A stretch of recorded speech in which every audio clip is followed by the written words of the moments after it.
today I'm gonna finish The Great Ace Attorney, the first game, not the second game, Resolve, which I'll be getting to when I get back from my Thanksgiving trip. But yes, today I am determined. I'm gonna push through, see this to the end. What in the world is going down with this Hounds of Baskerville business? There's so many unanswered questions. I know there's still so much more to get into, even though it feels like we're about to solve the case. But I know there's so many unanswered questions, so we just gotta see what happens. Anyway, let's get right into it. I couldn't find my little stick the Joy-Cons in the controller I don't know what I did with it, but I'm gonna hope that doesn't mess up my signal too much. That did when I was playing Fata Morgana, so I'm just going to try to hold the Joy-Cons properly and hopefully nothing weird will happen. Oh yeah, we were gonna just tear into Edgar Benedict here, Mr. Ashley Graydon. I don't know about that, my man. Yeah, we're just about to cross-examine this fool. Hold it! Would you care to explain how this belongs to you? As you will observe, a communications officer such as myself commands a fine salary. You are certainly exquisitely dressed, sir. So you see, I have little need to make use of the services provided by the pawnbrokery trade. Apparently everybody uses that. However, I did once find myself in difficulties having misplaced my purse whilst on an errand, which is why I pawned my fine black overcoat to the broker in question. You claim that was your overcoat? Obviously, and in my haste I clean forgot that the music box disc was in its pocket. And yet there is a note on it that reads, "For McGilded." I'm a collector of rare and unusual music box music. I first met Mr. McGilded at a gentleman's club in the city and was interested to discover that he shared my penchant in that area. So the disc in question, it's a pre-production sample. I promised to let Mr. McGilded hear it. But then you forgot that it was in your pocket of the overcoat that you were forced to pawn. Yes, exactly. What a blunder!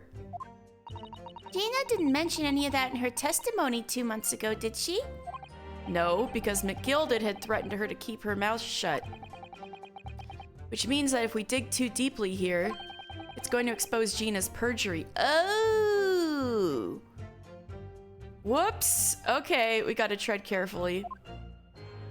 Oh dear, this is complicated, isn't it? Let's leave it alone for the time being. Is he telling the truth? Did he give him that disc? Of course, the fact that it's his overcoat isn't true, but maybe he did give him the disc. The redemption ticket was stolen from me by the accused, that filthy gutterling, on the day in question. So you're saying that Miss Lestrade lifted the ticket from your pocket or bag? That's right. Despite being mindful of danger when walking in the insalubrious areas her kind frequent. Objection! Miss Lestrade did no such thing. Well, of course you would take that stance, but the girl is a regular offender. You came to the pawnbrokery that day prepared with all the information you needed to identify the defendant. You were looking for her. That's what brought you to Windibanks. To get your hands on Mr. McGilded's disc. Objection! My learned friend is a veritable font of nonsense. Nonsense? I was there! But you can't just take my word for it. I concur with the prosecution. Counsel, you will refrain from conjecturing in this way, is that clear? Yes, my lord. And I will continue with my testimony for what possible use it can be. I proceeded at once to the shop in order to explain my situation and redeem my article. Hold it! Had you ever been to Windibanks before? Only once, for the purposes of pawning something. But like many, I enjoy browsing in such establishments. I thought you didn't ever go to such establishments. So when you noticed that the pickpocket had taken your ticket, you chased after her. Is that correct? Yes, that's right. I didn't notice it first, of course, such as the art of the pick purse. But when I did, I headed to the pawnbrokery at once in order to reclaim my coat before the thief could. Oh, wait, that's not true. I was merely trying to recover what was rightfully mine in the first place. He can say what he likes because he knows we have no evidence to... I do have evidence to contradict him on that. He has to say when he put it... Wait.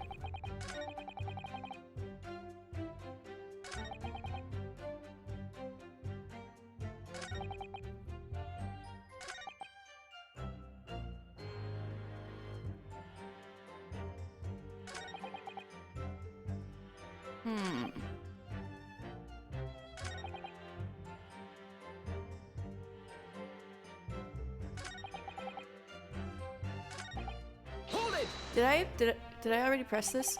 Had you ever been to Windibanks before? Only once, for the purposes of pawning something. But like, oh yeah, I did.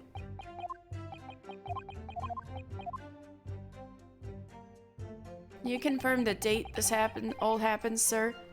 In the end, of course, the disc was taken by the police. Hold it! Yes, it was taken by Inspector Gregson here, wasn't it? That's right. This was the very man. Apparently the police are collecting anything that has a connection to Mr. McGilded as evidence. Yes, sir? Oops. Excuse me. Is something wrong, Inspector? What do you mean? The last remark Mr. Graydon made in his testimony seemed to trouble you in some way. No, it didn't. It's nothing. Leave it alone. Let me ask you this, Inspector. Why is Scotland Yard gathering Mr. McGilded's possessions? I can't tell you something like that, Sunshine. What is it, Inspector? Investigative secrets? Yes, exactly. You should know all about that. Magnus McGilded, who died so unexpectedly after his trial 2 months ago. A man renowned throughout the capital for his great contributions to public life, yet he had a dark side too. Where are you going with this, Van Zeeks? I suppose the police are dealing with the aftermath of his nefarious activities, are they? That's enough. Coppers like me have duties to carry out that we're not at liberty to talk about. That's all you need to know. Duties conferred by Lord Strongheart, I presume. The Lord Chief Justice appears to have great faith in you, Inspector. What's going on here? The bottom line is, if you want to get more out of me, you're gonna need Lord Strongheart's paw print first. Ah! Sam! Welcome! Ooh, I hope you enjoy having this in the background. Good to see you. Oops. Ah! Yay! Logged into Twitch. Yay! Ah, awesome. So great to see you. You know what? Same. Before I started streaming, you know, I had this account for a long time, and so many times I was like, forgot how to log into it. Because they are serious about the login stuff here, though I guess it's, you know, all for safety and stuff, especially when you are a streamer. But yeah.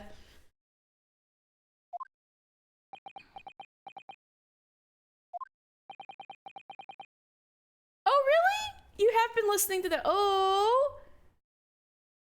Thank you!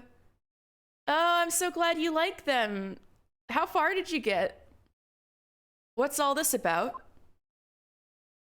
It's like there's something going on between Gregson and Lord Van Zeeks here. No, I agree. I would like to know Inquiring minds would like to know. Well, it would appear that the inspector has revealed all he is at liberty to reveal. Mr. Graydon, let us return to your testimony. Gladly, my lord. In other words... You're on the... Whoa, you've been listening to the whole things? Ah!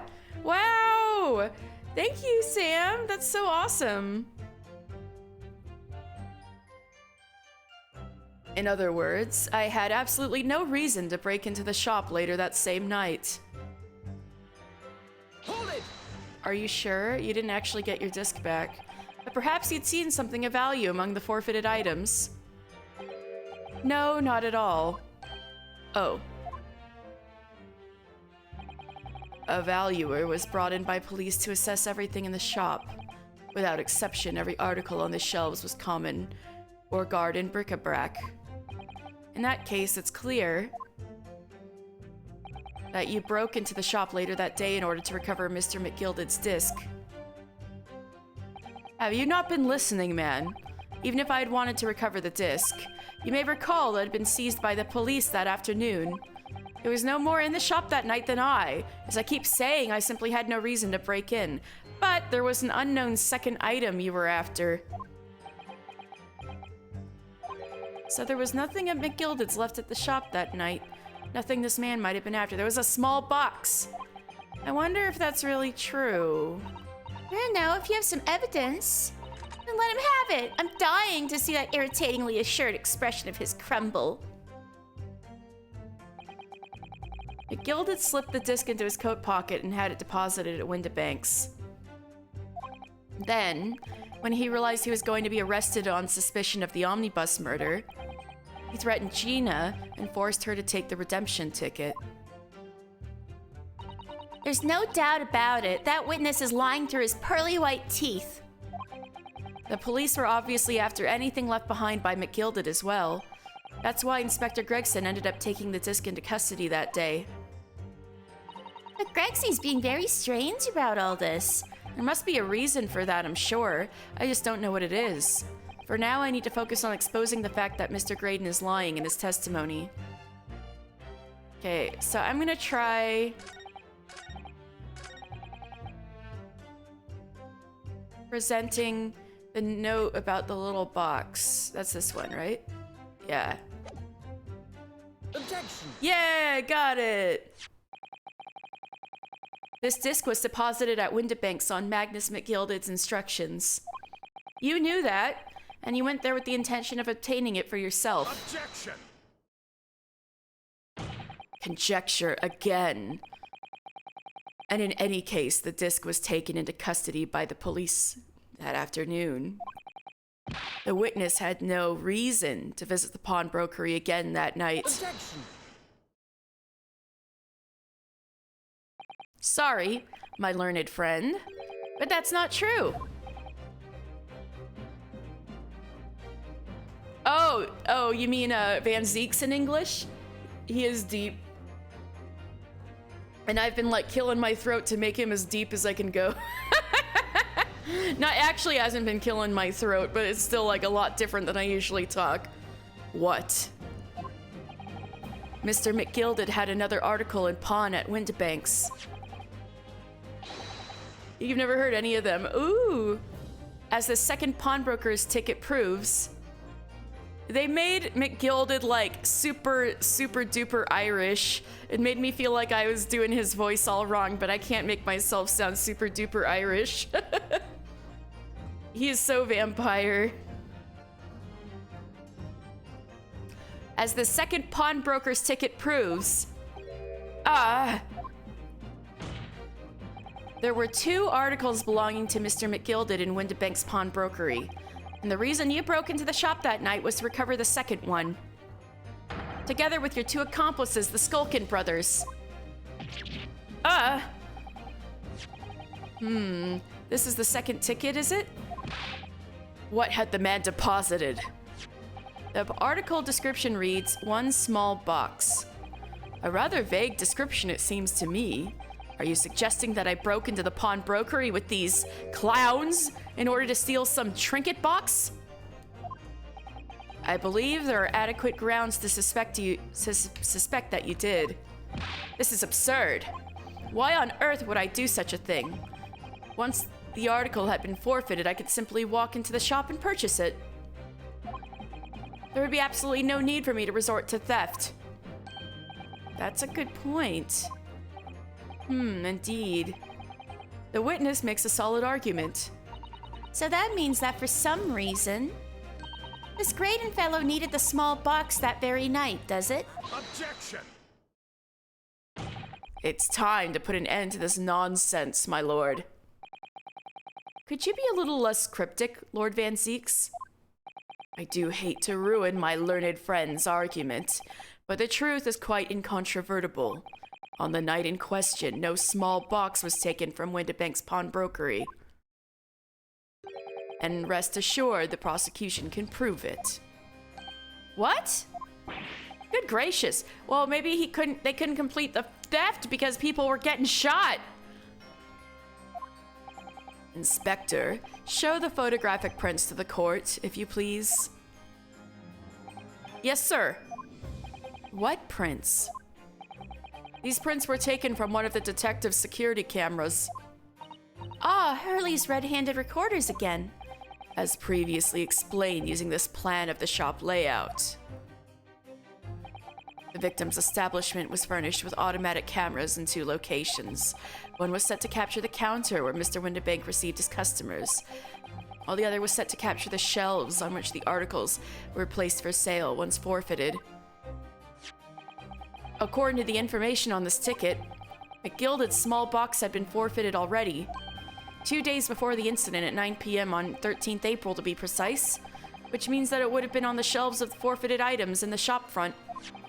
Now, what I have here is a print taken by one of the cameras about 2 hours before the incident. That's at 11 p.m. on 15th April. I don't know if this is necessarily every item in the shop, though. You know? Maybe all the things that would have been on shelves, but you know, there's all those clocks hanging up on the left. There's like stuff on the right. The victim certainly had a very full shop, it would appear. And then here we have another print. This one was taken about 2 hours after the incident. Horsey. I see. So we have 2 pictures to compare. There is this one dialogue where I like examine the goods, and then Rinosuke is like, oh no, I see the appeal of these shops now. It's like full of junk you would never need, but for some reason I want this horse now. I want to buy it and bring it home with me. These places are black magic. I see. So we have 2 pictures to compare. The appeal of Horsey. So you have fully embraced your horse-liking truth now, Sam. I've gathered. Hi, Rowan. Hi, Rowan. This is old friend of Slippy's too, Sam.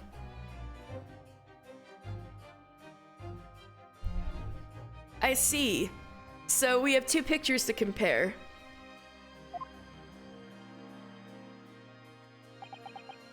I think we need that stereoscope again. I'm gonna need to flip through the evidence again to see the difference. Though I must say that placing them side by side leaves me cold. Dear me, that's starting to make my head ache. Obviously, at Scotland Yard, we considered theft as one possible motive in this case. We explored the possibility that something had been taken in addition to the victim's life. So your men have already compared these 2 prints thoroughly, Inspector? Yes, sir. We counted every single item in each of these 2 photographic prints. What if there's something out of sight, though? And the Yard's conclusion is that exactly the same number are present in both. But what if one item was replaced with another? In other words, nothing was taken from the pawnbrokery on the night in question. My learned friend's assertion is nothing more than a hopeful fantasy. Oh! Again, it could have been a failed robbery. I don't believe it. If I could have just shown that he'd stolen McGilded's pawn box. I'm gonna rip open your wound, Mike guy. I might have been able to break him down at last. You know what, Runo? I've been thinking. I wonder if these two photographs really are exactly the same. What? So, counsel, in light of the evidence put forward by the prosecution, what is your position? Right, did they get submitted to the court record? No. Seems that, in fact, on the night in question, nothing was stolen from the victim's establishment. Do you accept the prosecution's assertion? I don't know. I think Iris is right. I don't know yet, but I'm gonna go... If Iris says so, it must be so. I don't know. All right. Could there be some hidden discrepancy in these two photographic prints somewhere? Oh, I'm gonna use a piece of evidence, my man. Before I give my answer, my lord, I'd like to try something, if I may. Try something? What do you mean, counsel? I'll need to use a certain piece of evidence from the court record to identify the discrepancy. I'm not entirely sure I follow.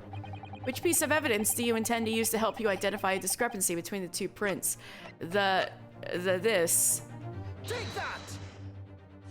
I'd like to use this device, my lord, to view the two prints stereoscopically. Ooh! Yes, you've caught the bug at last! You can't resist it, can you? You've got the cross-eyed compulsion. Juror number 3, what a surprise. Come on, Runo. Let's put the pictures in place and see what this wonderful contraption shows us. Should I try this on my own? I'm so bad at this, especially with the TV screen. I'm like staring at my finger trying to get the two. I really can't. I need to have them do it for me. There we go. Now look through the eyepiece.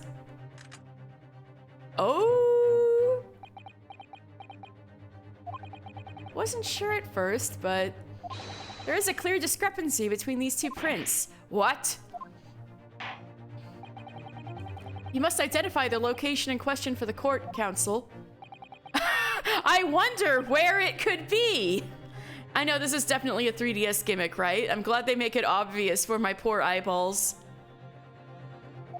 This is totally a 3DS gimmick. I wonder what could be the discrepancy. It's quite, I have no idea. Could it be over here? Like, I do kind of want to play this on original 3DS now, though, to see these tricks. Take that! Granted, these two prints are almost identical. However, there is one minor discrepancy between them. What? Oh, it is scooted over. When you view the two pictures stereoscopically,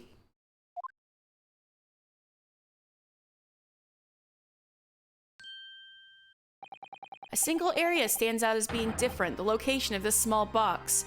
Whatever was inside of it might have been taken because it was scooted slightly. Chi-san! Hello! How are you doing today? Let me... Wait. Unbelievable! The Van Zeeks thing with his stereoscope kills me.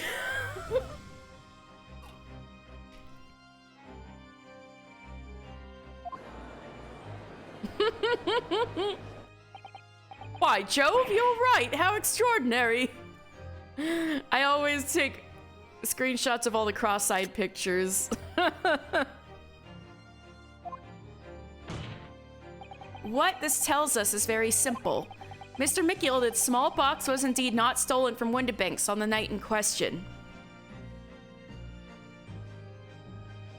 I'm doing good. I'm determined to finish this game today, even if it means I have to order food. I'm determined. Mr. McGilded's small box was indeed not stolen from Windibanks on the night in question. However, there can be no doubt that somebody picked up this particular box and then returned it to its place on the shelves. Are you suggesting that the small box originally deposited by Mr. McGilded is in fact... Yes, the very same small box I just identified in those photographic prints. Objection! Mindless guesswork. What if it was? So a box was moved on the shelf. Nothing was stolen. Whatever was inside the box, my guy, which means quite simply that nothing has changed. That may be true, but... Alright, McGilded's box wasn't stolen then. But doesn't the fact that it was moved like that change things? It changes everything! I believe this changes everything about the case. How can that possibly be? The crucial point is the fact that what was moved was a small box. It could also be the music box we need. But also, yeah, what was inside the box, exactly. In other words, we have to consider what might have been inside that box. What are you suggesting?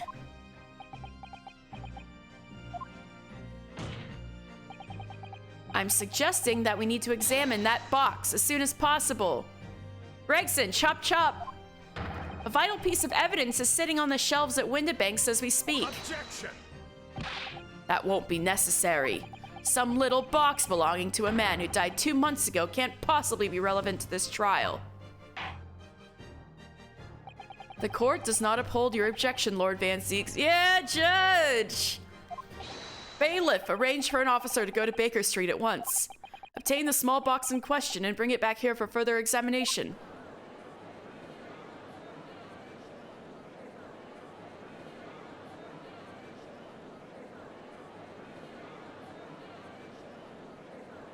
He's so pissed.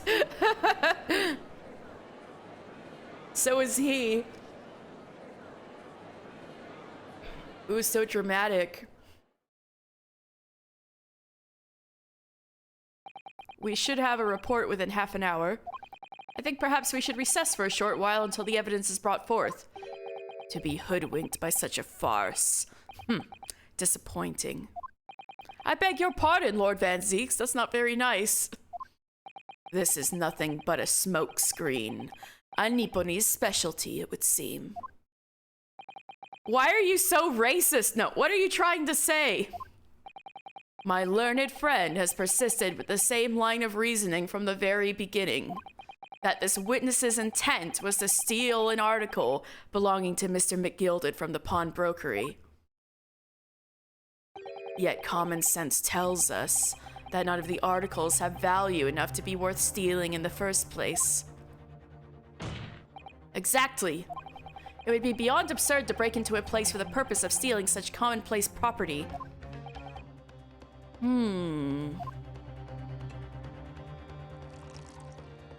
I could argue against that. The only reason why it wasn't picked up is because the owner was dead. The usual things that go into sale at the shop are things forfeited. If your lordship recalls, Mr. McGilded perished 2 months ago, immediately after the conclusion of his trial. A trial in which he was found not guilty. A trial in which it was established that he was the upstanding member of society his reputation implied. In fact, you're super salty about that, aren't you? So I propose a toast to my learned friend and his most insightful defense. The articles this upstanding member of society pawned were entirely ordinary. A black overcoat that just happened to have a music box disc in one of its pockets, and a small box.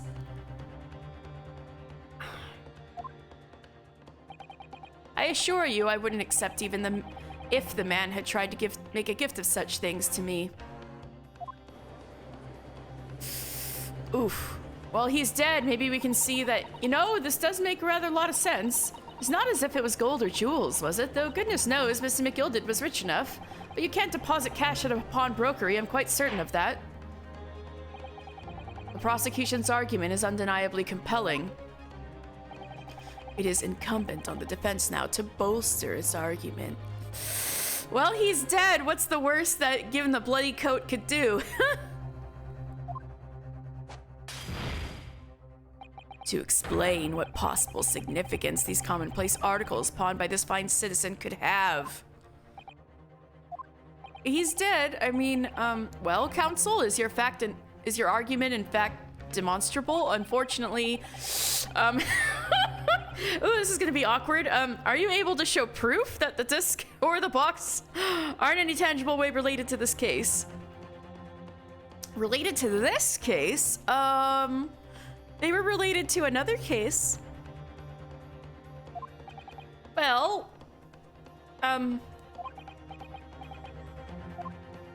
What's the matter, Runo? We know that they're related, don't we? They're both vital pieces of evidence. yes, of course. You and I both know that. We know McGilded's true character, and we know the disc is significant even if we don't know why. But if we explain all that to the court at this point, we'll have to acknowledge that McGilded's acquittal 2 months ago was a mistake. That the defense's argument was flawed, based on false information. Oh no! That would mean admitting that Gina committed perjury. But Ginny! Could it be that Van Zieks knows? Is that why he's doing this now? Because he anticipated everything? But maybe... this could be a great opportunity for us. Sorry? What do you mean, Iris? Well, what is it that you always say, Runo? Sooner or later, the truth comes out, every time. All right. The exact significance of the things that McGilded deposited with Mr. Windibank is something that only Gina can explain to the court. But if I put her on the stand to testify about that, it could critically damage our chances of winning this case. Ooh. What's the right thing to do here? Probably to have Gina testify, because I'm just gonna think Iris is always right. But also, should I save? This is gonna be awkward, but...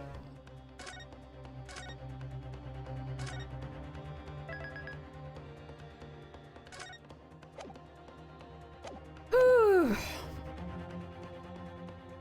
The truth will set you free. It's better for Gina to go to jail for perjury than murder. My lord, the defense would like to make a proposal. Oh, what proposal, counsel?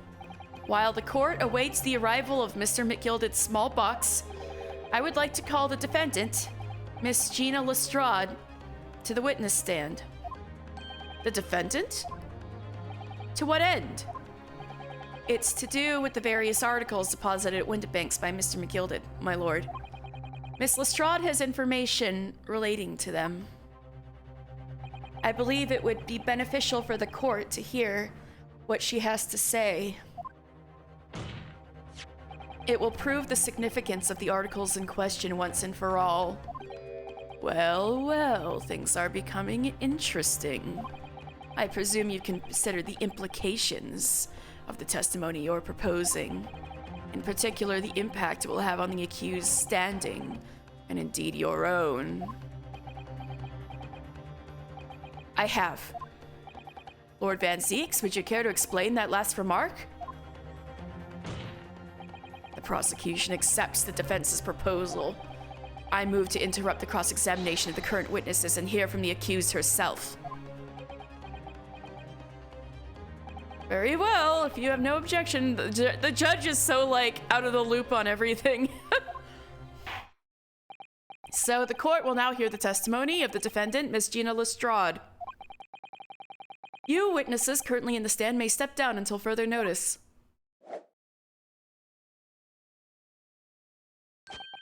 Then I shall bid you good day. Wait. You, sir, shall remain in the stand while Miss Lestrade testifies. All right, I'm cool with this, Van Zieks.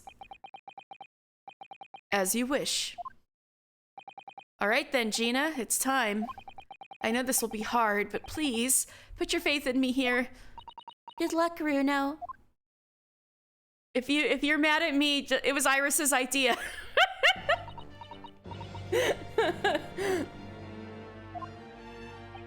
The articles that Mr. McGilded had deposited in Windibank's pawnbrokery are intimately related with the omnibus case, the trial of which was heard in this courtroom 2 months ago. Yes, and I remember this young lady being brought before me in that trial as well. That's right, my lord. Her testimony helped to establish the innocence of the defendant, Mr. McGilded.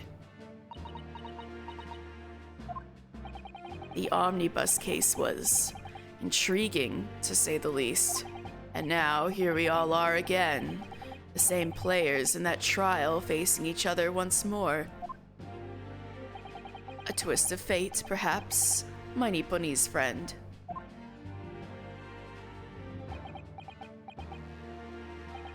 Allow me to recap the events of 2 months ago. An old brickmaker was stabbed to death in an omnibus running along London's winter streets. Apart from the victim, there was only one other person in the carriage, Mr. McGilded. Naturally, he was the prime suspect for the murder, but as the trial progressed, another possibility emerged, that the murder in fact took place above the defendant's head on the roof deck, with the body then being dropped through the skylight into the carriage below. It was Miss Lestrade whose testimony brought that possibility to light. At the time of the incident, Miss Lestrade was concealed under a seat in the carriage, hoping to pick the pockets of unsuspecting passengers. Then, immediately after the trial, having been acquitted of the murder, Mr. McGilded died in this very courtroom, in the most extraordinary of circumstances. A mystery that remains unsolved even now, 2 months on, as indeed does the omnibus murder itself.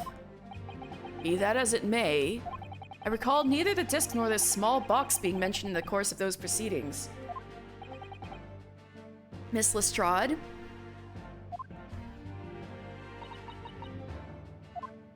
Would you tell the court now, please, what really happened in the omnibus 2 months ago, I mean? I don't know what you mean. I already said all what I know. And what about everything you told us yesterday from inside your prison cell? Please, Miss Lestrade, this is extremely important. But... Remember, little girl, if it transpires that you willfully withheld information in the trial 2 months ago, the Home Office will seek to prosecute you for perjury. And naturally, you will lose all credibility as a witness. Although, let's face the facts, you have little credibility to lose. Van Zeeks, come on! Ginny, don't listen to him! Please, you have to trust Runo now. Oh, Iris? We're on your side!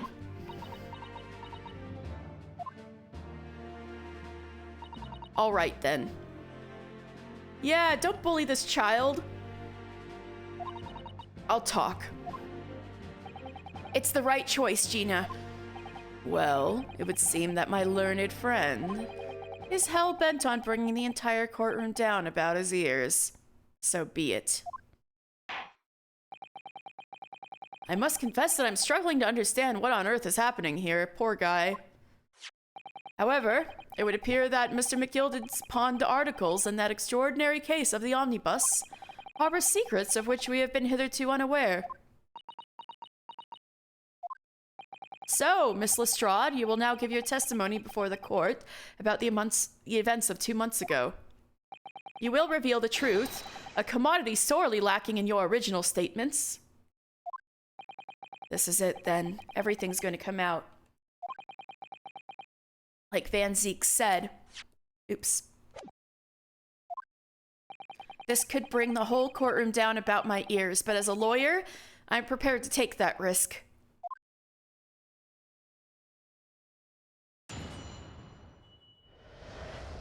The real truth of the omnibus case. Truth is that Brickmaker Cove was in the cabin of the omnibus the whole time. When the Irishman dragged me out from under the seat, I saw that disc on the floor. All of a sudden, I heard a scream from over me head, and that pair of on the roof deck went off to call the slops. That's when McGilded slipped the driver some tin to do a run to the pawn shop roundabout. He threatened me not to snitch, not to say nothing to no one about what I'd seen or heard. Good grief, this is outrageous. What you've just told the court bears almost no resemblance to your testimony 2 months ago. As you say, my lord. Then there's every chance I may have adjudicated an error in Miss McGilded's trial. Sounds very much to me as if the man deliberately deceived this court in an effort to cover up the most wicked of schemes. Without doubt, your lordship is correct.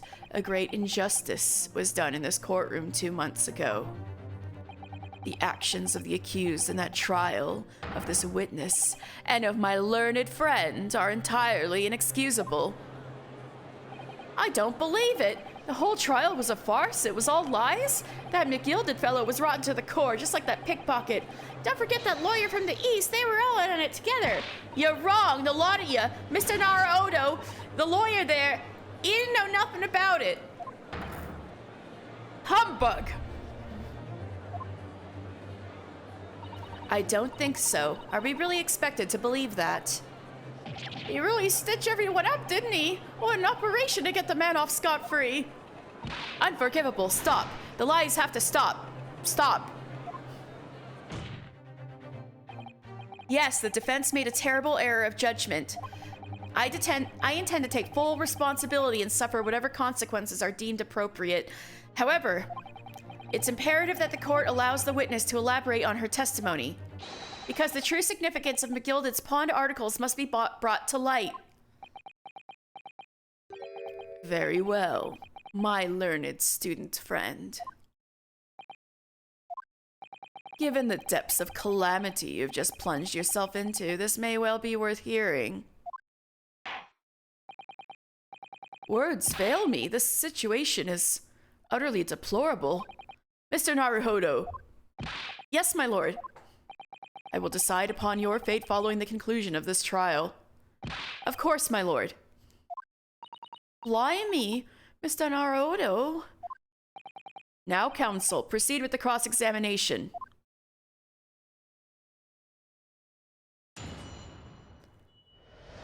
The real truth of the omnibus case. I need to drink some water. Yes, that's true.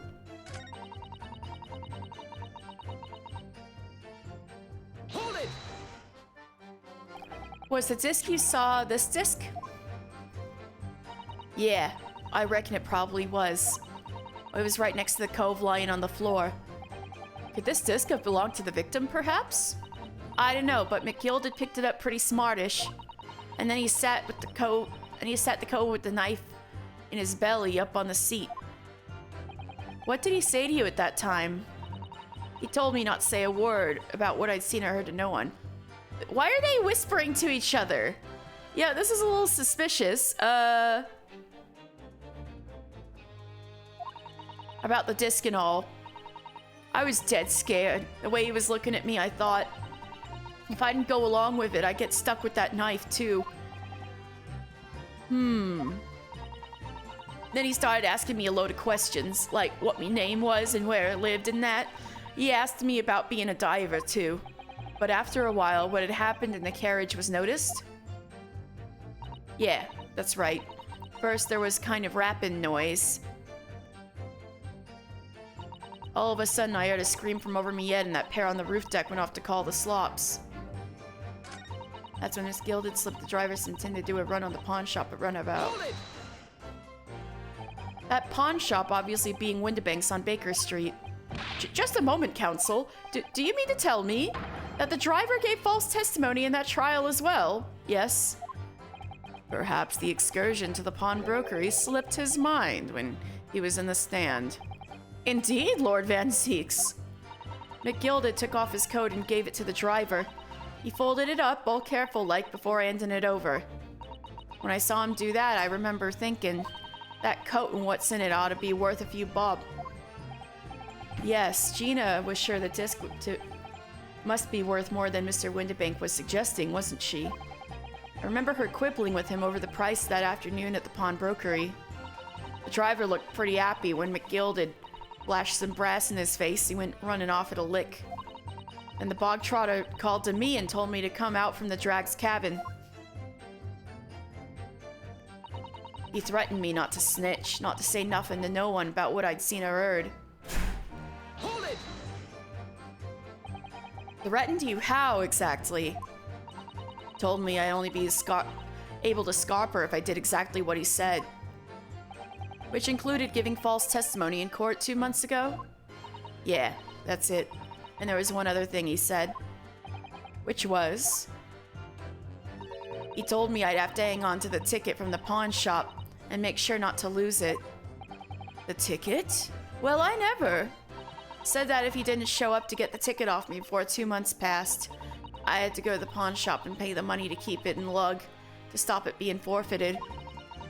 He left me with some brass to pay for it. But really, why on earth would Mr. McGilded have done such a thing? Depositing his overcoat with the pawnbrokers before the arrival of the police, it makes no sense at all. I can explain that. There would seem to be only one logical explanation, my lord. That what McGilded had the driver deposit it when DeBanks was something he didn't want the police to see. Something very important that he needed to hide at all costs. Anyway, after that, he let me go, so I legged it before the coppers showed up. Well done, Sheena. It can't have been easy to tell the truth like that. Ginny's really put her faith in you, Bruno. Yes, and to thank her, she'll have to face a charge of perjury once this trial's over. So I need to use the time we have now to get as much information out of her as possible, so I gotta press every point. Gotcha. It's time to really go for it. Press her on every statement. Okay, I'll press her on every statement then. I suppose I should. Oh, and another thing. What's that? Yeah, they're whispering. Take a look at those two. Isn't it strange that they've been whispering to each other the entire time? Yes, that is strange. It looks like they're having a secret discussion about something. Not sure I'm completely comfortable with that. I wonder if there's anything I can do about it. We have to say some... Alright, Gina, say some outrageous stuff to distract them. Hold it! And you were hiding in the cabin at the time as well, weren't you, Miss Lestrade? If I remember rightly, in the storage compartment underneath one of the seats? Yeah, that's right. It's pitch black under there, so you can't see nothing at all. Now, in your testimony 2 months ago, I feel certain that you claimed Mr. McGilded was the sole passenger, did you not? False testimony, my lord. That's what he told me I had to say. But it's important that you tell us the truth now. Were Mr. McGilded and the victim acquaintances? I don't know. But I did hear him talking a lot. What were they talking about? Well, I couldn't hear too well, but if I had to say, I think it was about money or something. They kept talking about buying and not buying. Perhaps business dealings of some kind. Well, anyway, they got louder and louder. Started to sound like a proper fight. I was pretty scared by then. I hardly dared to breathe, and then all of a sudden, I heard a noise like someone keeling over on the floor. It was bloomin' loud and all. And I believe you let out an involuntary scream? Yeah. That's what gave me away. When the Irishman dragged me out from under the seat, I saw that disc on the floor. Hold it! Was the disc you saw this disc? Yeah, I reckon it probably was. It was right next to the cove lying on the floor. Could this disc have belonged to the victim, perhaps? I don't know, but McGilded picked it up pretty smartish. And then he sat with the cove with the knife in his belly up on the seat. What did he say to you at that time? He told me not to say a word about what I'd seen or heard to no one. About the disc and all. I was dead scared. The way he was looking at me, I thought, if I didn't go along with it, I'd get stuck with that knife too. Then he started asking me a load of questions. Like what my name was and where I lived and that. He asked me about being a diver too. But after a while, what had happened in the carriage was noticed. Yeah, that's right. First, there was a kind of rapping noise. all of a sudden I... Oh yeah. Hold it! I think I pressed that before, didn't I? There were two gentlemen occupying the seats on the roof deck, I believe. That's right. They must have looked down through the skylight and noticed the cove with the knife in his guts. And when they screamed, the driver pulled up the horses and the gilded got me out of sight. Out of sight? Where? Back under the seat where I started off. Once the carriage came to an halt, the two coves from the roof ran off to fetch the slops. They immediately left to fetch the police. It would appear they were entirely unrelated to the incident. So that left McGilded, the driver, and you still at the scene. Why are they not using Oxford comma? It's because they have to look old-timey? SMH. Yeah, only the driver didn't know I was there because I was under the seat. I heard the cabin door open and a voice from outside. The driver, yes, he also testified that in the trial, I believe. A fellow who went by the name of Beppo, if memory serves. What did McGilded and the driver say to each other? I know what happened, and stuff like that, mainly.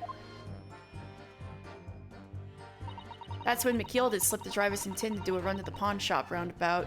Yeah, I did that. He threatened me not to snitch, not to say nothing to no one had seen her. About what I'd seen or heard. Did I? Okay, I'll press everything. Just in case I missed something. I forgot what I pressed or didn't press now. Hold it!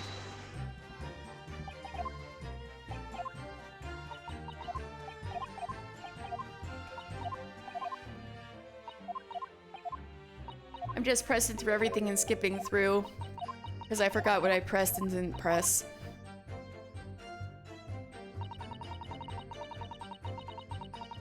Hold it!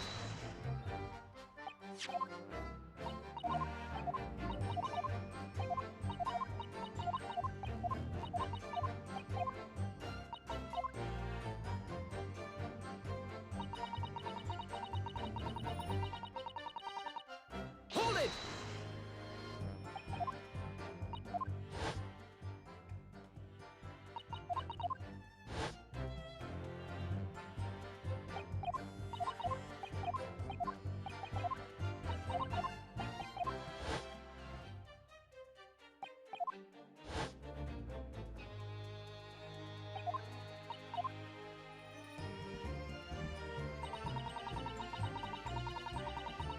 Hold it!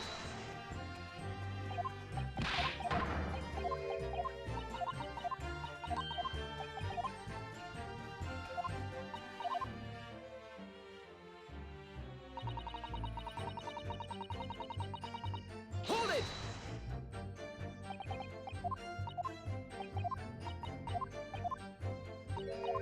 The ticket.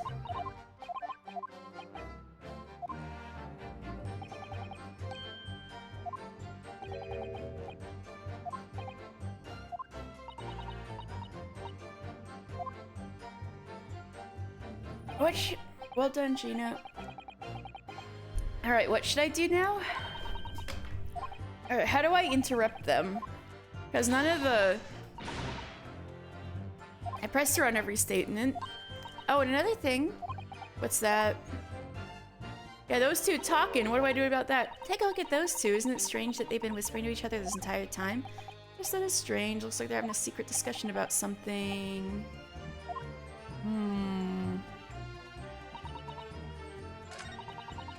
I can only do that while I'm pressing something.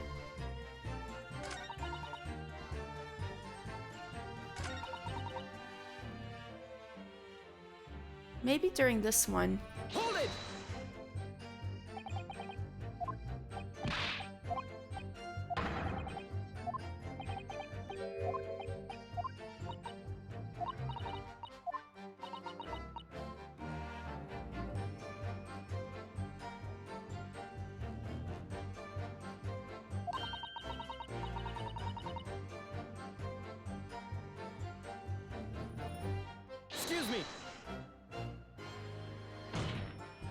Is there something you'd like to share with the court, Inspector Gregson and Mr. Graydon?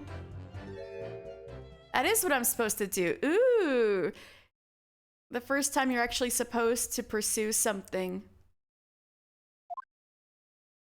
Inspector, Mr. Graydon. What? Blimey, you trying to give me a heart attack? You've been whispering to each other for quite some time now. Tell us, what is the discussion about? Discussion? With this fella? Well, the other one, Sunshine. You think I've got anything to talk about with a shady gent like this? What, have you guys not been whispering? And I have nothing to say to this uncouth detective after he deprived me of that disc that was rightfully mine. They've clearly been talking the entire time I've been cross-examining Gina. It's as if they've been negotiating.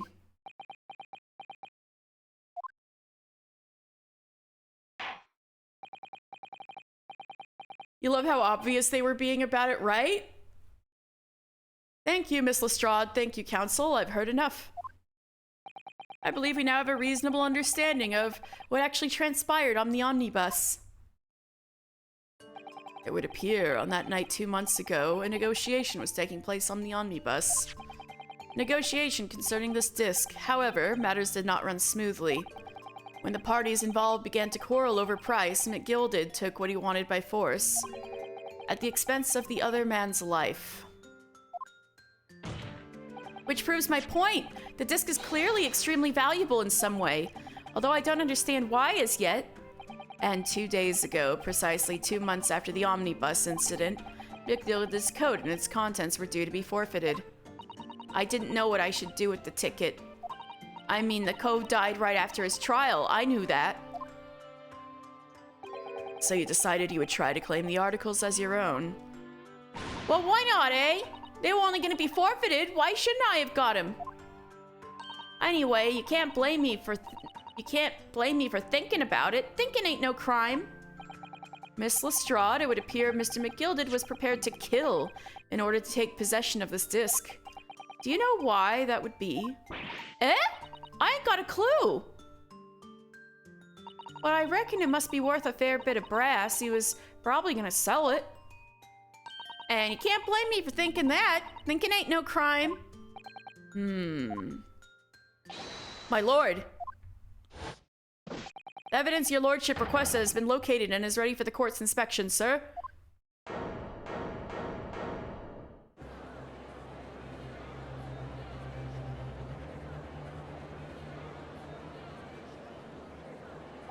A mysterious little box deposited by McGilded 2 months ago. There's no doubt in my mind that it's a key piece in this far-reaching puzzle. I'm gonna find out what's in that thing. I take a sip of water.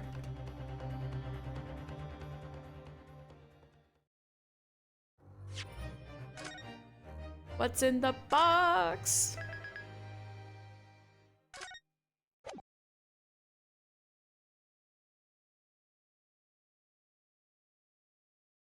The box. So this is the article in question, is it? A small box deposited with the pawnbroker by Mr. McGilded 2 months ago. And on the night of Mr. Windibank's murder, the only item on the shelves that was touched by whoever broke into the shop. Quick, let's open it and see what's inside. It's the music box, isn't it? I knew it. Good gracious, this is no ordinary box, it seems. Wow. Although in truth, I had an inkling that might be the case. It would appear that the box houses a miniature music box movement. Then, is it too much to expect? I think it would be reasonable to assume that it is a device for the playback of this disc, my lord. Let's play it! For the court! Let's go! So, here we have the means to play back Mr. McGilded's disc, deposited at Windibank's much at the same time.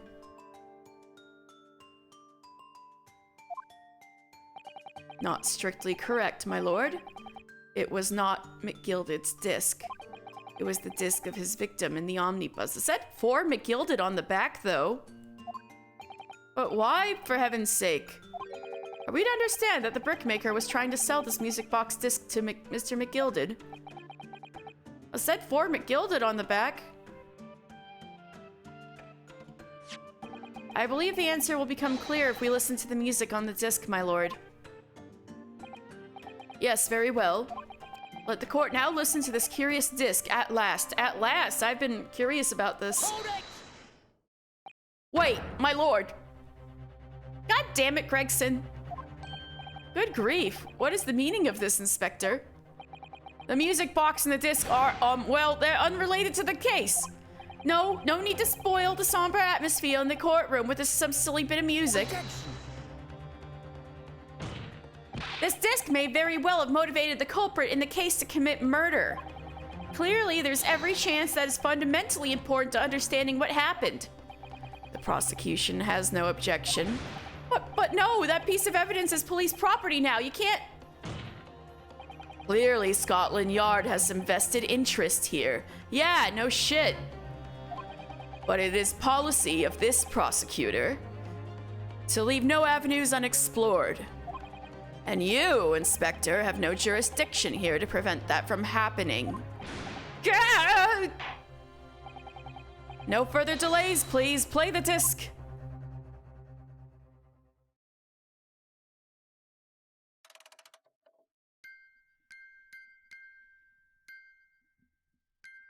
Oh, it's a telegram. It's Morse code.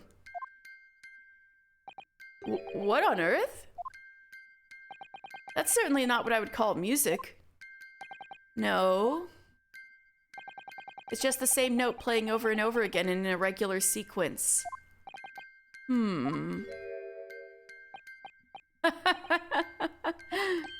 Mr. Graydon?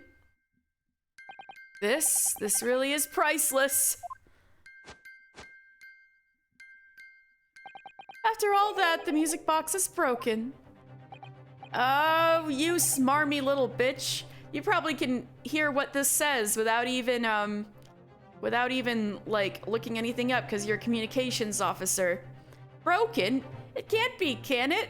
You guys! Well, obviously, in fact, wait, the juror, the telegraph juror, come on, girl, come in for us. Well, obviously, in fact, I wouldn't be surprised if the officer sent to fetch it didn't drop it on the way back to the courtroom. Well, with much regret, I feel the court must accept that this music box offers little in the way of clues. Come on, girl, come on, juror number 5, let's go. Are you ready to move on, counsel? Come on. Juror number 5, let's go. Yes, all right, it does sound as though it's completely broken, but is it? Could this music be emanating from the music box possibly be a new clue? It could be a clue. I believe that it could be relevant, my lord. Good lord, but how can it be?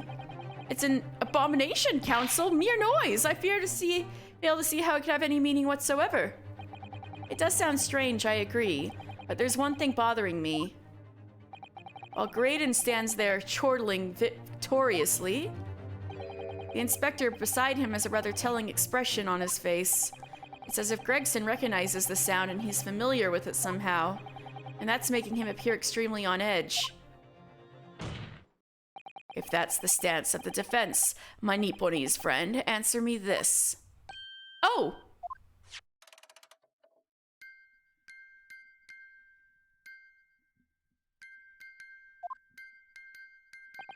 Just what relevance do you propose this woeful chiming has on the case? It's the defense's belief that the sound emanating from this music box is not supposed to be music. Just because this is a music box, it doesn't necessarily mean the sounds we're hearing are music. Look at that. A smile vanished from Graydon's lips as soon as I said it. I'm on the right lines here. I must be. Making deductions based on how people react to what you say. You're acting just like Hurley, Bruno. Objection! The sounds we're hearing aren't necessarily music. Well, that you told us what they are not. I'm sure the court would like to hear what they are. Do enlighten us, my Nipponese friend. Surely you have an idea in mind, because if not, it will be the death of your ill-formed argument. Exactly. The music box is clearly broken. Refusing to accept that fact is pure foolishness. They got me. I don't know what the answer is yet. Bruno, I've just examined the music box very thoroughly, and I'm fairly certain that it's not broken at all. Really? Really, the way it's made, it can only produce a single note anyway. Thank you, Iris.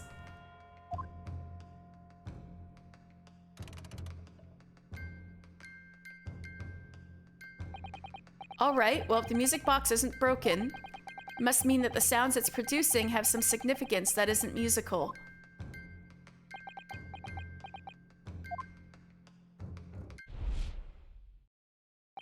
Ah! Could it be? Is that what these sounds are? Oh, are you having your brain blast that it's Morse code?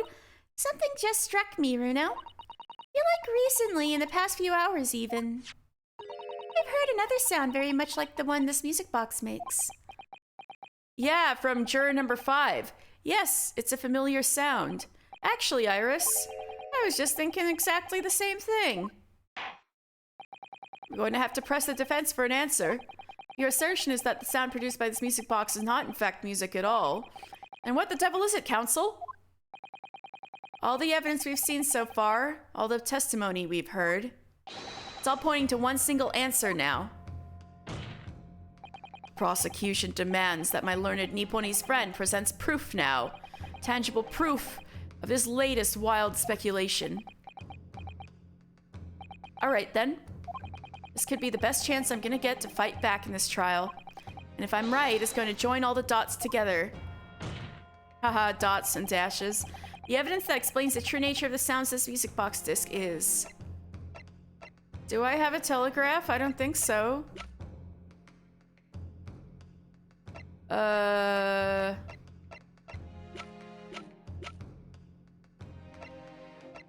What?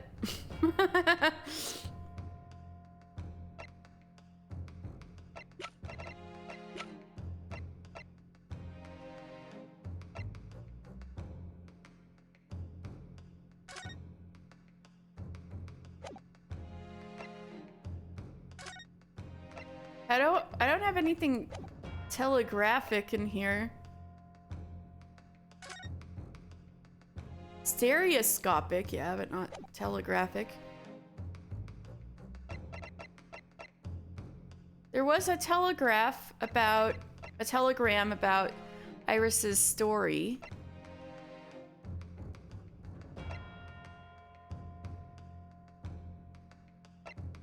I could try that, but I think they're gonna kick my ass. I might be getting ahead of myself here. Oh,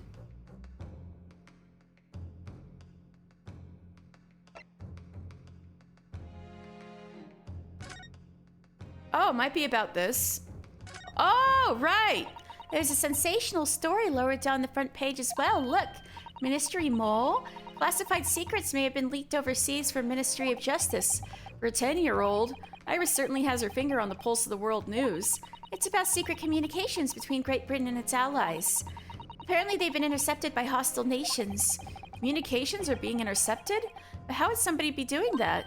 That's the question, isn't it? I've come up with 3 different possible methods so far. Are you looking for a new career, Runo? No, of course not.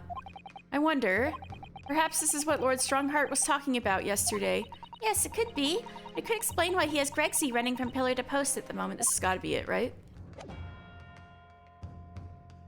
Take that! Today's paper, Council. Headline is Pawnbroker Perishes in Pickpurse Plunder. Hardly supportive of your case. No, my lord. I was hoping you'd look a little further down the page. Further down? Ministry Mole? Classified secrets may have been leaked overseas from Ministry of Justice. Yes, this is a very serious matter, being investigated at the highest level, I understand. I have heard that international transmissions along supposedly secure lines are somehow being intercepted and leaked to various other countries. And presumably those transmissions are in the form of wired telegrams? Exactly! Of course. Juror number 5, your input please. Thank you. Stop. Oh! Me, sir? Whatever's the matter? You told the court before that you worked at the same communication station as Mr. Graydon, did you not? Yes, that's correct. And the particular station where you work deals with government communications and newspaper reports? Oh, yes, we're not your run-of-the-mill communication station at all. Our work is extremely important. All right, so that's why you guys got such fancy clothes. Okay. Then tell me, is this not a very familiar sound?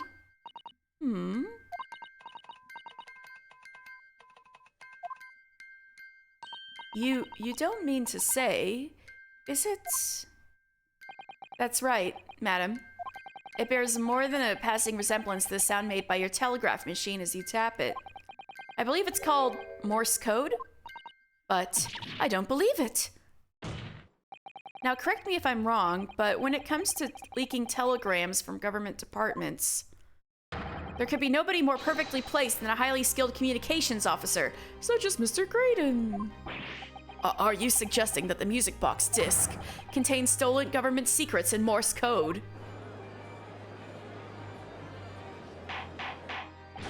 Order, order, please everyone, order. But this is high treason, counsel, deserving of capital punishment. Too much new vocabulary. What is this treason? And what is capital punishment? The sorts of words I'd have expect you to know. For sovereign governments, confidential information, hostile nations would surely pay almost any price. Yes, and on that night 2 months ago, that was the very negotiation that was taking place inside the omnibus. But in the end, McGilded perished, and the all-important disc lay unclaimed in the pawnbrokery. My word! In which case, whoever stole that information in the first place must surely have been beside himself with worry. Because if the disc were to be discovered before it found its way out of the country, it would reveal an act of high treason punishable by death. So the culprit had no choice but to retrieve it. And in order to do that, he would have to gain entry to the pawnbrokery illegally in the middle of the night. Because the article left behind by Mr. McGilded would incriminate him too much if it got into the wrong hands. Isn't that right, Mr. Graydon? You think I've been stealing government secrets? Preposterous! Absolutely preposterous! So, in response to the defense's accusation, you claim complete innocence, do you? Well, of course I do! I've had to stand here in silence while that pretentious foreign lawyer has been prattling away. Objection! Then by all means, counter the charges, sir. The prosecution demands the witness testifies in response to the accusations brought by the defense. Delighted, I'm sure. The witness is reminded that the crime under scrutiny in this trial is the murder of the pawnbroker, Mr. Windibank. That being a most flagitious offense for which the law of this land sanctions a capital punishment. The heinous act of high treason is no less as serious a crime. I urge you to bear that in mind as you testify, Mr. Graydon. You're about to get double life sentences and you're gonna get hanged twice. You've been in some shit, haven't you, Graydon? So then, let us proceed. You may...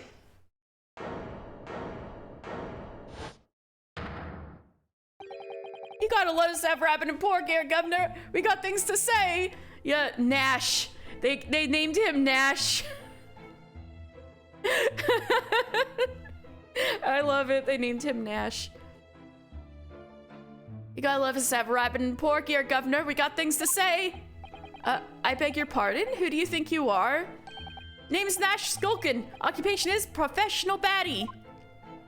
Name name's Ringo Skulkin, but we ain't baddies enough to sell out our motherland. Wait, you're not British? That's right, we're what they call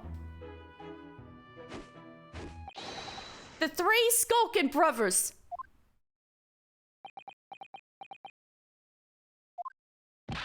Bad timing, fellas. Very bad timing.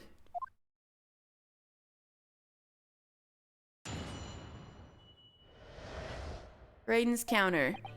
A mere communications officer couldn't possibly steal confidential government information. Besides, the sounds produced by that music box aren't even Morse code. It was some low-class brickmaker negotiating with McGilded anyway, was it not? I've no relation to the man. Look, all we done is break into the Gap the other night like what you told us to do. If we'd known there was dodgy government secrets involved, we wouldn't have touched it.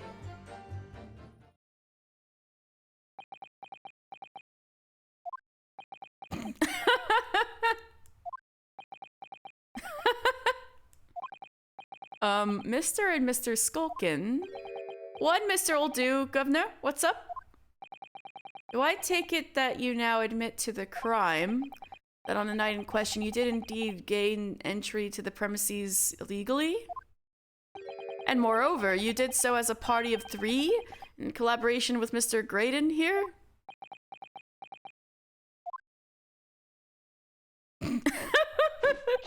We did, Gov, we did! Oh, Lord. Quieten down, please. Quieten down. What say you to that, Mr. Graydon? I have no idea what these two ruffians are referring to. You little rotter, getting us mixed up with all this monkey business. You never said nothing about no government secrets. It was supposed to be a straight-up job. And what about the geezer whose shop it was, eh? Poor old bloke didn't have to die, did he? Nice to know who your friends are. Whatever these men say, I deny the accusations. Indeed. Well, I certainly wasn't expecting this little music box to become so significant in the proceedings. However, as it has, I will admit it to the court record as evidence.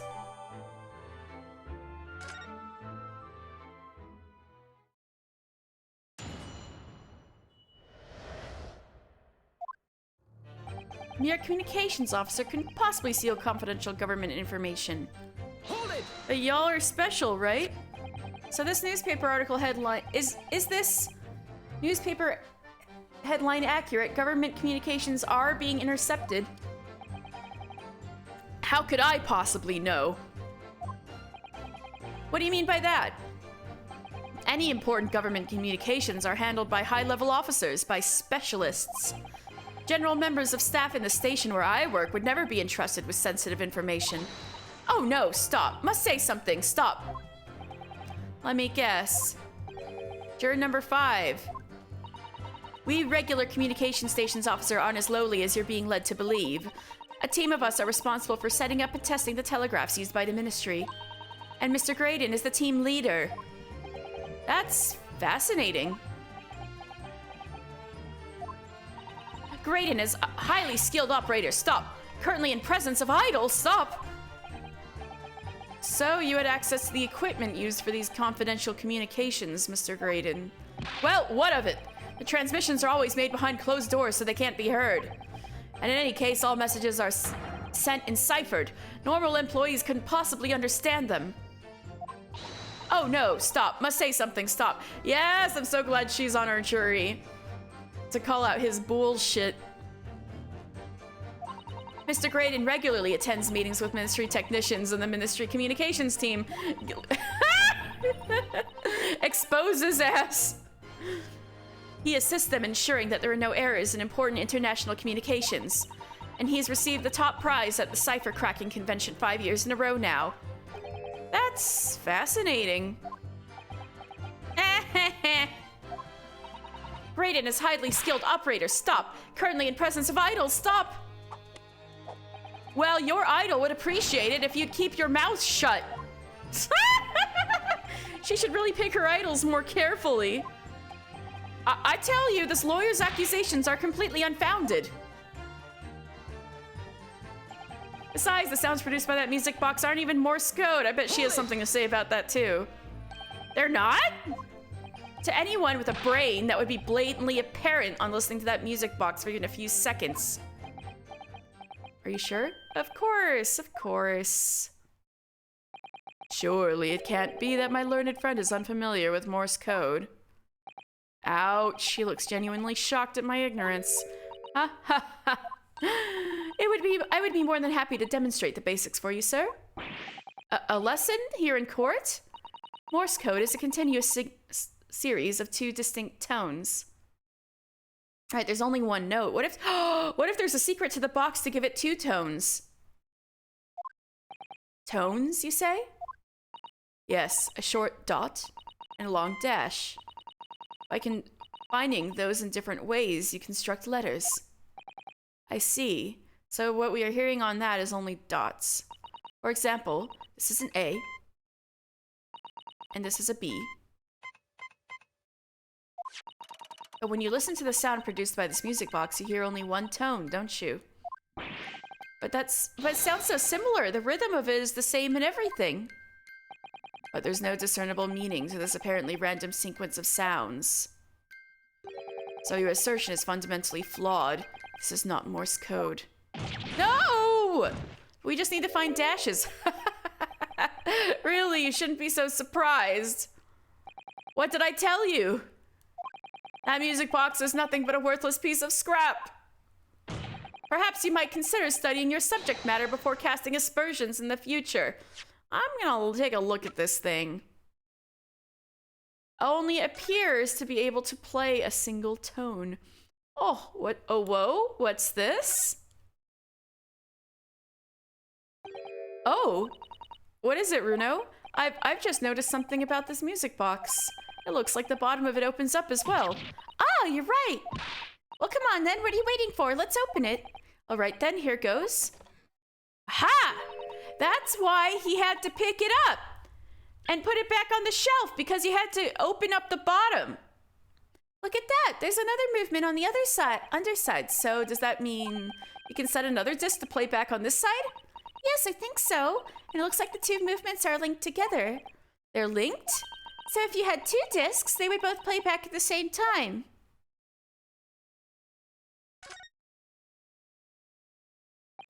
Who'd have thought there would be a second movement under the underside of this box? And this movement is like the other one. The comb's teeth are all the same length. So this movement also only produces a single tone, like the other one? Yes, it must do. Except that the length of the teeth on the 2 combs isn't the same. So the single tone produced by this movement will be different to the single tone we've already heard. What? This must be the dash. Basically, each movement can only produce a single note. The notes they produce are different. Music box that can only play 2 tones. Ah ha ha ha. Ah ha ha ha ha. See how the 4 McGilded disc sits in the music box the man deposited at Windibanks? It couldn't be a more perfect fit. So there's no question then, this disc was designed to be played in this music box. Yet despite that, the sound it produces are neither musical, nor do they appear to have any meaning. Just doesn't make any sense. I know what to do. I wonder, perhaps there's more to this music box that makes the eye. Oh yeah, we did look.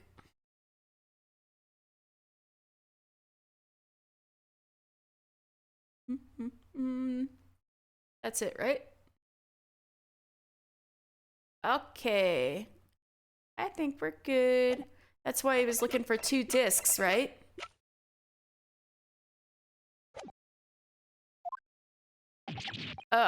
Stop. Nothing to say, but stop. Oh, it's so frustrating, isn't it, Iris? I mean, if the government secrets were somehow being leaked using the music box, so many other things would slot into place so nicely. Could there be something I haven't considered?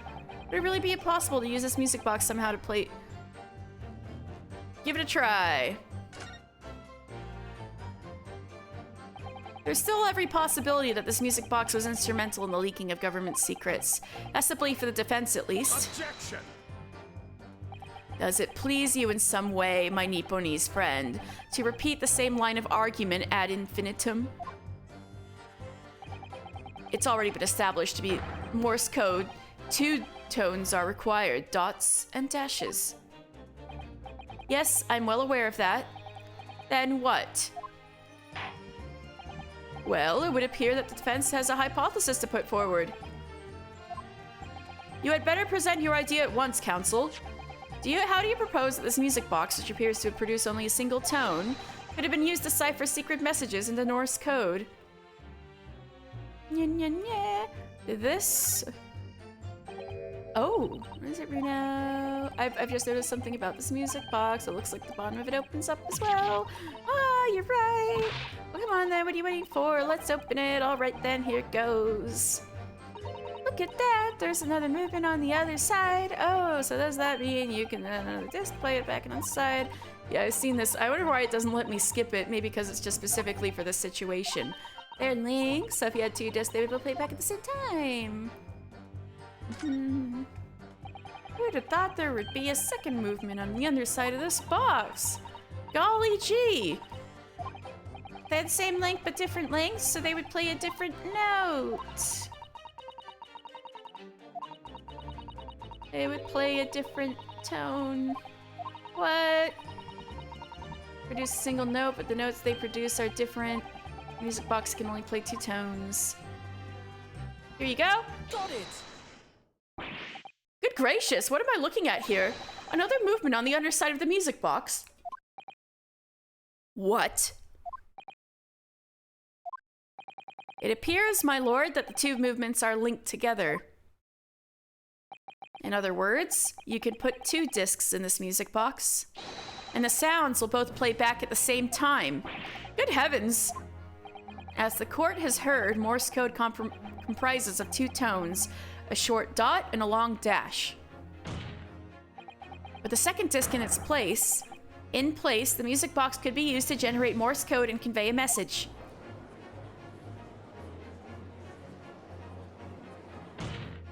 This is beyond a joke. I'm sorry. This poor excuse for lawyer has absolutely no evidence to support his claims. Though, of course, if my learned friend were able to present the court with the second disc, that would be another matter. Well... I can't at the moment. And may I remind the court that, as the witness has pointed out, he was not the one in the omnibus with Mr. Gilded 2 months ago, striking a deal over the disc or discs. Indeed, that was Mr. Mason, the brickmaker. Exactly! I had nothing whatsoever to do with it. So you lied in your testimony before about, giving this to McGilded at a party? This theme is so good, yeah. It's like the, starting screen, so it's like stuck in my head now. Though it has holes, I must admit the argument presented by the defense has much promise. I believe the cross-examination should continue. The link between Graydon and the victim of the omnibus case must be there somewhere, but I haven't found it yet. Oh dear. Looks like you need to give your argument more straight through, no? You will reiterate your testimony, if you please, Mr. Graydon. If I must, though I maintain exactly what I did at the start of this pointless cross-examination. It was some low-class brickmaker negotiating with Mr. McGilded anyway, was it? Was it not? I have no relation to the man. Let's look.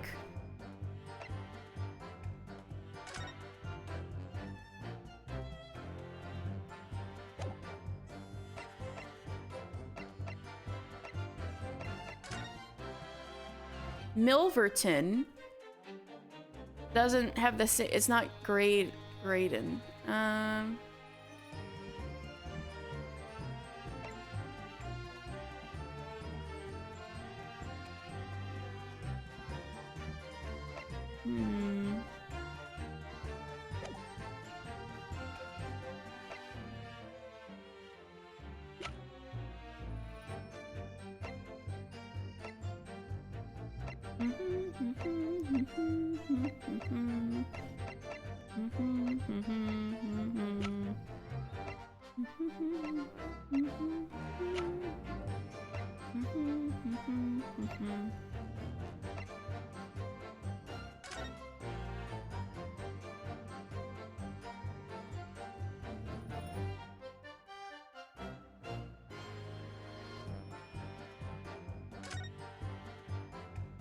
the overcoat. He said it was your overcoat.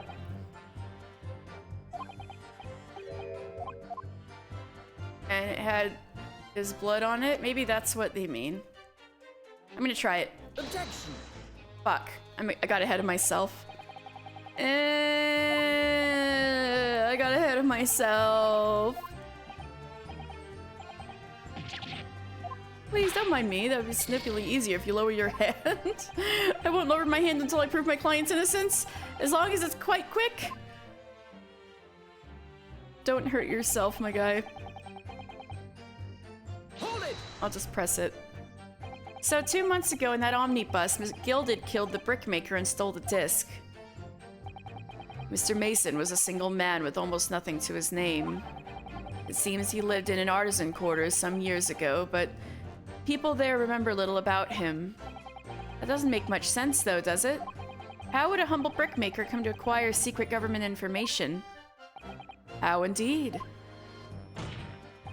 There must have been somebody else involved behind the scenes in all this. Somebody who acquired the disc and gave it to Mr. Mason in order to take it to a meeting with McGilded and negotiate a deal. Dear me. You may have it in for me, sir, but I assure you I have far more class than that. An old brickmaker from an artisan quarter and this well-to-do communications officer. If only I could find some evidence to link the two of them together. You have nothing more to add on that note. Let us return to the witness testimony. Look, all we done is break into the cafe the other night like what he told us to do. Like Mr. Graydon told you to do, you mean? That's it, yeah. Who else, eh? Silly me thought he was just popping over for a natter after all them years, but the rotter had a dodgy job for us. Eh, Ash? Ash, calling him Ash. Ash Gray. Let me stop you there, Mr. Skulkin. After all them years, you say? Yeah, I'll be like, well, what? Do you mean to tell me that Mr. Graydon is an acquaintance of yours? We're the sociable kind of baddies, you know?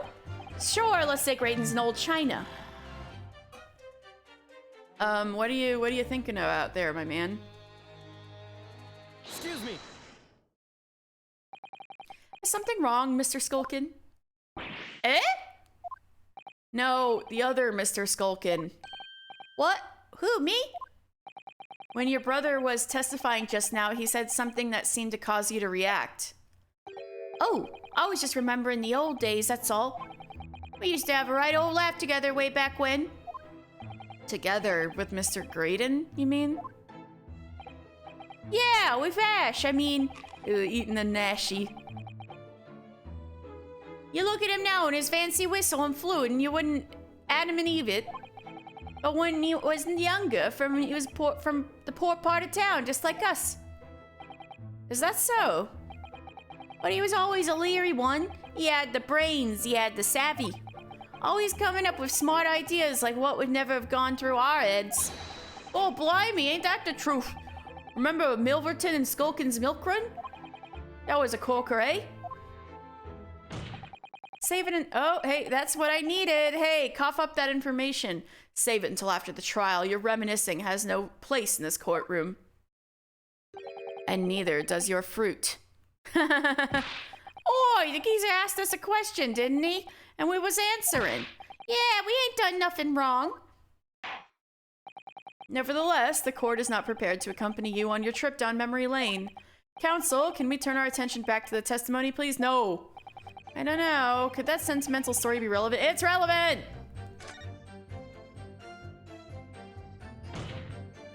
My lord. Yes, counsel? The brother's last sentimental statement could hold vital information relating to this case. Very well, counsel. I will permit the brothers to supplement their testimony with that detail. Briefly, I hasten to add. Say no more. Skulkin's never skulkin'. Milverton and Skulkin's Milk Run. Gore, then were the days. Wait. Where'd it go?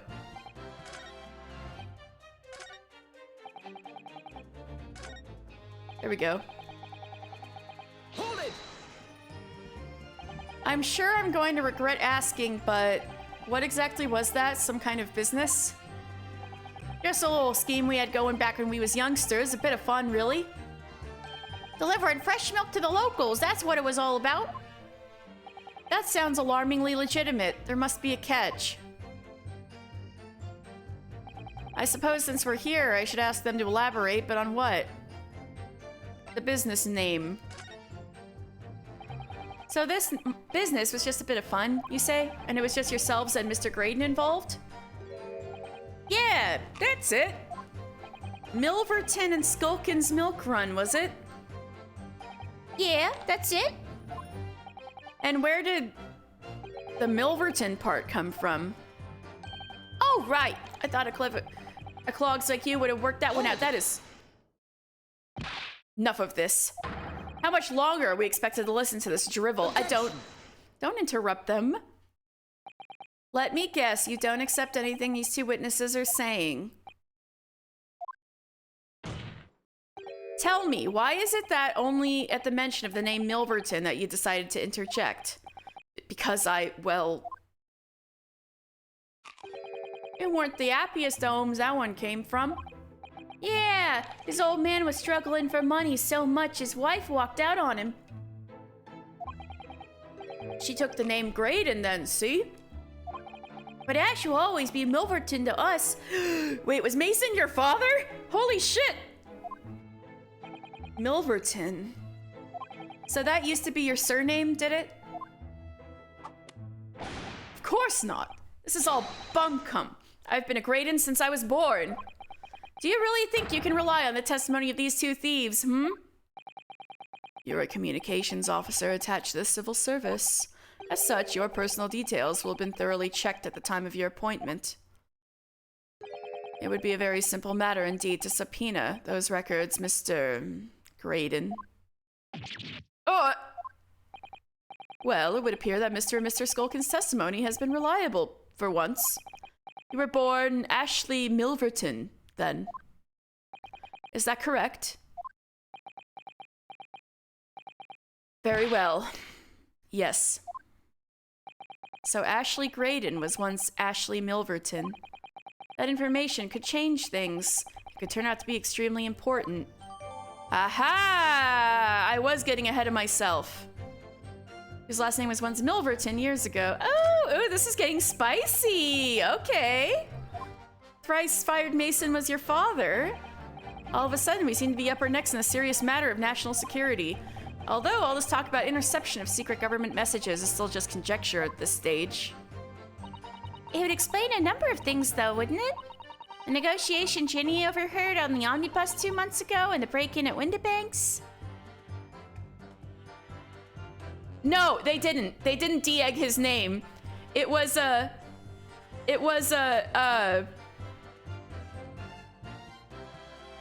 fake name. I'll show you. Oh no, they did change his name. Shit. But no, they had his name Eggert Benedict, and I was laughing my ass off. When he came into the shop, first he introduced himself as Eggert Benedict, and we were all like, that is fake as hell.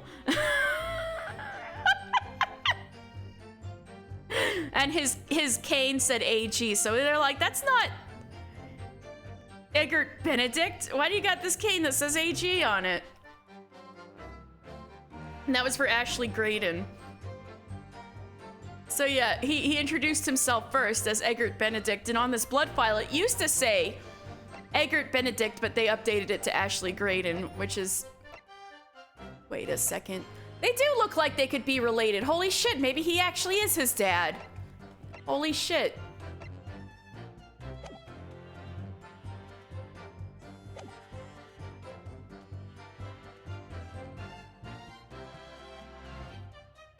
Negotiation Ginny heard on the omnibus 2 months ago in the break-in at Windibanks. But the trouble is, it wasn't Mr. Graydon in the omnibus with Mr. McGilded. No, that was Mr. Mason, the brickmaker who was so horribly murdered. was some link between the two men somehow. I got it. I know, but Mr. Graydon's testimony seems to be as watertight as ever. No, I got it, Ryunosuke. Those two brothers, yeah, exactly. So, and I'm sure I can look up stuff about his name in Japanese later. You've no relation to the man? Is that true? Finally, what Susato left for us is going to help. Objection. Mr. Ashley Milverton. Tell me, why did you try to hide your former name from the court? Because I haven't gone by that name for years. It means nothing to me. No, I don't think that's the real explanation at all. The truth is, you had a reason to hide that name. Explain yourself, please, counsel. I have here the notes from the omnibus case, my lord. And as we all know, the victim, the man who we now understand to have been negotiating with Mr. McGilded. Yes, Mr. Mason, the brickmaker? That's right, only Mason wasn't his surname at all. It was his given name. His full name was Mason Milverton. Milverton? Do you mean to say, saints alive? Mr. Ashley Milverton, is it not the case that the brickmaker, Mr. Mason Milverton, was your father? I don't... As I believe I mentioned earlier, your family history will have been thoroughly checked when you join the civil service. And it really would take no time at all for the court to subpoena those records. Gah. The truth is, you have been illegally acquiring highly confidential government information. You got your father killed and selling it onto McGilded in collaboration with your father. Did you rip your bullet hole open yet? The new facts and evidence unveiled by the cross-examination of this witness all come together to reveal the truth. The truth, you say? That you collaborated with your father, Mr. Mason Milverton, in illegal dealings with Magnus McGilded. By dint of this music box, you mean, counsel? Yes, stealing information being sent in secret government communications and selling it on to McGilded. And Mr. Graydon concocted this elaborate scheme of using 2 music box discs to encode the information, as presumably a safety measure against the information falling into the wrong hands. And a very effective one. I shouldn't have given the scheme any credence whatsoever. But the deal with McGilded went sour, and the brickmaker met his end. Yes, but before he was arrested, McGilded managed to temporarily dispose of the stolen disc at the pawnbroker.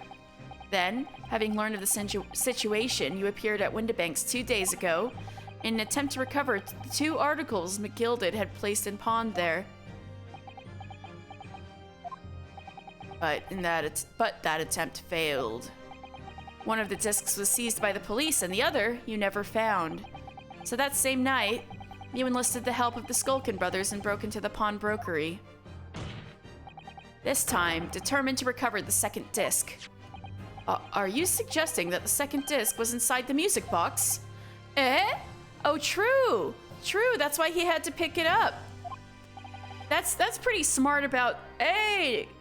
That's some nice thinking, Judge. You got ahead of me on that one. We never knew nothing about that. On the night that Mr. Windibank was killed,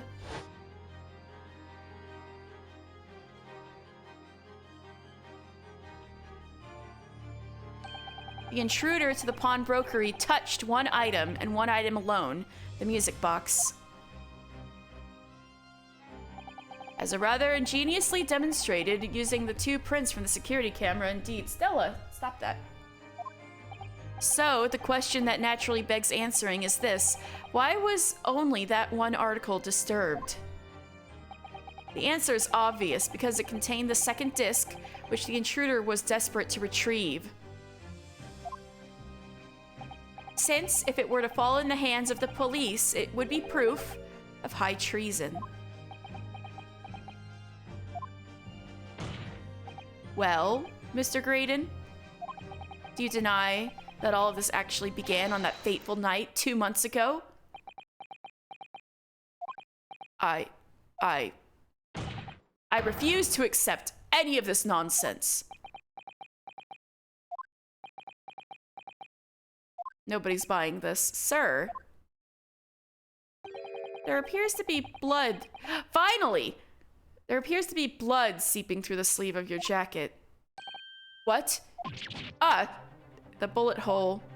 2 nights ago, we know that 3 shots were fired at the scene of the crime in Windibank's pawnbrokery. Stella always interrupts my stream.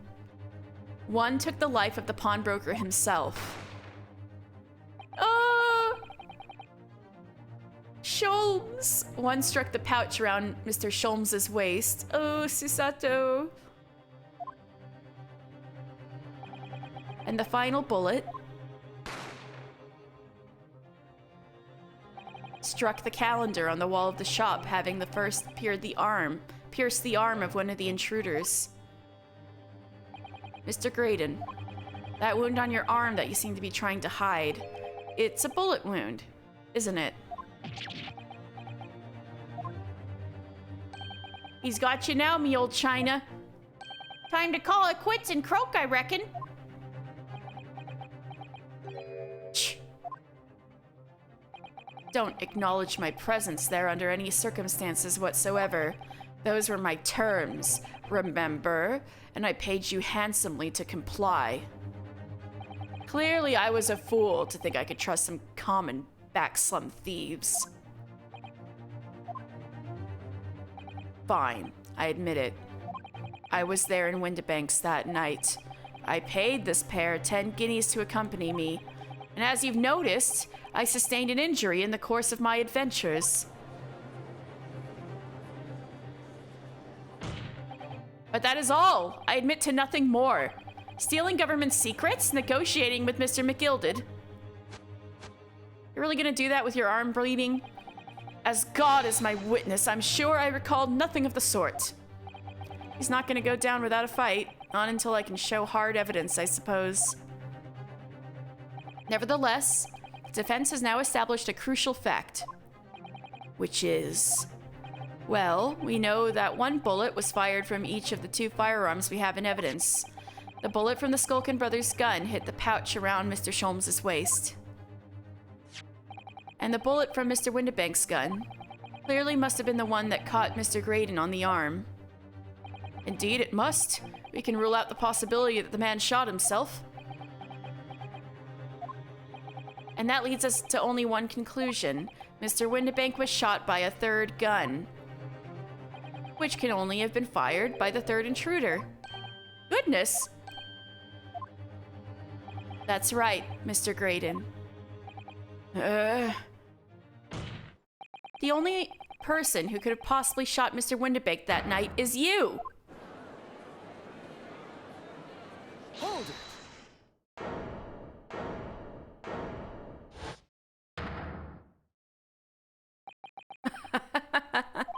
You little upstart. You made a grave mistake when you summoned me here. What? What's that supposed to mean? Is your arm not hurting? Yes, as you rightly say, I was there at the pawnbroker's. I did my best to hide the fact, naturally. I had no intention of ruining the distinguished career I'd built for myself at the communications station. But did the thought never cross your mind? Did you never consider the possibility? What? What do you mean? What thought? What possibility? Possibility that if I was there at the scene, I may have witnessed the crucial moment. You see, this makes me a key witness in this case, and I have my hands firmly around the neck of your client. What? Are you suggesting? I saw it all. I saw the very moment that pickpocket girl pointed the gun at that poor, defenseless pawnbroker and shot him. You... what?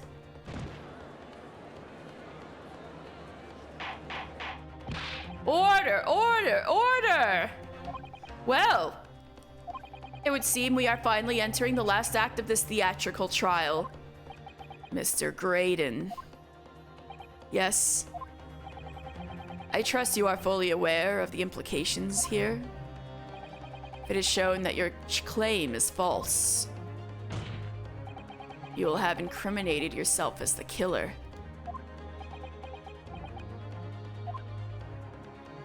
Oh, I understand fully. Then I must ask you to give your formal testimony once more. You will explain to the court precisely what you saw at the moment the defendant allegedly shot the victim. Nothing would give me greater pleasure.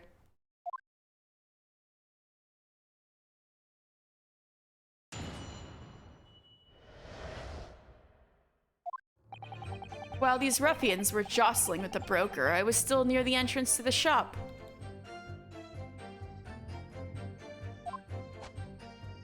When Windibank threw Nash over the counter, I felt a sharp pain in my arm.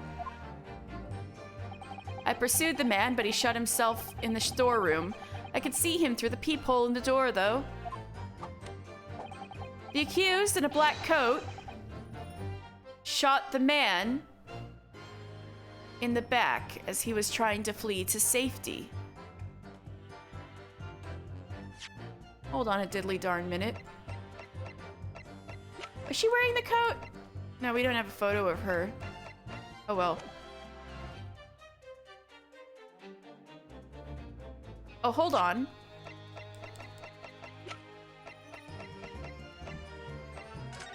Shit, she was wearing the coat. Okay.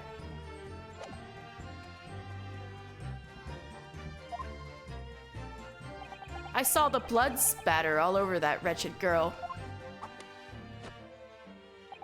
Then she tossed the gun out of the peephole, so I picked it up and made my escape.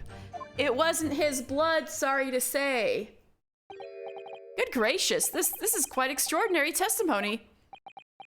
Little smirk. You claim, sir, under oath to have clearly seen the defendant pulling the trigger. I'm gonna get this guy. Order, order, order! It wasn't my intention to testify in this way. But neither is it my intention to be found guilty of a murder I didn't commit. So you see, my hand has been forced. I tell the truth now as an act of self-preservation. The truth? Until now, the prosecution was completely unaware of these details. Yes, well, sorry about that. Having shot me in the arm, the pawnbroker was then shot in the back by the accused. As I said, she was showered in his blood. You say the blood spattered over the accused coat? Are you sure on that point? Oh yes, quite sure. All over the black overcoat that pickpocket girl was wearing at the time. Really? If her coat could somehow be shown to harbor vestiges of blood, that would be... Hold it right there! But they already said the court won't take Sholmes's invention, but we gotta show it to the jury. It may sway the jury. Ooh, this is getting a little tense. Ooh, okay.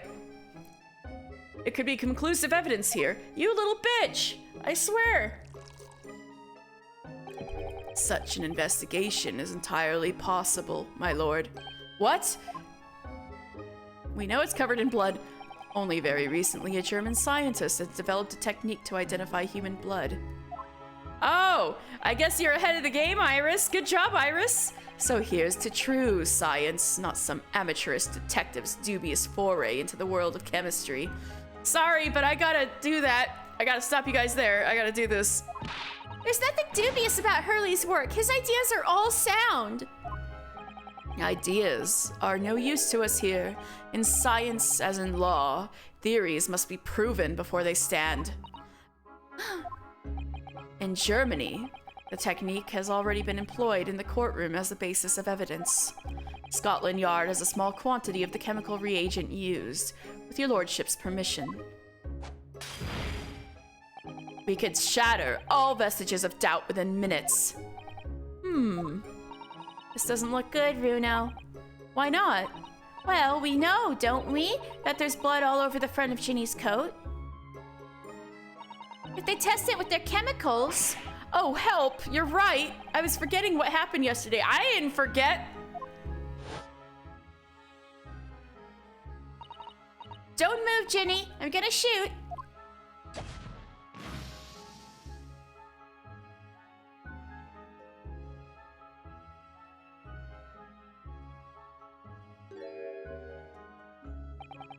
But that's not Mr. Windibank's blood. That stain is from 2 months ago. That's Mr. Mason's blood from when he was stabbed by McGilded, who was wearing the coat at the time. My lord, the defense objects to the test proposed by the prosecution. Overruled. Lord Van Zeeks, make it so at once. With pleasure, my lord. While we await the results, the defense may proceed with the cross-examination. Fuck my life. Once they find that blood on the overcoat, Gina will be... So we gotta beat him to the punch! We gotta beat him to the punch. We gotta say, there is blood all over the coat. My guy, here's proof. But it's proof, it's not our... We gotta beat him to it. I'm gonna try it. Your cross-examination. Of course, my lord. This cross-examination doesn't go well. If I don't manage to uncover some decisive evidence or a really compelling clue now, I have a very bad feeling about the outcome of this trial. Hey. You. Hold on a second here. A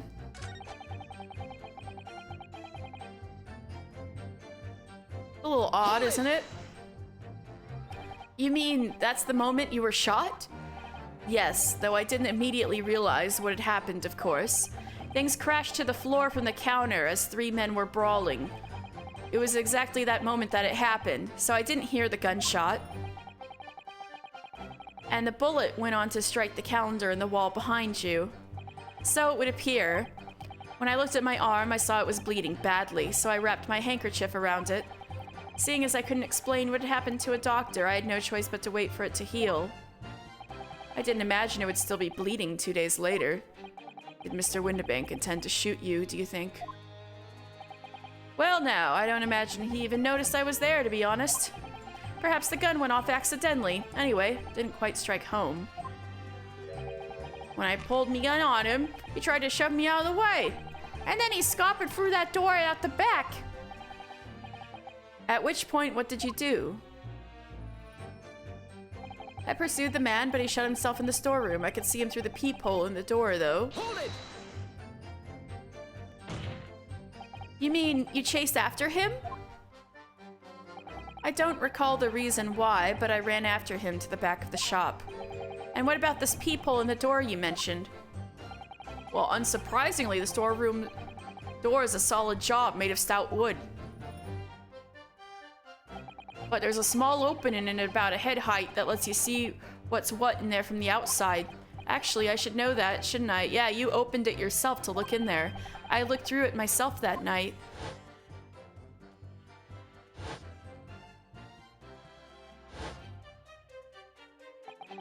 And what about you burgling brothers? Did you see what went on through this peephole as well? Not likely, Gov. Didn't see nothing of the sort, Gov. I doubt these 2 buffoons were even aware of the peephole's existence. So the Skulkin brothers were there, but they didn't see the killing of Mr. Windibank take place. Inside the storeroom, I could see the broker and that young girl standing there. The defendant? Yes, though neither of them noticed that I was looking. The girl raised her gun and pointing it straight at the man. And then, what did you see next? The accused in a black coat shot the man in the back as he was trying to flee to safety. Hold it! Yes, when the crime was discovered, the defendant was found with a gun in her hand. That was Mr. Windibank's gun, from which only a single bullet had been fired.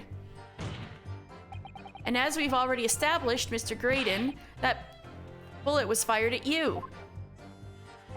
Ah, but no, it wasn't the broker's gun that the pickpocket girl had when I saw her.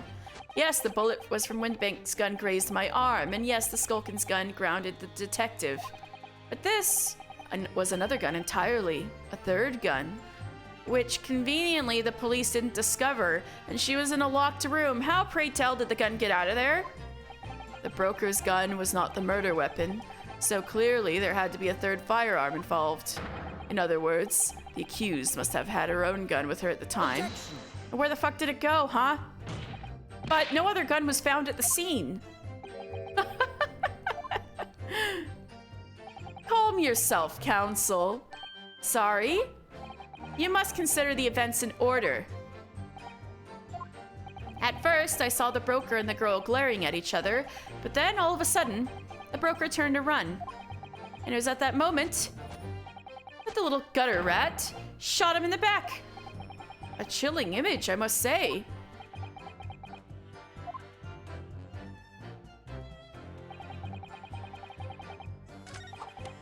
Hold on a second. But that was clearly this gun, right? In the photo. I might be getting ahead of myself on this too. Maybe it's worth a shot though, no pun intended. Yeah, it's clearly this gun, right?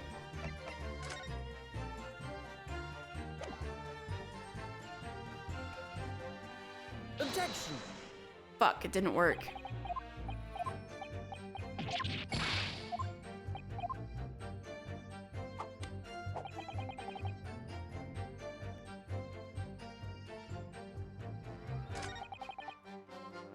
Hold it.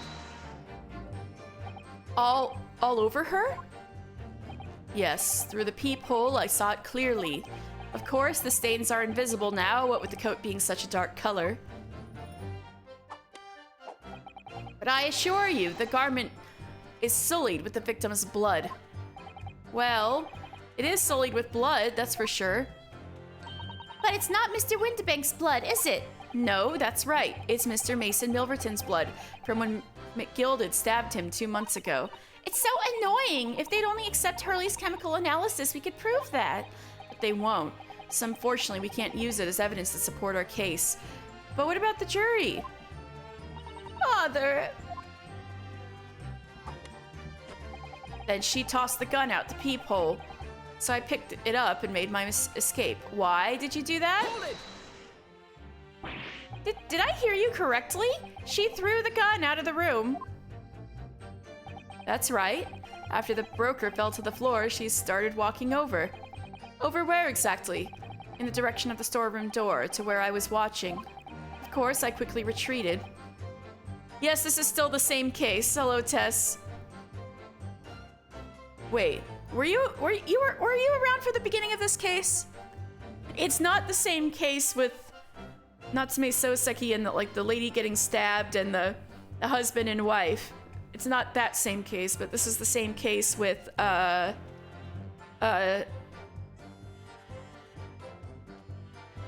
I'm trying to remember if you were around at all for this case. This is the one with the pawnbroker shop. It's still that one. Of course, I quickly retreated, and then the girl dropped the gun through the peephole onto the floor on my side of the door. But why on earth would she do such a thing? I couldn't tell you. Perhaps she was hoping to distance herself from the murder weapon.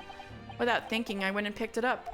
I suppose I was worried about just leaving it there in case any more tragedies took place. Likely story. So it was you, in fact, who took the third gun from the scene of the crime. Yes, it was yours truly. I left the clear up to my lackeys and left.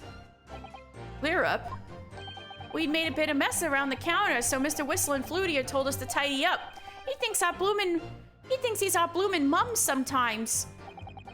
Well, I was paying you enough, by God. Tell me, Mr. Graydon, when you left the pawnbrokery that night, was it by any chance with the second disc in your jacket pocket? You're like a bull at a gate, aren't you? You doing okay? Well, hello? What's going on here? Excuse me. Gentlemen? Gentlemen! Ryunosuke, you're copying me.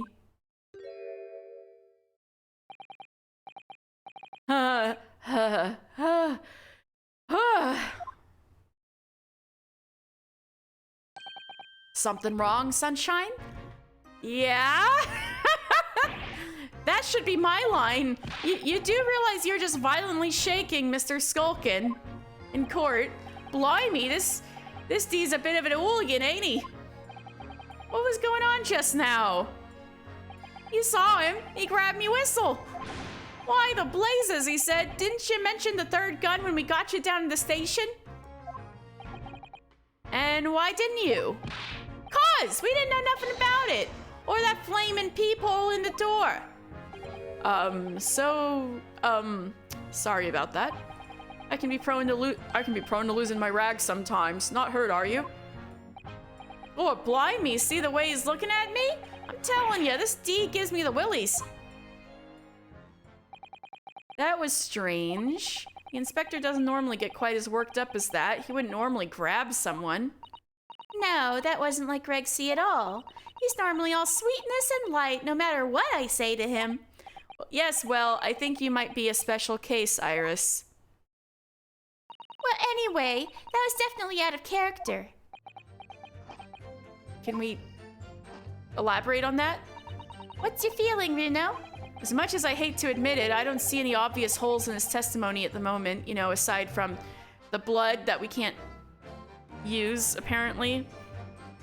We can't do the jury trick twice or something. But you have to find a way to break this man. And quickly, too, because once they discover the blood on the overcoat Gina was wearing... It's a bit strange that he's so sure of himself about seeing the blood spatter all over Ginny's coat. Doesn't strike me as the sort of thing you'd claim if you hadn't genuinely seen it happen. Well, we know that Gina didn't shoot Mr. Windibank, so what's going on? All I know is that it's very unfair. Why should some German scientist's test be acceptable as evidence when mine and Hurley's wasn't? Detectives can use test tubes too. Never mind that. I have to find a really stark inconsistency in this testimony somewhere. And I have to find it before the prosecution discovers the bloodstain on Gina's coat. I gotta press everything. Mr. Windibank emerged from the storeroom, I believe. Ringo and Nash were scouring the counter when he suddenly appeared and flew at them. He already had the revolver in his hand. Fortunately, I wasn't too close. I've never been so scared in all my life. Yeah, we're just your regular mild-mannered burglars, that's all. We don't like violence. Says the pair who carry a gun. What do you mean when you say you were near the entrance to the shop? I was in the doorway, running my eyes over the shelves of forfeited items. Looking for the music box, of course. The broker went for Nash in the first place. Then Ringo joined in, making it 2 against 1. So I assumed they could handle the situation. But I was wrong. Well, I was trying to help me little bruv, but the old geezer chucked me over the bloomin' counter. So I pulled me gun on the old fella, and that soon made him scupper. The pair of you setting upon the poor, defenseless pawnbroker together, shame on you. Sorry, Gov. My lord! Motherfucker. Requesting your lordship's permission to interrupt the cross-examination. Motherfucker. Explain yourself, officer. Oh no, is this a game over? I have the results of the test that was ordered earlier, my lord. Ah, the blood. Delicious blood. On the accused overcoat. Thank you, officer. Very well, the cross-examination is hereby temporarily suspended. Motherfucker. I presume you have no objection, counsel? No, my lord. I would like to show the jury something, though. If you will permit. Well, there you have it. The report, please, Inspector. Yes, sir. Traces of human blood were found on the overcoat of the defendant, Miss Gina Lestrade. From the extent of the stains, it would appear that they were the result of spattering following a gunshot wound. And a report. Goodness me. But it was after a stabbing. You're gonna hurt yourself, dude. See? What did I tell you? Objection. No, the blood on that coat is not Mr. Windibank's. What on earth makes you say that, Counsel? The coat originally belonged to Magnus McGilded. Just before his coat was deposited at Windibank's, McGilded had fatally stabbed Mr. Mason Milverton. So the blood on that overcoat is the blood of the brickmaker from the omnibus case. Objection. Well, the dead cannot speak. Isn't that right, my neat bunny's friend? Sorry? 2 months ago in this very courtroom, did you not argue fervently for McGilded's innocence? And yet now that the man is dead, you brand him as a murderer? Your conduct shatters any shred of respect you may have earned for yourself in this country. But that was... I call it a bully disgrace. Treachery, that's what it is. Now to determine whether the blood on that coat is 2 months old or not? Even a stereoscope couldn't help the answer to that problem pop out. Can't be done. But... we used Mr. Sholmes' specially formulated chemicals. Mr. Sholmes is a detective, not a chemist. Would you put such faith in a chemical formula devised by me, for example, when I'm a communications officer? Well, it swayed your guys' opinion before. What's wrong with it now? This is how we figured out that was Grayson's blood on the calendar, y'all. Brayden, I mean, I held out Poroshki to starving boy, and he ran away crying. Herlock Sholmes is barely more than a figment of the public's imagination. His name carries no weight in this courtroom. No weight at all. How could you say that? Victory is sweet indeed. This proves that my testimony is the whole truth from start to finish. How do you arrive at such a conclusion, sir? As the witness said, the accused's coat was spattered with the blood of her victim. The only way Mr. Graydon could possibly have known that fact is if he saw it happen. In other words, his testimony is solid, and the conclusion is singular. It was the accused who shot the victim in this case. That is the whole truth. No! We need a dramatic entrance, Sholmes, any second now. My lord. Been a long battle, this one, but this old war horse has something to say now, if you please. Mr. Foreman? As of this moment, sir, the squadron has reached its final decision. Ready, men? All for one now? Sir! Guilty. No, come Guilty. on! Guilty. Summation examination number 3, let's go. Guilty.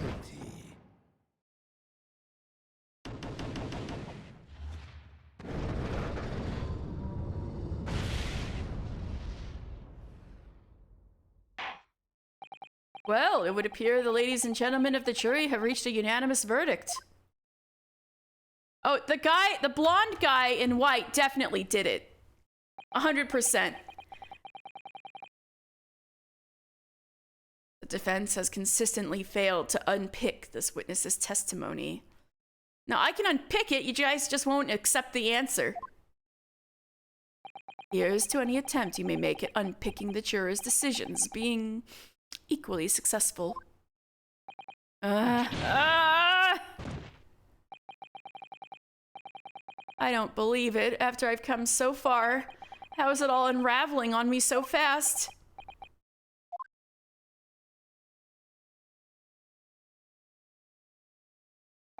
How very distressing to be held in such low esteem. I knew it! I knew it! Dramatic entrance from Herlock Sholmes. You're a little late, my guy. I was waiting for this. Wouldn't you agree, Mr. Naruhodo? Wait. You came here in disguise? You're so silly. Officer? You've delivered the report now. That will be all. Thank you. It occurs to me with some regularity, Mr. Naruhodo, that scientific truths are determined not by science, but by none other than the human mind. I know that voice. Am I going mad? Ah!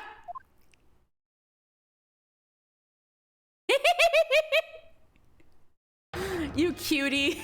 He's so... Detective behaviors. Mr. Sholmes! What is the meaning of this? You look quite good in that outfit.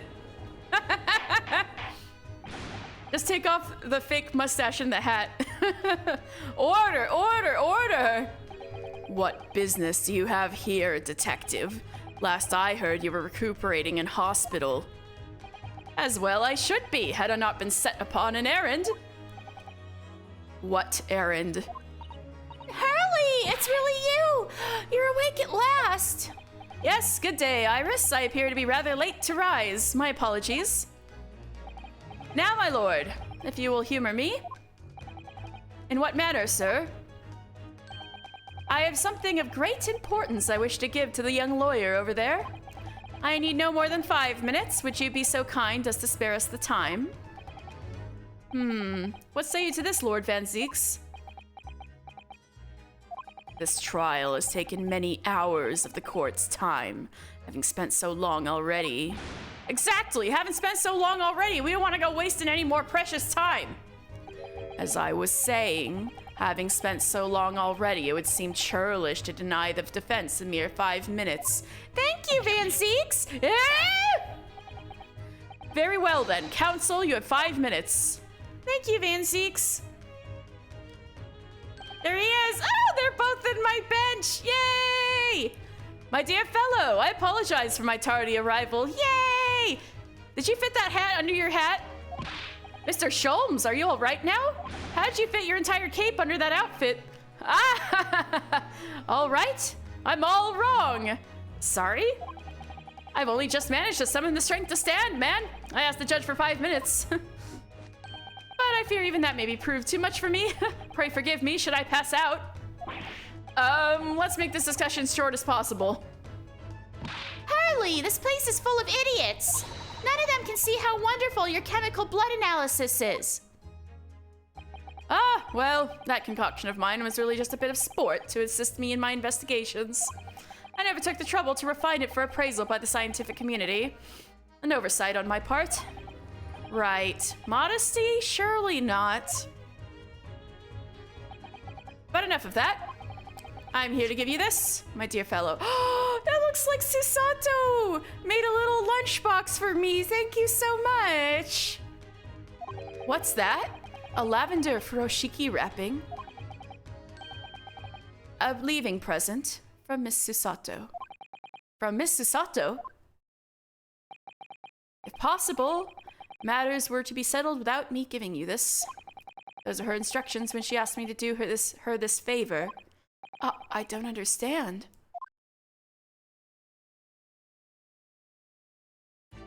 Miss Susato foresaw today's events, I believe. She knew that the culprit would attempt to escape justice by means both devious and underhand, and that you, Mr. Naruhodo, fighting fairly as you are wont to do, would find yourself in considerable peril. And at that very moment of crisis, you were to be given this small parcel. Those were the dear lady's instructions. A leaving present from Susato-san. Whatever could it be? Oh? Hello? What is this?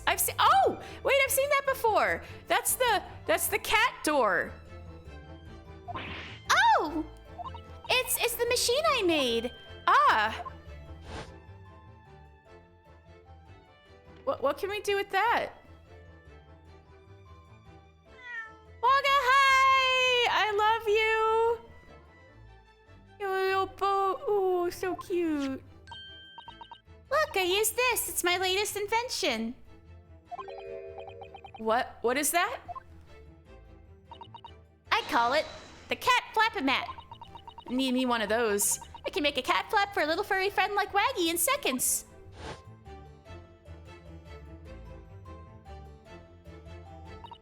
What's Susie up to? Miss Susato muttered the following words before she left. I am a failure.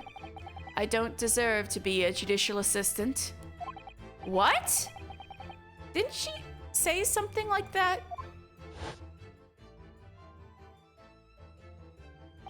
You really are the best judicial assistant in the world. Well, that's extremely flattering. But I'm sorry to say that I've been a complete failure. Whatever did she mean by that, Mr. Sholmes? That night, when you left Windibanks in pursuit of the thieves,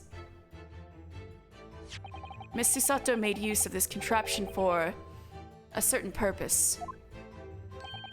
That is your answer, dear fellow. No, not at all not at all cryptic then. Susato-san used this cat flapomat that night? But why?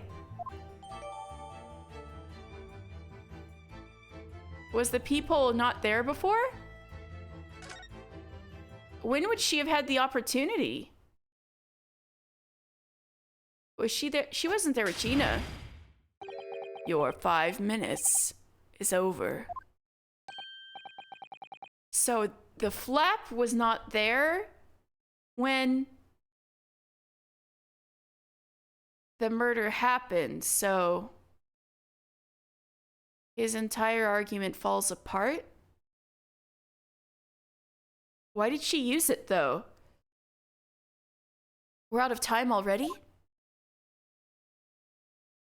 I mean, Gina didn't mention that Susato was there. Did she? No, she was there. She went with us. When did she have the opportunity?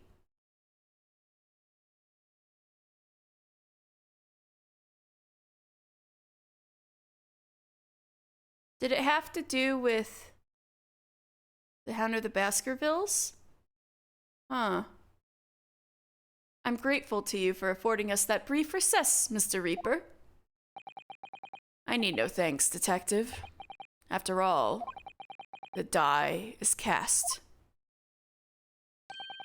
Is it really?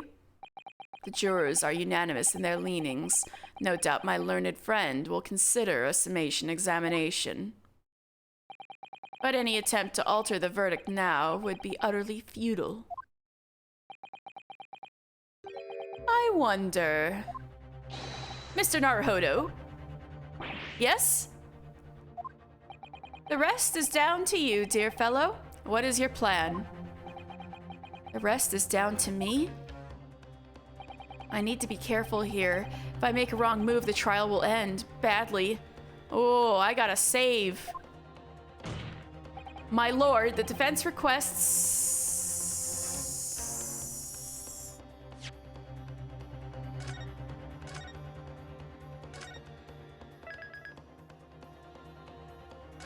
further cross-examination.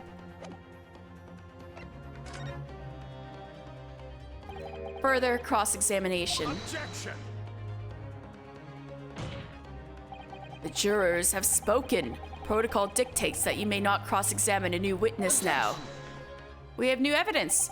The defense is not asking for the cross-examination of a new witness, rather to continue with what had been existing witness. That's right, you guys technically suspended the cross-examination, and now it should continue. What? It would appear that a rather important detail has escaped your attention, Mr. Reaper.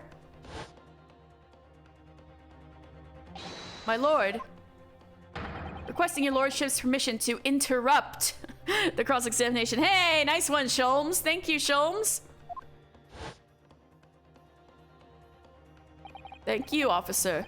Very well. The cross-examination is hereby temporarily suspended. Nice going, Sholmes.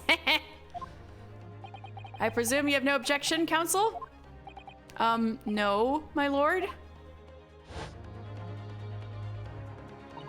So nobody can say anything then. If Runo asks to resume his cross-examination of Mr. Graydon. The court is obliged to allow it. This is absurd.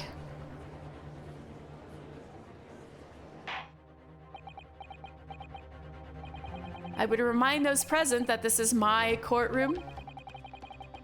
I concur that the defense is entirely within its rights to request the continuation of the cross-examination.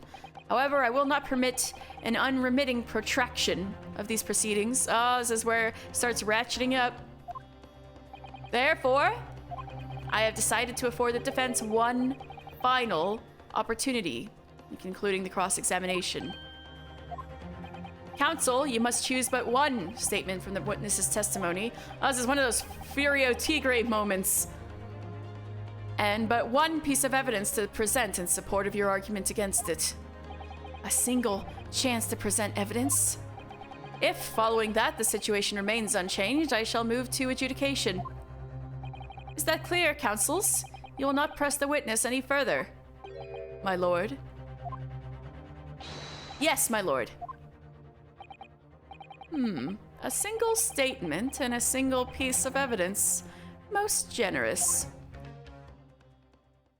Well then, Mr. Naruhodo, it's high time I fell in a dead fate. Gonna keel right over. I leave this in your capable hands. Bud, you're gonna reopen your wound, my guy. Your stitches. Mr. Sholmes! You gotta fall unconscious in the most hilarious way possible.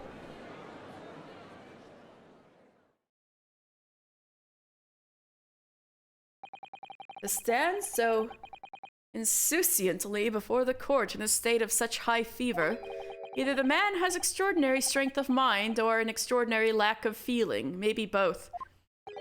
I imagine he's feeling very little now. The detective is sleeping soundly in one of the antechambers. Sleep it off. Strike a man when he's down, why don't you? Well then, counsel, are you fully prepared? I'm gonna sleep off surgery. Let's go. Yes. One statement, one piece of evidence. I won't let Mr. Sholmes down, or Iris. And I won't waste this final chance that Susato-san has given me. This is going to decide the entire outcome of the trial.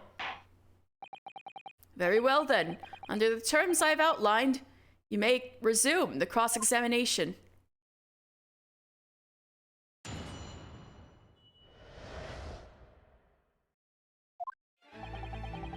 Ooh, this music! Ah, this music!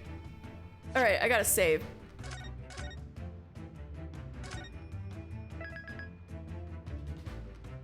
Ooh, this music! Let's go!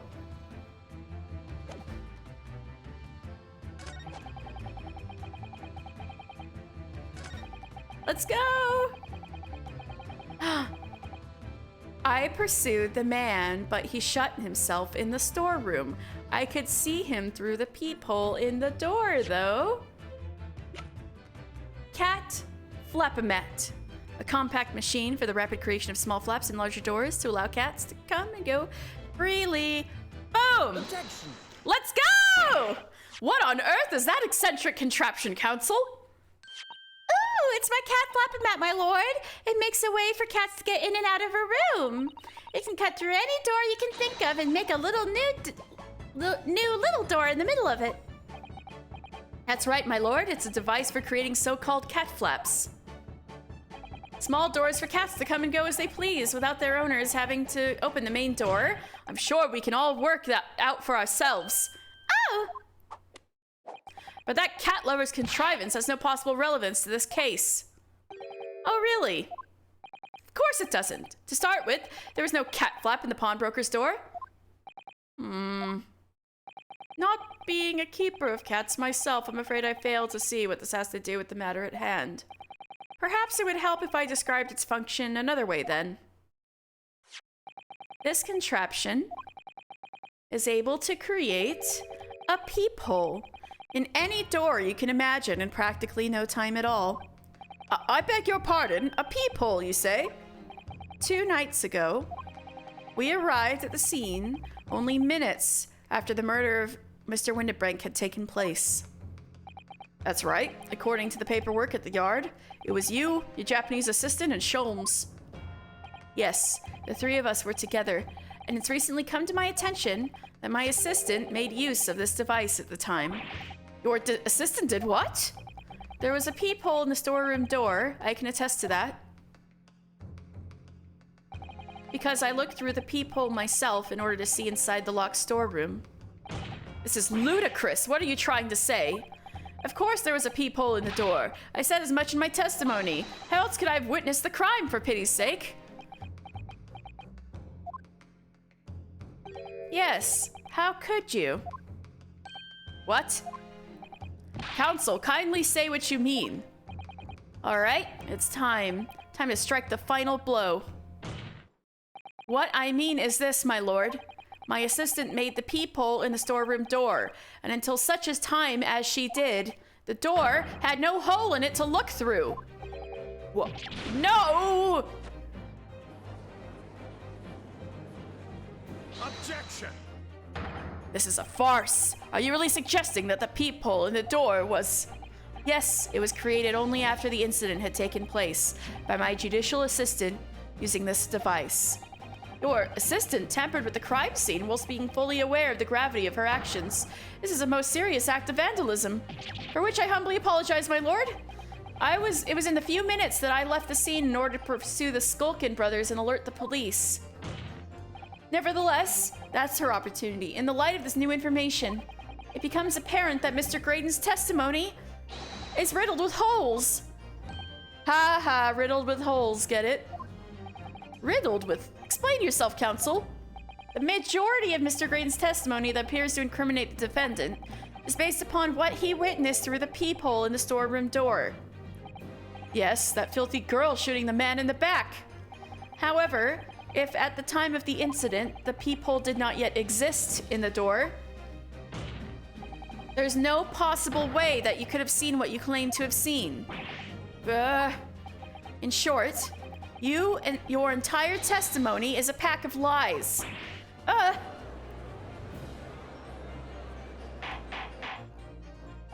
Order, order, order! Is there any credence in this revelation? Objection! None whatsoever, as my learned friend must surely realize. Exactly, this is just some cheap trick designed to discredit me. I'm afraid not, sir. Of course it is. Do you seriously expect people to believe that plaything can cut through a solid wooden door? Why don't we demonstrate it right now? Oh yes, I designed it to be very powerful. It can cut through even the toughest of doors. That's absurd. I don't believe it for a second. I had a feeling you'd say that. What? Waggy, cooey, time for dinner. There we go.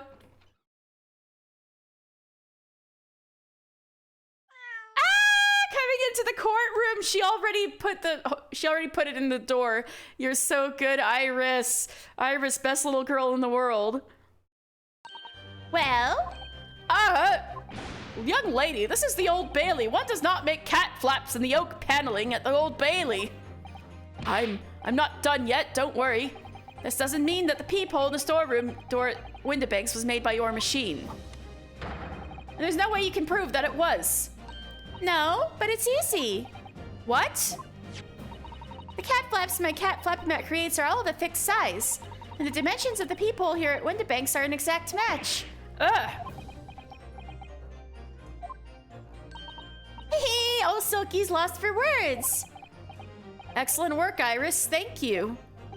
And now it's my learned student's friend's turn to be lost for words, I feel. I believe your judicial assistant has already left the country for your Eastern Island home. Well, yes, that's true. And you may have some difficulty in establishing all of the facts. For the sake of argument, let us assume the peephole has dimensions that are a perfect fit for this contraption. In that case, when was the peephole cut? The prosecution demands proof of your answer. What is the purpose of your line of inquiry, Lord Van Zeeks? It's very simple, my lord. It's very simple, my lord.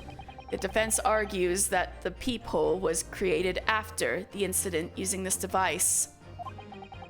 But now the perpetrator has returned to her native land. She cannot testify to the fact. There is no proof. And for as long as the defense remains unable to prove when the peephole was made, my learned friend's claims amounts to nothing more than a baseless accusation. Hold on a diddly darn minute.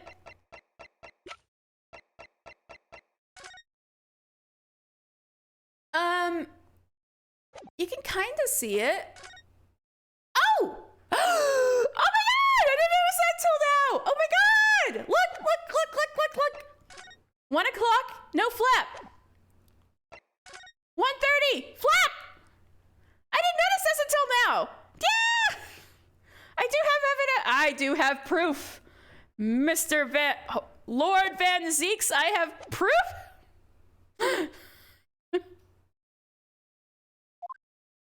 What? I have my evidence right here. Indeed, that is so, Lord Van Zeeks. Well, counsel? I have proof. I have proof. Don't give up now, Runo. This is the time to create your own opening and force your way through. I don't know if I can do this. I can! But I do know one thing. Susato-san is the greatest judicial assistant in the world. Very well. The counsel for the defense will present evidence to support the claim made. Proof that the peephole in the door of Windibank's room was created after the event and not before.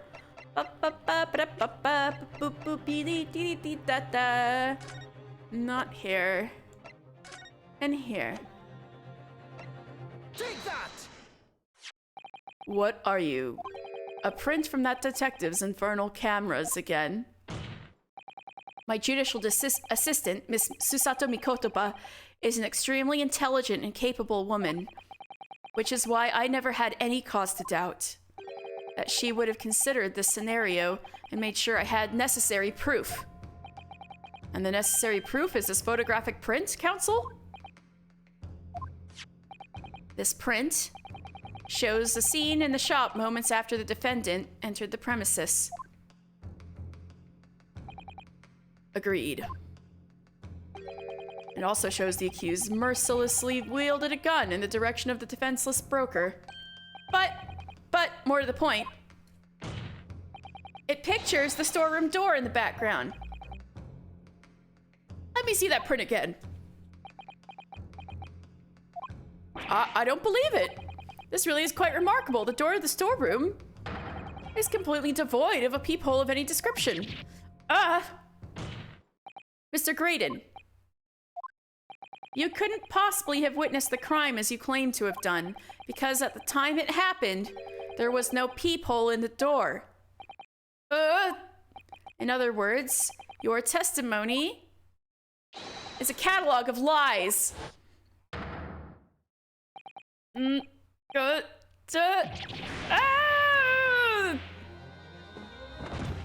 Owie, your arm. Yes, I love the dramatic music. Let's go. Order, order, order! I am satisfied that the defense has substantiated its claim beyond all reasonable doubt. This witness's testimony was entirely fallacious. That's not the only thing we now know beyond all reasonable doubt. My learned friend's assistant's guilt can no longer be denied. The woman tampered with a crime scene. But she didn't know it was a crime yet. She couldn't have because the door was locked. But more importantly, good lord, there's more, Lord Van Zeeks? The defense may have established a reprehensible instance of perjury, but that is no proof that this man is the victim's killer. Yes, that's right. What? I was there at the scene, it's true. And I was shot in the arm, it's true. Your collar is looking a little loose, my guy. But that's all, so's your hair. You look like you're falling out a little bit, my guy. Yes, in fact, if you look at the circumstances, I am the victim here. Oh, please. No! I don't believe this. But they're right. As it stands now, I don't have any definitive proof that he is the culprit. We need to find the third gun. Still, he can't worm his way out of it now. Iris? You know what they say. There's no point in locking the cat's door after the cat is bolted. Isn't that right, Bruno? As Hurley always says, one lie begets another. No, wait, that might have been a line I wrote for him in one of my stories. Well, no matter who said it first, you're right. Mr. Graydon. Not only did you give false testimony to the court, the lies you told make no sense. Make no sense? What do you mean by such a remark? What you said in your testimony reveals that you know something you shouldn't have known. In other words, there is a fundamental inconsistency in your statements. What? Objection! This provocative talk. This is provocative talk, counsel. Won't you enlighten the court? Explain this alleged inconsistency. Iris was right. One lie begets another. The inconsistency is revealed by the lies in the witnesses' statements. They show that Mr. Graydon had knowledge of something he shouldn't have known anything about, namely, the bloodstains on the coat.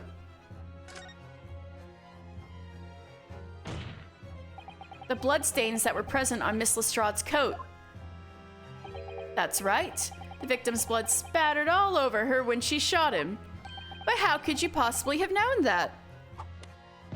Obviously, because I saw her do it through the peephole in the... Uh-huh. The point is not that you lied in your testimony, Mr. Graydon.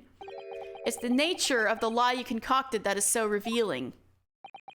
You're not making any sense. Then let me ask you a simple question. How is it, Mr. Graydon, that you knew of the existence of the peephole in the storeroom door? What?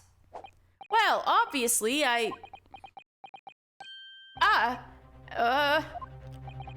Has the cat got your tongue, witness? The peephole in the door was made after the incident occurred. And once I returned to the shop having failed to catch the two burglars, Scotland Yard's investigators arrived immediately. Since that time, the police have been at Windibanks constantly carrying out their investigation. Isn't that right, Inspector Gregson? Well, yes, of course. The place is chock full of pawned articles and my lads have to thoroughly examine them all. So I gave the order to have officers working around the clock in shifts so we get through it all. And consequently, there's no way that you, Mr. Graydon, could have gained access to the shop. Therefore, you should have known nothing about the peephole in the storeroom door. So the fact that its existence forms the basis of your testimony is completely inexplicable. Objection! And yet, the fact remains that Mr. Graydon did maintain that he witnessed the crime take place through the peephole in the door. How on earth is that possible? Could I have a word, please, Lord Van Zeeks? Speak, Inspector. It's just that I really ought to be getting back to the station now to put in my report. There's really nothing more I can add to this testimony if it's all the same. Gregson, what the fuck is going on? Permission denied. Oh. It's not all the same to me, Inspector. Not at all.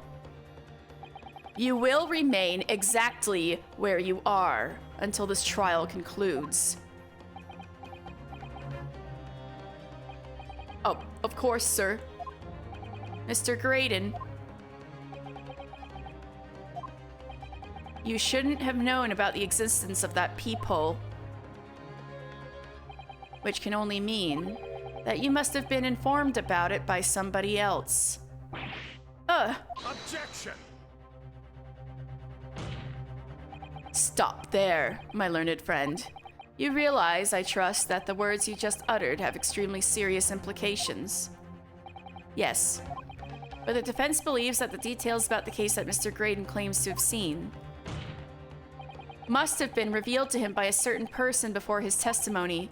And in fact, considering a particular clue we have, there's really only one person that could be. Who is the person in question, counsel? It's gotta be Gregson, but what's the evidence we have? The disc?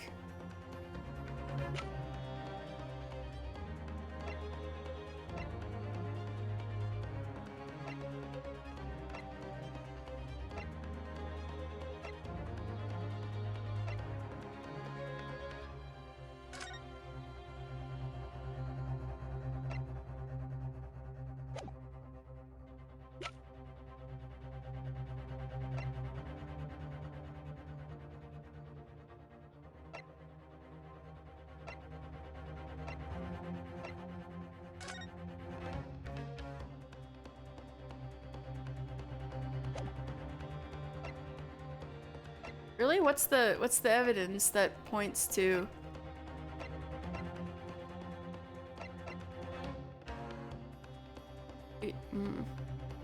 Alright, whatever. Who gave this witness details of the crime scene to facilitate his false testimony?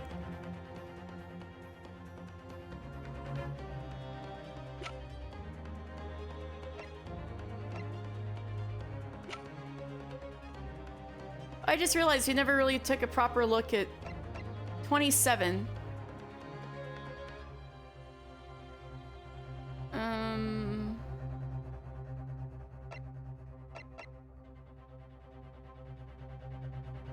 Well, let's see if this works. Take that! The truth is, it can only have been you, Inspector Gregson. Me? Objection! You had better have some proof to substantiate such a rash claim, my learned friend. Consider the fact that we have only been aware of Mr. Ashley Graydon's identity for the last few hours. We learned of it only during the course of the trial today. Indeed, preparations for his testimony were made with great urgency during our hour-long recess, but the police executed the subpoena and brought the man here from the communications station. And until that time, Mr. Graydon would have had no idea. No inkling that he would suddenly be required to appear in court. Are you suggesting that until such time as he was summoned? Yes, my lord. Until then, it's reasonable to assume he knew nothing of the peephole. It was only once Mr. Graydon was in the stand that he realized his position, that he would have to defend himself against the accusation that he was the third intruder. You're suggesting to the court that it was while this trial was in progress that he received the information? Yeah, he and Gregson were all whispering like so that he could commit perjury in order to save his skin. Exactly. And the only person with knowledge of the investigation that he had any contact with is you, Inspector Gregson. This is a bloomin' outrage. Why would I be giving away details of our investigation of this fella, eh? Good question. I would like to know that. I was summoned to his lordship's chambers during the recess in any case. Had you forgotten that? Quite true. I had a number of questions regarding the events that transpired at the pawnbrokery. Which means... the first time these two laid eyes on one another was after proceedings resumed, following the recess. Since then, they've been in full view of the stand where such illicit discussions can possibly occur. I literally called them out. Ooh, I just remembered something, Runo. What is it, Iris? There was one time before, wasn't there? I think it was when Ginny was testifying. Oh yes, now that you mention it. When the bailiff was dispatched to retrieve McGilded's music box from the scene of the crime. That's it! It was during that testimony. They were whispering. I remember finding it strange at the time. Mr. Graydon and the inspector seems to be having some kind of secret discussion. It would have been possible for you to give Mr. Graydon the information he needed then. You little toe rag, you're making all this up. And what were you all talking about? I'm a respectable Scotland Yard inspector, for crying out loud. Why would I do something like that? You tell me. Why would I be giving away any confidential details to the like of this bloke? Admittedly, you wouldn't have had any reason to do something like that for no gain. But perhaps it was part of a deal of some kind, and it starts to make more sense. What deal, Council? I wonder if perhaps in exchange for details about the people in the crime scene, Mr. Graydon agreed to give a certain something to the inspector, the second disc maybe? I'm sure I need not remind the inspector that, if found to be true, striking a deal of any kind with a witness would be considered a gross case of malfeasance. Well, Objection! This is getting spicy. It's becoming clear that jumping in with the accusations is this Nipponese student's specialty. I don't do that. But with the stakes so high, the prosecution is not prepared to listen to baseless charges. It is incumbent on the defense now to present evidence in support of this diabolical claim. Evidence? Just what are you proposing that the inspector demanded of the witness in return? The court must see proof of this alleged deal. It's the second disc. Inspector Gregson really did strike a deal with Mr. Graydon. And logically, there's only one thing he could have asked for. That must be it. Bruno, do you think it could be... Yes. It's the missing link that would join all the dots together in this puzzle. I must press you for an answer now, Counsel. What evidence explains the nature of the alleged deal that Inspector Gregson made with the witness? I would say the small music box, right? Take that! Inspector Gregson. Besides this murder, is it not true that you've been working on another very important case? What are you getting at now, Sunshine? Is it possible that this other top secret case is what's alluded to in this newspaper article here? The classified secrets being leaked overseas from the Ministry of Justice. How in the bleeding Nora could you... We discovered, during the course of this trial, the music box deposited at Windibanks by Magnus McGilded. A special music box designed to play 2 discs at once. It would seem very likely now that encoded on the pair of discs that were in McGilded's possession are the leaked classified secrets.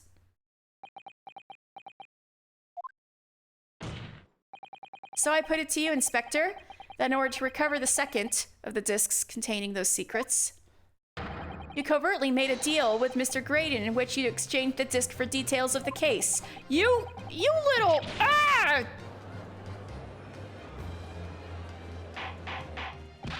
Order, order, order! On the day of the incident, when we met you at Windibanks, you said this. I'll be taking that whatever it is of McGilded's down to the yard, thank you very much. So hand it over. No, don't give it to him. It's mine, that is, it's mine. I'm sorry, miss, but anything belonging to Mr. McGilded has to be taken in as evidence now. Scotland Yard already knew at that time, isn't that right? That Magnus McGilded was involved in the stealing of government secrets. My orders were, recover the medium used to convey the secrets leaked from the ministry, and do it on the QT, strictly hush-hush. And that explains why, when I presented this disc as evidence to the court, you objected so heavily, I presume? Because you knew that it contained highly confidential information. Blimey, not likely. I mean, I wasn't that sure of it myself. I realized there was a possibility, that's all. Inspector, surely you're not saying that in order to acquire the second of these music box discs, you did indeed reveal confidential details of the crime scene to the witness. To aid and abet this man in giving false testimony. There's no other way that Mr. Graydon could have known of the existence of the peephole. It's the only explanation. A deal was struck between these two men. No, God! Objection! If, and I stress if, this sobering assertion turns out to be founded in truth, it would mean that the second disc is, as we speak, here in this very courtroom. Wait, what? In this room? Yes, it would, Ryunosuke. Use your head. How could you possibly make a... Ryunosuke! I'm gonna pinch your nose. How could you possibly make a claim like that? Because Inspector Gregson is a Scotland Yard detective. What? What's that supposed to mean, eh? As a seasoned policeman, the inspector will have approached this alleged deal with caution. Certainly, he would not have accepted a gentleman's agreement on this matter. No, he would have insisted on having the article agreed upon in the palm of his hand. Good gracious, then you mean to say Inspector Gregson already has the item in question in his possession? Yeah. He has the second disc actually on his person. Yes! The defense demands that the inspector is searched at once. Definitely. They could only have struck a deal with each other when Ginny was testifying before, and Grexy hasn't moved from the witness stand since. My lord, please, order an examination of his personal effects immediately. Well, Inspector?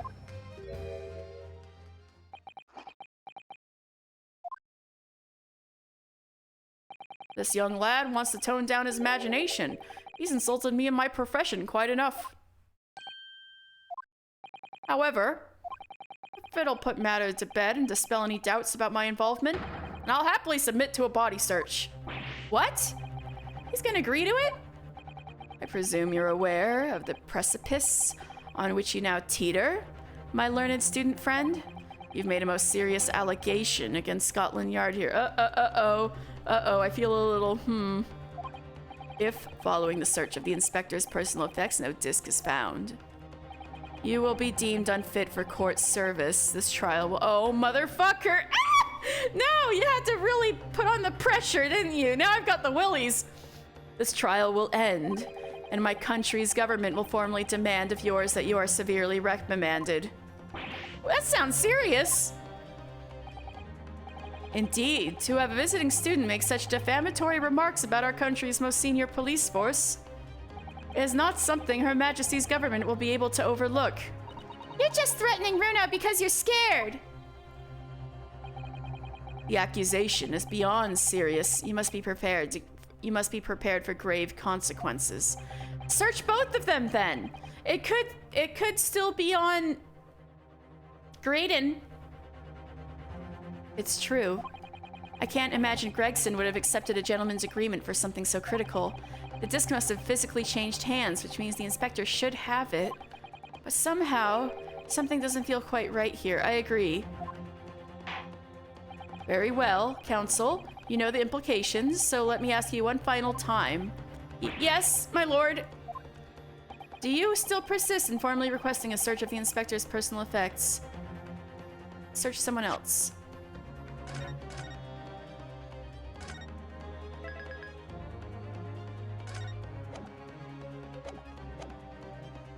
Search someone else. Yes, the defense formally demands the search to be conducted. Well, don't say you weren't warned. But your typical Nipponese stubbornness may well land you in hot water this time. Perhaps the lesson will do you some good. Fair enough. I've got nothing to hide. Very well then. I chose the right one, didn't I? Conduct a search of the... You had to be dramatic about it, huh? The defense demands a search, but not of Inspector Gregson. What? Now what's all this? I'm the one you're accusing, aren't I? I thought you wanted to search me. No, Inspector, not you. Somebody else. What's the meaning of this, eh? Lost it all at last, have you, Sunshine? The court shouldn't have put up with this nonsense. You're being completely irrational. Be quiet, all of you! Iris, get his ass. Runo's doing what you all told him to do, having the courage of his convictions. So you should respect that and listen to what he has to say in good faith. Because that's the British way.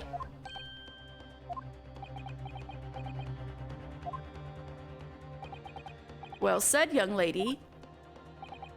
Indeed, this court is in awe of the defense counsel's conviction and eagerly awaits his next words. You what? Now don't be hasty, my lord. if I'm not mistaken about the things I've seen in court today, I'm fairly sure that I know who has that disc at the moment. There's only one person it can be. Counsel, of whom do you request this search now?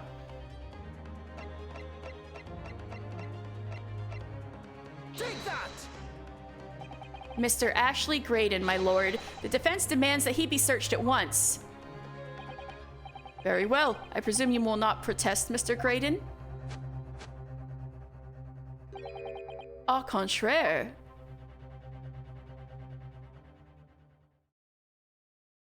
And so a brief body search was carried out by the court bailiff. A few short minutes later, it was revealed that Mr. Graydon had nothing— Oh, shit! No! Oh, fuck.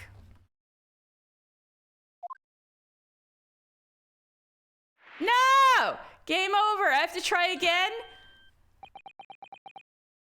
Ah! Well, counsel, if I'm not mistaken about the things I saw. Oh, shit.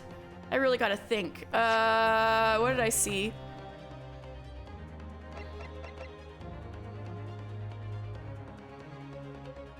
Did she pick his pocket? I don't think so. And one of these two?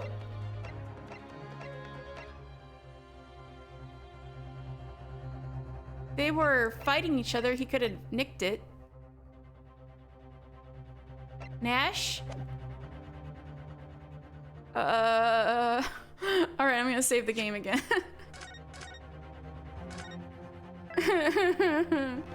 Motherfucker. I'm fairly sure I know that there's only one person that can be.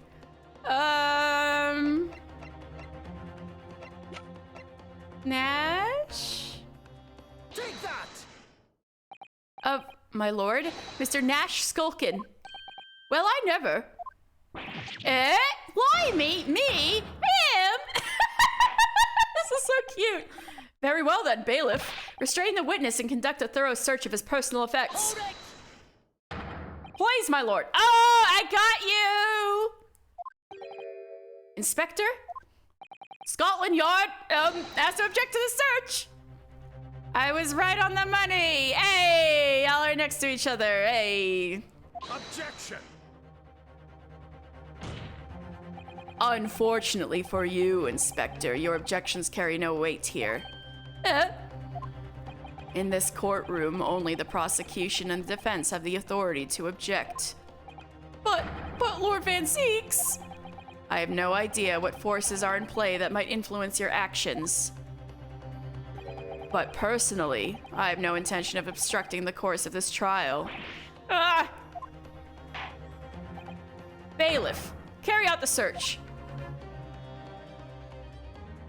Now, hold on, Mo. I didn't know nothing.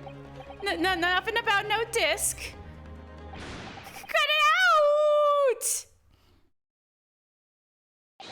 Ah! Here, my lord, in the witness's pocket. I found this. Woo! We did it. Good lord, that's another music box disc. I didn't know nothing about it. Nothing.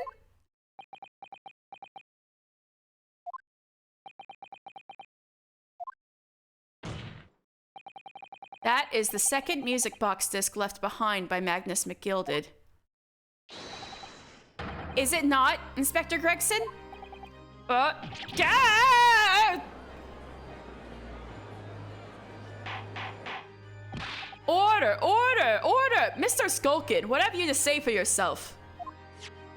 Gordon Bennett, I mean, just Gordon Flamin' Bennett. I swear I didn't know nothing about that disc, honest to God. Counsel, would you please explain what exactly is going on here? The alleged deal that was struck between this witness and this detective, no? Without question, my lord. Then for pity's sake, why on earth was this man in possession of the disc that the instructor traded for information? Inspector Gregson is a shrewd, calculating man who rarely loses his composure. But at one particular point in this trial, he exhibited some unusual behavior for a brief moment. That's right, he was shaking that guy. I don't recall. What unusual behavior? It was, yes, during my cross-examination of Mr. Graydon.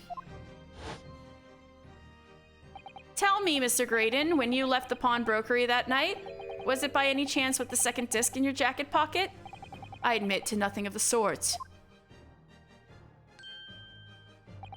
While Mr. Graydon answered my questions, the inspector appeared to have grabbed Nash Skulkin by his coat and was shaking him violently. Yeah, I did it and all, and thought me noggin was gonna fall clean off, it did. I was wishing I'd been born as me brother, I was. And what exactly happened to make the detective attack you like that? I ain't got a clue. He just suddenly turned and grabbed me whistle like that and started shaking me. Is it because you pickpocketed him? Why the blazes, didn't you mention the third gun when we got you down to the station? That's what he said. Yelled it right down my ear, all he did? Me head's still throbbing now. The way the detective behaved then was extremely out of character. But looking back now, it must have been that he did it. It must have been then that he did it. That was the opportunity Inspector Gregson created for himself in order to hide the disc. Well, bless my wig, he hid it. You. But I'm afraid I failed to comprehend the motive here. If the detective had acquired the disc he was after, why on earth would he then proceed to hide it in another man's pocket? This is a court of law. He could have submitted the item as evidence. It would appear, my lord, that the inspector was not at liberty to do that. Why ever not? As the man himself revealed earlier, his current assignment has some special conditions. My orders were: recover the medium used to convey the secrets leaked from the ministry, and do it on the QT, strictly hush-hush. Hush-hush? A top-secret assignment, is it? As far as we're aware, the information stolen comes from confidential government communications. It would seem that if that information were to be revealed in court as evidence, it would be problematic. Does that sum up the situation, Inspector? I'm operating under direct orders from the ministry. I'm afraid I'm not at liberty to answer that question. So, realizing there was a chance that you may be searched here in court, you took steps to hide the disc you had acquired from the witness. Does this mean he only pretended to attack Mr. Skulkin in order to get close enough to him to slip the second disc into his pocket? Yes. So it was all a pretense?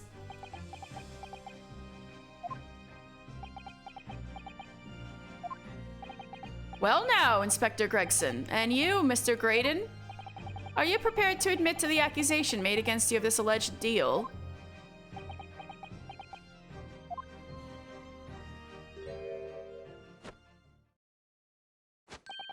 Admit to it. Yours truly, please.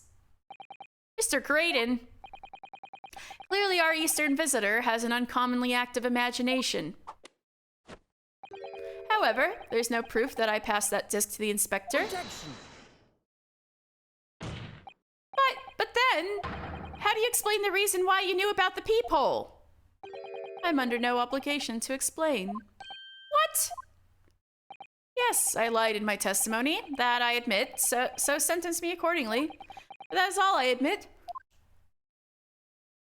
Murder, leaking government secrets, striking a deal with a detective. All of it is this young Eastern man's fancy. I have no idea what any of that is about. You... what? Van Zeeks, you don't buy this, do you? Well, what about you then, Inspector Gregson? Do you admit to making a deal with Mr. Graydon in order to acquire the disc? Ladies and gents of the jury, as a Scotland Yard inspector, I will declare this and nothing more. I am acting in the best interests of the country. Whatever I've done, it's been in the name of justice. So, as members of the public of this fine country, I'd like to think that justice will be your guiding light when you're making your decisions.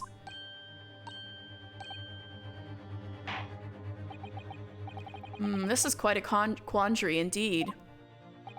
Rarely have I encountered such extraordinary tumultuousness in the concluding of a trial. Nevertheless, in the absence of any further evidence to be presented, I believe it is time that we put the matter to the jury to their final leaning. What? Well, now, as a fellow servant of Queen and country, I must say I sympathize with the old inspector. Yes, he's a dependable man, I'm quite sure. In service, one becomes a good judge of character. Even crossing your eyes doesn't help when it comes to looking at this case. It's all blurred to me. Well, as a fellow professional, I'd like to put my faith in the detective, really. Raiden is highly skilled operator. Stop. Currently in presence of idols. Stop. Detective has very much trust in eyes. More than this, I cannot say. I don't believe it. These 6 jurors they're going to believe Gregson. They declare their decision now. Is Ginny going to be found guilty? Iris, you can guilt him. Give this man anxiety. Do it now. If I don't manage to produce some definitive evidence right now, then we're going to lose. Either some proof that Graydon killed Mr. Windibank or stole those government secrets, or some evidence to force Gregson into admitting that he struck a deal with the witness. Iris, start getting him to sweet talk you. Start welling up the tears like you're gonna cry because your friend is gonna die. Just do that. Well then, counsel. I think it's time I impose the jurors to declare their final decisions, no?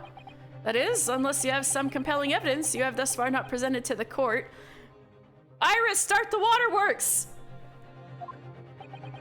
I let the judge call on the jurors to announce their leanings. Gina will be found guilty. So there's no choice then, Runo. You have to throw some more evidence at them. This is it now. It all comes down to the... Save the game.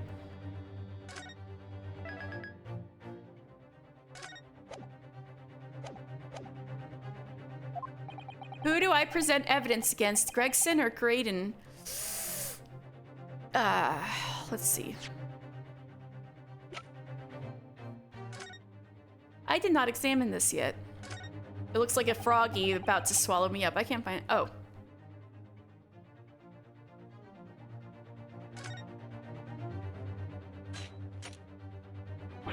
Whew, those vicious teeth look like they could rip through almost anything. They're good, aren't they? They're made of a special alloy I developed just for this job. The cutter rotates 10 times per second, so it can get through any kind of door in no time at all. And what are the 2 parts at the top there? Ah, those are for attaching hinges to the section of the door that gets cut out. Right, of course. Nothing can match this machine for power. It can make mincemeat of even the toughest of doors. So where did that knob come from? It sounds so charming and friendly when you say what it's for, but it feels like the reality of the cat Flappamat is that it's a grim weapon of door destruction.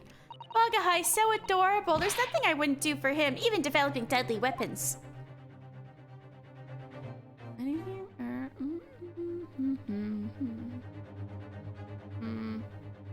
gotta think about this carefully, huh?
The Hound of the Naruhodos. I'm fairly sure that Mr. Sholmes is a friend of someone who has that name too. Aw, you're friends! How sweet!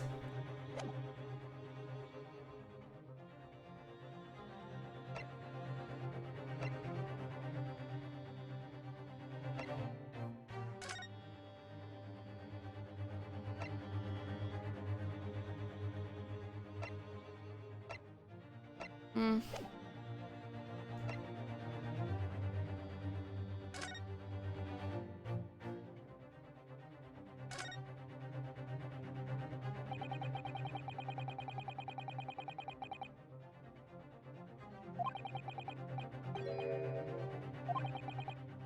Hmm.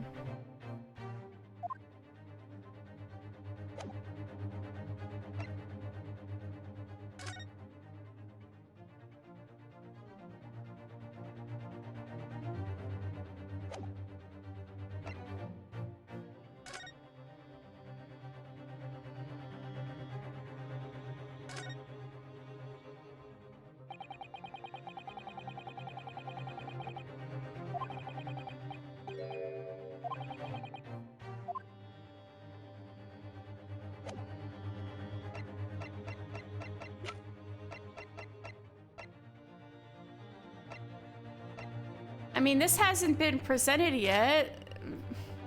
I feel like I'm taking a big risk by showing this. It's like, look, no.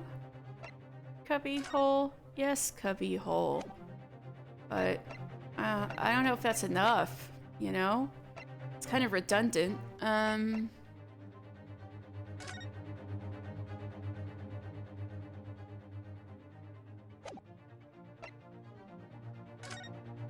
This is all we needed for... We just needed this for the bullet and nothing else, right? These glass vials are full of Hurley's homemade potions. Homemade? Yes, like fingerprint powder to show up where people have touched things, and scent amplifying solution to intensify a smell lingering on an object.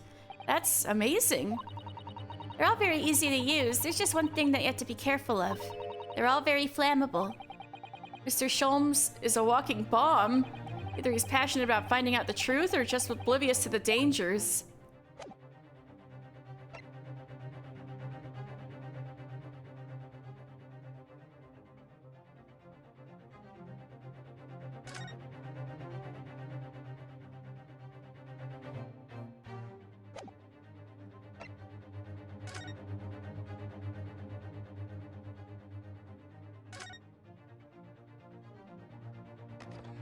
Can we put the second disc in here yet?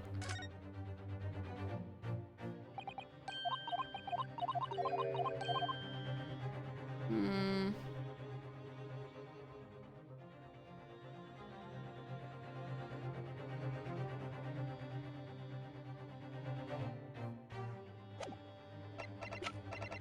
Ah, come on, Joy-Con. Cooperate.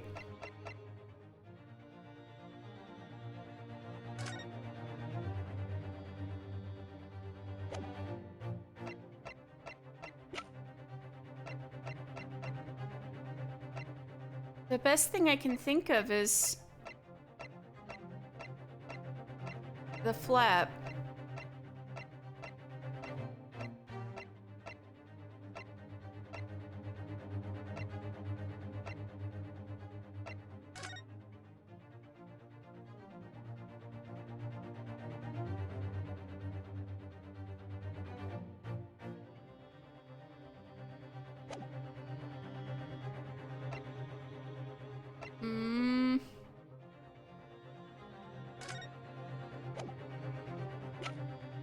New evidence.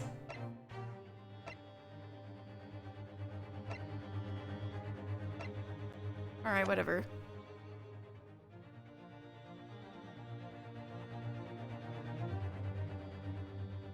If I were to present something to Gregson, what would it be? Well, no, I'm not gonna...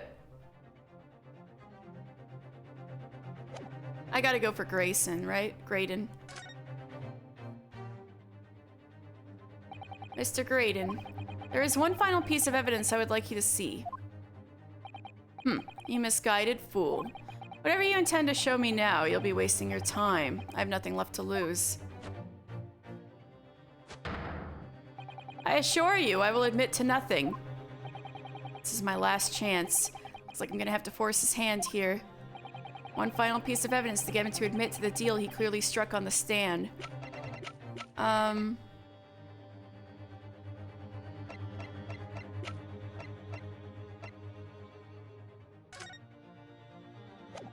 Let's see if this works. I doubt it, but... Take that! What on earth is this, Council? Irrefutable proof, my lord, of the corrupt dealings that went on between these two men. It's not, or perhaps, irrefutable proof of the corrupt workings of my learned friend's mind. Ugh. Fuck, that wasn't it. No! No! Well, very last okay, my hints. Thank you for giving me hints. They only struck that deal at the very last possible moment when they were in the stand. What's more, there's no love lost between them, clearly. It's strictly business. You think about it, murder and treason are both such serious crimes. Yes, punishable by death. So I don't think old Silky is going to admit to either anytime soon, do you? No, but Gregson, on the other hand, so we gotta talk to Gregson. He's just refusing to admit to what happened because he's been sworn to secrecy, out of a sense of duty. I wonder.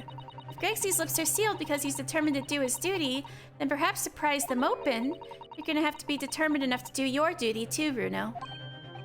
Of course, he'd do anything to follow his orders, so...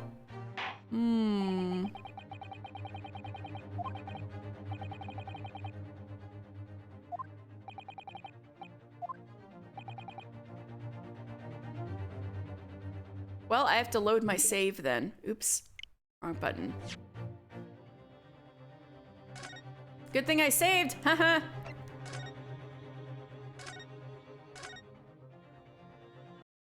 So I need to present to Gregson.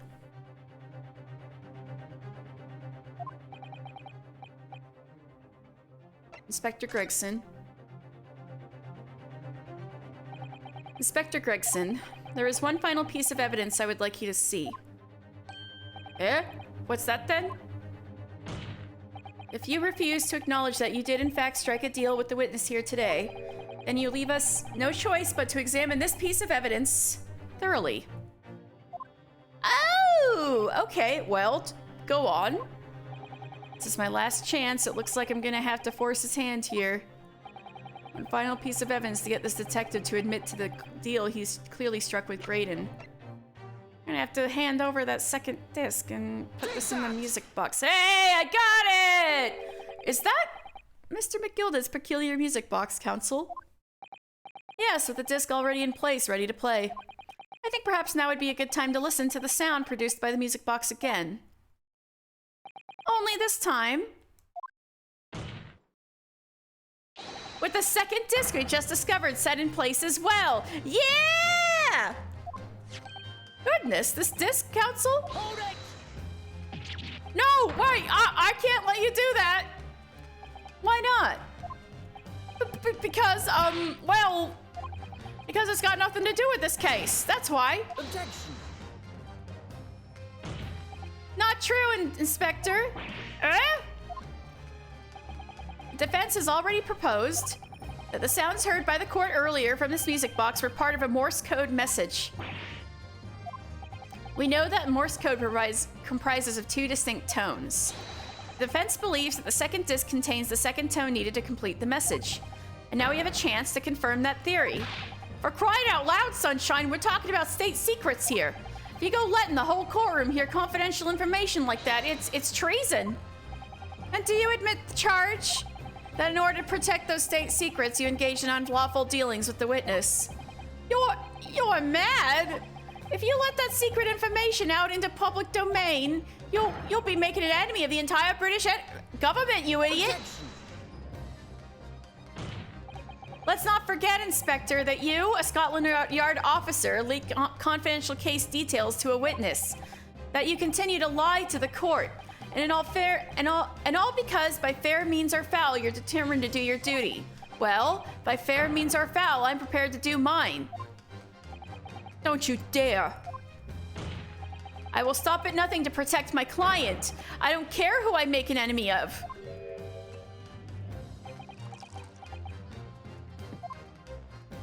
My lord, if you please. The court must hear the sounds made by that music box. Come on, Van Zeeks, for Pete's sake, stop him! Objection! There comes the boot. Inspector, you should know my methods by now. Oh, put the pressure on him, yes! I'm a prosecutor. I'm no Scotland Yard puppet. In this courtroom, my duty is to the law, so let me propose a toast to uncovering the truth by fair means or foul. No! Very well, the defense's stance here is that of the prosecution have been made very clear, I feel. Therefore, in accordance with the defense's request, the court will now listen as this music box is set in operation once more. Ooh, so dramatic! Ooh, the tension! This time, with the second disc in place, both discs playing simultaneously.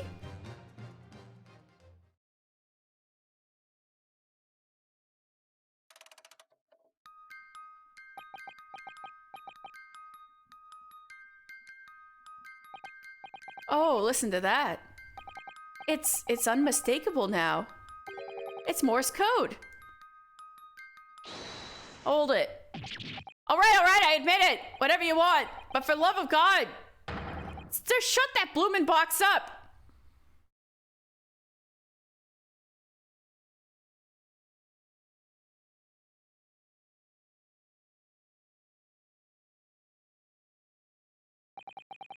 Let me ask you again then, Inspector Gregson.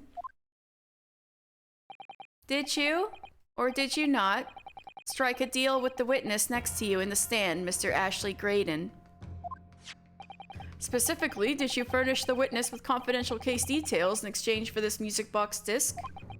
Did you reveal the existence of the peephole in the pawnbroker's storeroom, Inspector? I did. Stop! What are you doing, man? It's all exactly like the young Easton lawyer said. When the trial resumed after the recess and we were stood here in this stand together, that's when he approached me with the deal. Shut up, you imbecile! Shut up! Psst, you there. You're the detective who turned up at the pawnbrokery the other day, aren't you? I may have something you're looking for, Inspector, with me at this very moment. So how about a trade? I suggest you accept. More information that may make certain individuals uncomfortable will soon become very public indeed. I couldn't let that information become public knowledge, not under any circumstances. So I accepted the man's proposal and told him details about the case that should have put him in the clear. The peephole in the storeroom and the bloodstains on the overcoat. By giving false testimony, this witness intended to have the defendant wrongly accused of murder. Inspector, you knew that. Yet you revealed those details to facilitate the witness's perjury. I did. But then it turned out the peephole had only been made that night after the incident took place. Scotland Yard wasn't aware of that, so if I'm perfectly honest. Well, Mr. Graydon, what do you have to say for yourself? There's nothing and no one left for you to hide behind.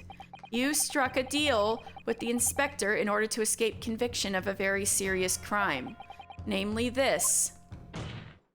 You are the third intruder who broke into the pawnbrokery on the night in question. And you perpetrated the murder of the proprietor, Mr. Pop Windibank. You. Let's go. Oh, he broke it. Traitor! Oh, fuck. Hello? Hello? Hello? It's already broken. You can totally get out of that. What? What did he just...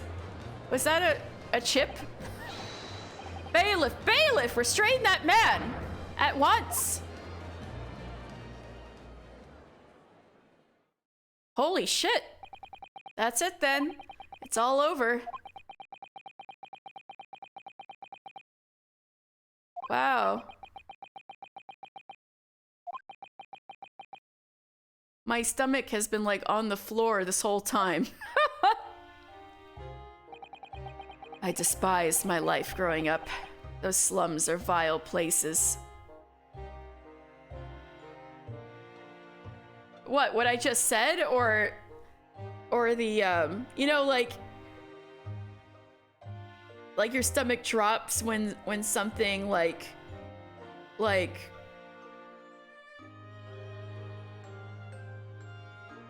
heavy is going on. It's been like that for me for like, oh, the guy freaking out. I know, right? I despised my life growing up. Those slums are vile places. I was cursed from birth, born into poverty, the son of a penniless artisan.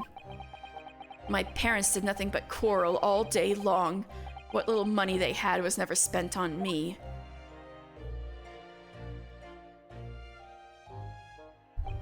So I set about studying to better myself, to one day escape from that hellhole. And you eventually became a communications officer. I admire your determination. But then you decided to try to sell government secrets? Why?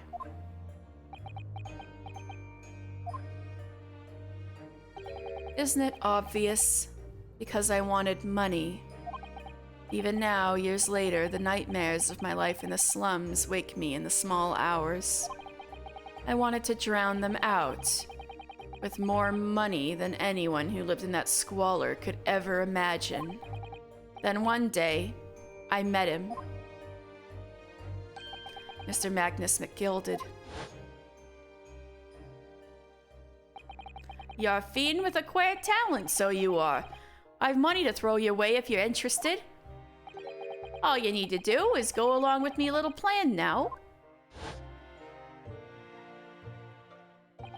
I was to steal the ministry's telegraphic message logs, and McGilded would buy them for a handsome sum. As I was responsible for inspections of the ministry's communications office, it was a simple enough task. The lure of the devil's offerings. How easy it is to succumb. But you must surely have realized the seriousness of the crime you were committing. And for that reason, I took great lengths to ensure that my actions were untraceable. By using the music box. And your father. My father was a brickmaker, and my mother divorced him when I was still a child. Yes, Mr. Mason Milverton. That's right. He was very skilled with his hands. He'd once been a Oh! So he made the stuff! He had once been a music box maker's apprentice. I imagined his skills would be sufficient to create a machine that could generate Morse code. So I sought out my father again to employ his services. It was the first time I'd seen him since I'd left the slums 10 years earlier.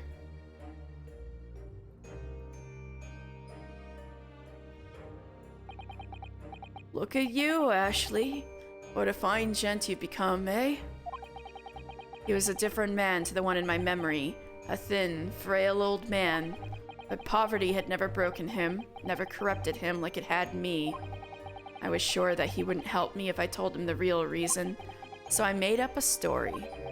I've got some work for you, Father. I need some music box discs made. Music box discs, eh? A musician friend of mine has written some music he wants to sell to the public. I've brought the score with me. There are two, actually. I'd be delighted, son. It's been 20 years since I did any work like this, though. Fetch my tools, would you? They're in the loft. That's how I had him make the two discs. thereby splitting the information in two. You were taking considerable precautions indeed. It was to protect myself as much as anything. It meant that I could deal with McGilded in two separate transactions. First involved the first of the two discs, and the music box for playing them. I exchanged them with McGilded for 10 guineas. Then, on receipt of the second disc, he would pay 1,000 guineas. So, what happened on the omnibus 2 months ago? Was the second part of a deal the exchange of the second disc? Yes. I'd sold the man information that was that way a number of times already, but it seems he became reluctant to part with his money. But that doesn't quite make sense, Mr. Graydon, for why was it that on the omnibus 2 months ago, your father, Mr. Milverton, was the one dealing with Mr. McGilded and not yourself? When I received the 1,000 guineas after my first completed dealings with McGilded, I decided to give 200 to my father for his troubles. But my father realized something was amiss. In time, he worked out that I must be involved in something dubious. And when he did, he said to me, "Next time there's an exchange, you'll let your old man do it, understand? Otherwise, I won't take your money anymore."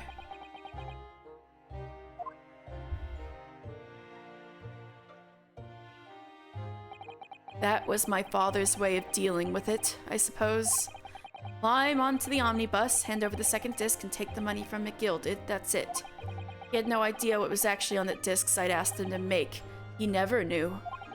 Just like I'll never know why everything went so horribly wrong that night. None of us will ever know, because McGilded got murdered.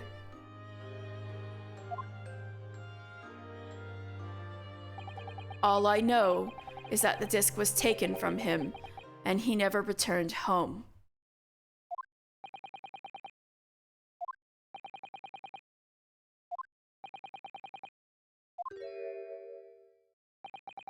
It was only then that I found out what sort of a monster McGilded really was. So after 10 years of not once uttering it, I swore on my father's name.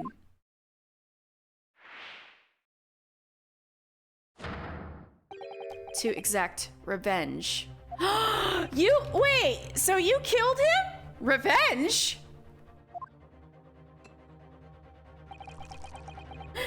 He's like, I gotta pour some alcohol for this. As anyone with even the remotest knowledge of the man will no doubt be able to imagine, McGilded brought all his wealth and influence to bear in the most despicable of ways. To crush any semblance of justice in his trial. The crime scene was tampered with, evidence was fixed, and witnesses were bribed. That trial 2 months ago was a farce from start to finish. My feet had barely touched British soil back then, and I walked into that hornet's nest completely unaware of the sinister background to it all. And somehow, one thing that hasn't been brought up yet is that the Lord Chief Justice must have known about it, because he said it was a trial he couldn't possibly lose.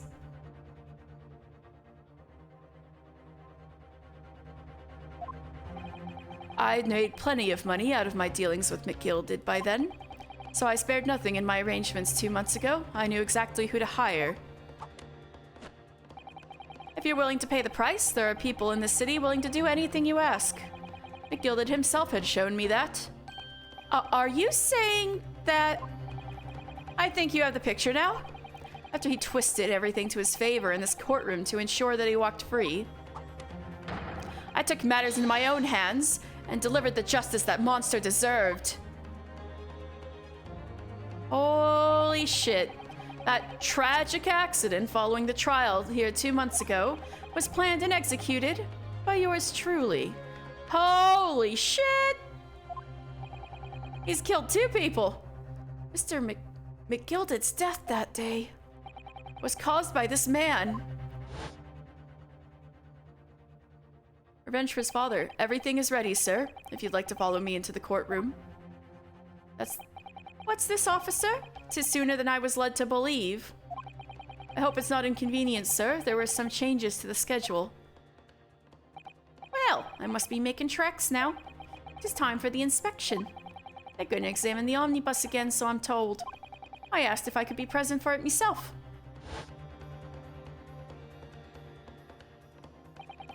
So that policeman who came to tell McGilded he could examine the omnibus again. That's right, an imposter, hired by me. McGilded used his wealth to manipulate the trial. He paid people to adulterate the omnibus with all manner of false evidence. He threatened witnesses to lie in their testimony. So, I gave the man a taste of his own medicine. So once the omnibus was doused in paraffin. One of my sham policemen ushered McGilded inside and sent him on a one-way journey to hell.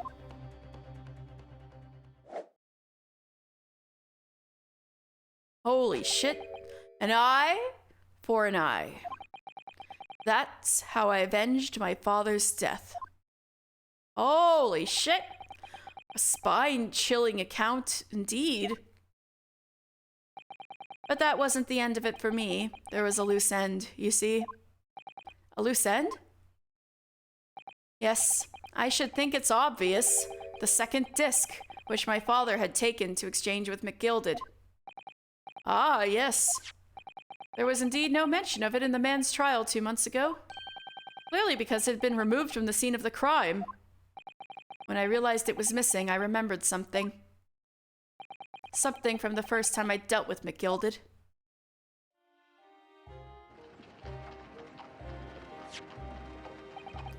This is the first of the 2 discs, the music box, and the music box you need to play them. Well, look at that now. What an ingenious little invention.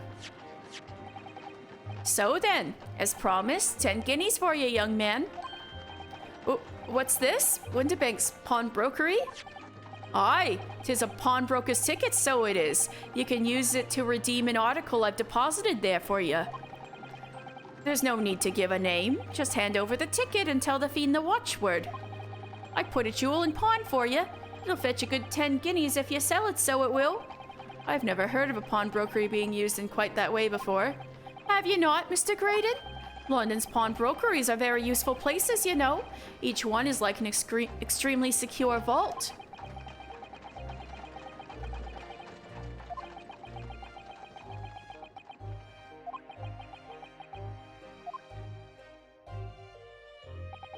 So I knew that if he'd taken steps to hide the disc, it would be in that pawnbrokery somewhere. And on the night he killed my father, he must have entrusted the ticket to someone. Yes, to Gina. I remember now that when we first met you at Winterbanks that afternoon 2 days ago, you had a description of Miss Lestrade written down. How did you know who you were looking for? From the trial, that pickpocket's testimony was clearly peculiar. Anyone could see that. I realized immediately that she was another of McGilded's pawns, that he must have threatened her somehow. I was fairly convinced it would be her who had the ticket, so I started to make some inquiries.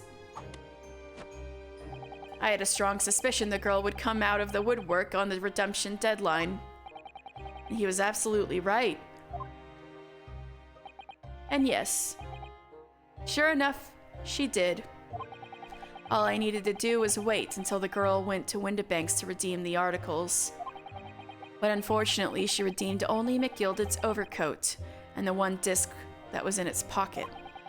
The all-important music box with the second disc inside was missing, because it had already been forfeited 2 days earlier. But I was unaware of that fact. Had I not been, I could have avoided my nighttime excursion. Meanwhile, as our investigation into the stolen government secrets was progressing, we'd picked up the fact that McGilded was involved. Inspector, you've recovered fast. My orders were to recover the stolen information as quickly as possible. So we started gathering the fella's possessions and examining whatever we could lay our hands on. We had a full-scale investigation going on at the yard, but we had to keep it as quiet as we could. Then, when the inspector here took the disc from me in the pawnbrokery that day, I became nervous. I was sure the music box and the second disc were still there in the shop somewhere, so I knew that it was a race against time. I had to find those articles before the police did. So that's what prompted you to break into the place that same night. With the help of your old friends, the Skulkin brothers. What happened that night in the pawnbrokery, I can only describe as a nightmare. While Nash and Ringo were searching the counter, I'd located the music box I'd sold to McGilded on the shelves of the forfeited articles. And the second disc was inside. Yes, I slipped it into my pocket with a very deep sigh of relief. But then, something entirely unexpected happened. What are you doing in my shop?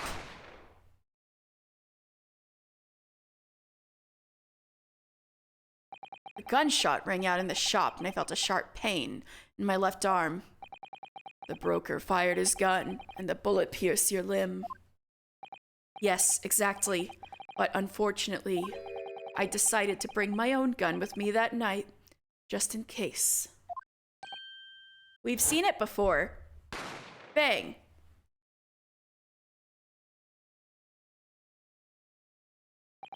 Before I knew what was happening, I'd fired back. The man had already turned to flee. I hadn't intended to fire in his direction, much less kill him. But unfortunately for both of us, the bullet hit home. It struck him in the middle of his back as he fled through the storeroom door for refuge. A sorry, sorry tale. It all took place in the blink of an eye. Don't imagine Nash and Ringo even realized what had happened at first. I was terrified, so I fled. And that's the whole story. That's everything that happened at Windibanks on that wretched night.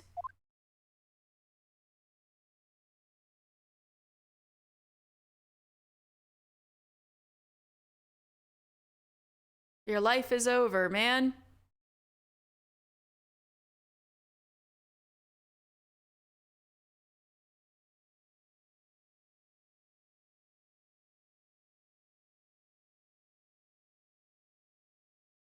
You're punishable by like 3 times death. Earlier, you called McGilded a monster. A man who used his wealth and influence to distort the facts and escape justice for the crime of murder. What tragic irony. For what you have done is exactly the same.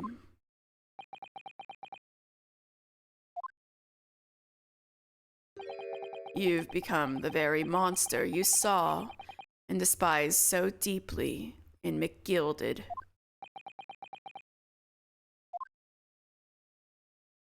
Yes, I think I have. Holy shit. Well, this has been a long and exhausting trial. However, it would seem that at last we have arrived at the truth. Inspector Gregson, what of Mr. Ashley Graydon? I can't believe they managed to fit all that in one day still. There are no multi-day trials in this game. He's been restrained, my lord, and is being escorted to the yard. He'll be charged with the murder of Mr. Windibank and the stealing of government secrets. Very good. He also admitted to McGilded murder. And you, Inspector, regrettably, you will have to face charges yourself. Yes, my lord, of course. It transpires that you were complicit in helping a criminal escape justice. That fact remains, whether or not you were doing so in the line of duty. The crime is a serious one, Inspector, and inexcusable. Now to the defendant, Miss Gina Lestrade. Yeah? It is time for the final adjudication. Is the jury ready, Mr. Foreman? Yes, sir. Garradeb Squadron standing by, sir. This is really it now. The last push, the final call, the finishing whistle. My men are ready to deliver their verdicts. Thank you, Mr. Foreman. Very well, ladies and gentlemen of the jury. You will now declare your final decisions to the court. Not guilty. Not guilty. Not guilty. Not guilty. Not guilty. Not guilty. Let's go!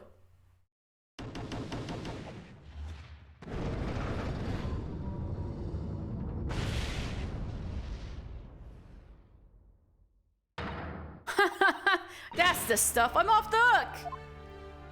Finally, Bruno! You finally managed to do it! Finally is the word. I really wasn't sure if we'd come out on top for a while there. Susie was right. You're the best lawyer in the world. Aww. Miss Lestrade. Miss Lestrade, I am not finished with you yet. What are you looking at me like that for? Before you start enjoying your freedom, there are certain other crimes to consider, 2 months ago, in my courtroom no less, you gave false testimony, did you not? And in relation to the trial today, not only did you unlawfully enter Windibank's pawnbrokery, you also attempted to abscond with Mr. McGilded's property, it seems. I never done nothing of the sort.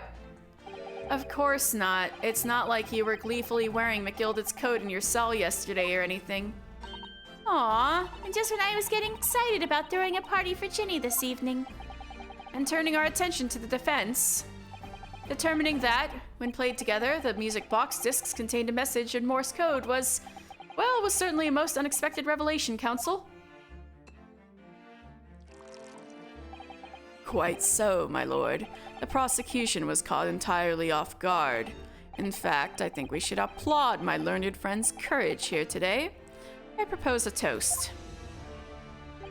To demanding that government secrets be disseminated before the entire courtroom.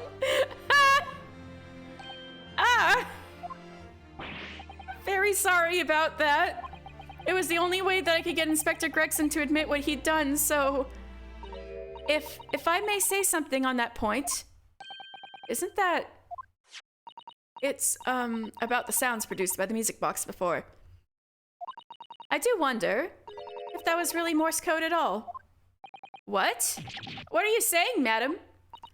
Oh, well, it's just that I'm really rather fanatical when it comes to Morse code, you see? So much so that the whole world seems to be covered in dots and dashes to me, I'm afraid. Goodness, madam.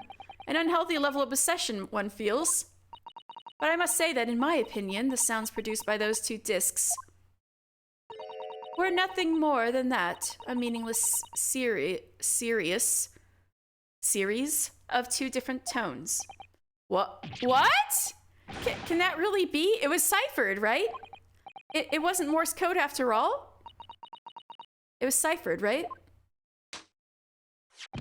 My lord, the defense would like to listen to the music box again. Are you off your nut? How many times do I have to tell you? Those discs contain ministerial secrets, sunshine. This courtroom is not an appropriate forum to discuss the nature of government communications. We know McGilded conspired to trade national secrets with our enemies, secrets acquired from Mr. Graydon. Now that the man has admitted to his crimes, we have no need to pursue the matter further. Oh, but it's really going to bother me. What are you thinking, Iris? Miss Lestrade? Yeah, me lord? That which you have seen today here in this courtroom has been extremely disturbing. Falsified evidence, intimidation, perjury, a grim catalogue of depravity. An appalling experience to befall any child. Someone's finally acknowledging that she's a child. Come on. It ain't nothing I don't see most days in the back slums. I beg your pardon. If you're weak, you pay for it. That's just how life goes. Gina. But look, I reckon I've worked something out today. The world ain't fair, but if you want it to change, you've got to start at home. You've got to change how you are yourself. Aww.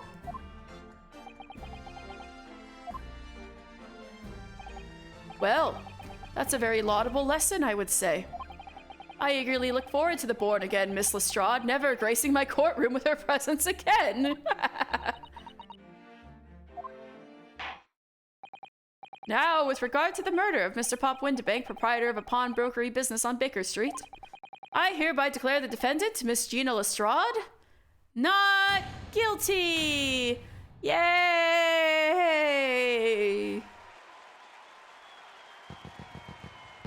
Oh my goodness gracious. Ah, that's so cute! She's putting her own out there. Her own fireworks out there. That's cute. Aww. That is all. Court is adjourned.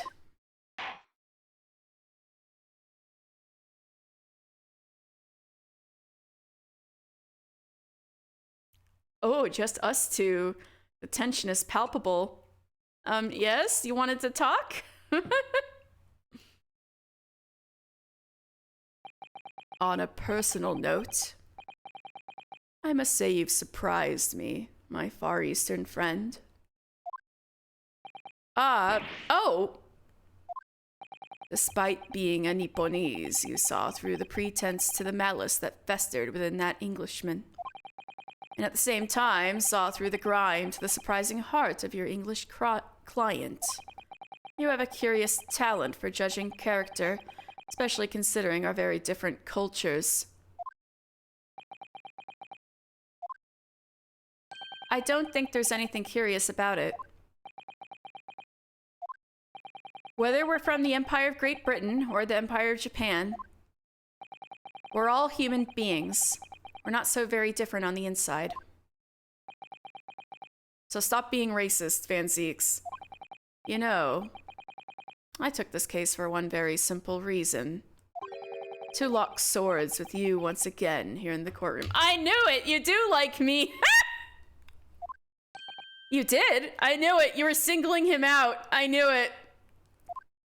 When I encountered you for the first time 2 months ago, it reminded me of toasting friendship and trust with another Nipponese, only to find my trust betrayed. I was starting to pick that up. For you, I hope to look into the eyes of the man I once knew and try to understand.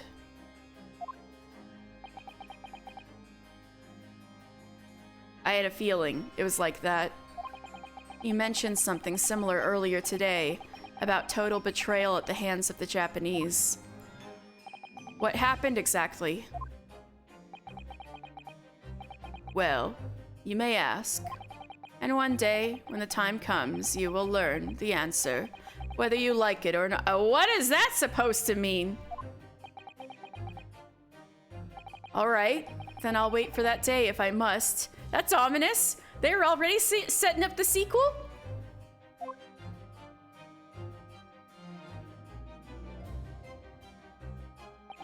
Coming to be known as the Reaper of the Bailey, and my retirement from service 5 years ago gives me cause to wonder if our meeting has some deeper purpose.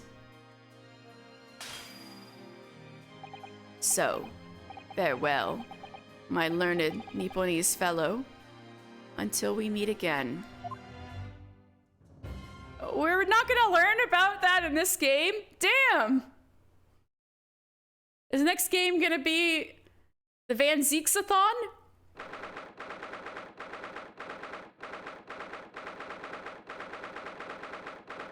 Oh my god, that case is so long. I wonder if I've ever seen my family again. Oh yeah! You don't have to stick around the whole time, you know, Sam.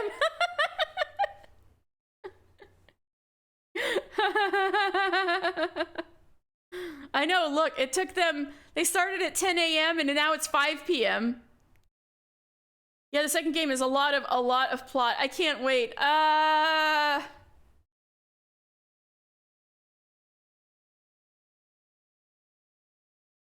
The Van Zeeks... Oh!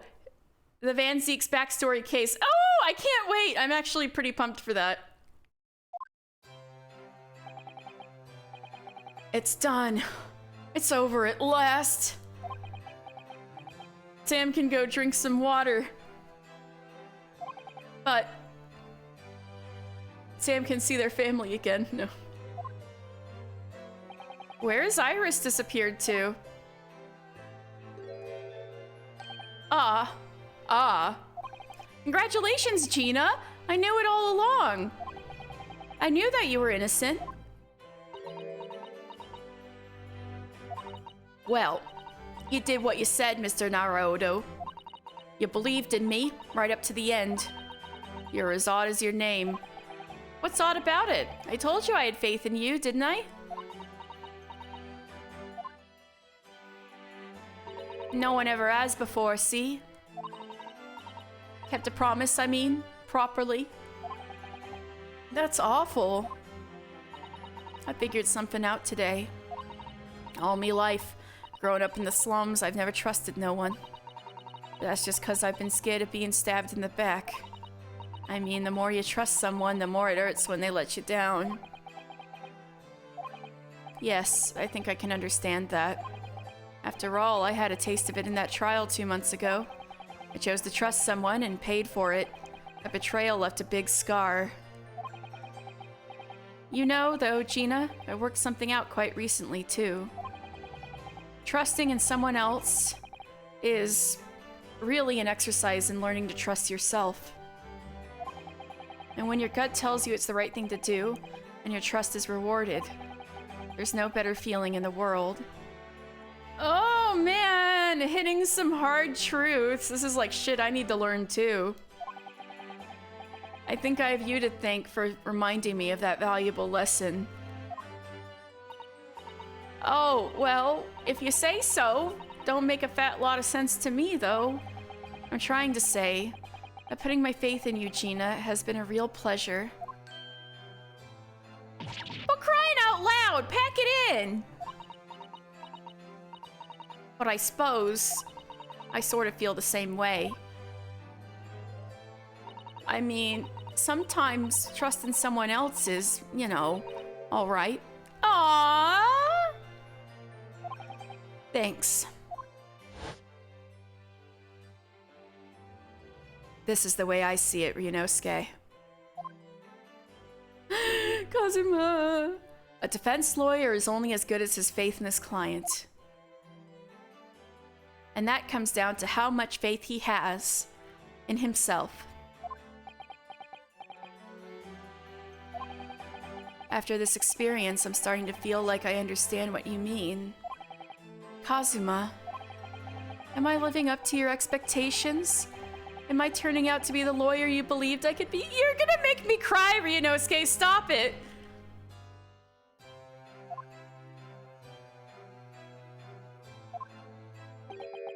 Pardon the interruption. Oh, it's Sholmes. Very clearly Sholmes. But what the deuce does a man have to do to be noticed around here, my dear fellow? Maybe don't walk around in disguise. Ah, that voice. It's too late for that voice now, Mr. Naruhodo. I've been standing here patiently in the corner of the room for an eternity. Ah, yes, it was me all along, I would have said when you finally noticed me. But you people, with your incessant babbling. Ah, Mr. Sholmes. Ah, yes, it was me all along. You see? We still didn't learn about the Hound of the Baskervilles or how Susato knew about it. I'd assumed you'd been taken back to the hospital, to be honest. Indeed I was, but I managed to escape again. Wait, you escaped the first time? Oh. I happen to be aware of one or two foibles of the doctor who was tending to me. I merely made my knowledge of them known to the man, and he happily issued me with a leave of absence. Oh my god, you were such a bad patient that they were like, get the fuck out of here. How very above board. But enough of my adventures. That was a fine victory, Mr. Naruhodo. Your tireless efforts justly rewarded, I feel. Congratulations are in order. As a close friend, I tip my hat to you. Oh, you think we're close friends? Oh, thank you.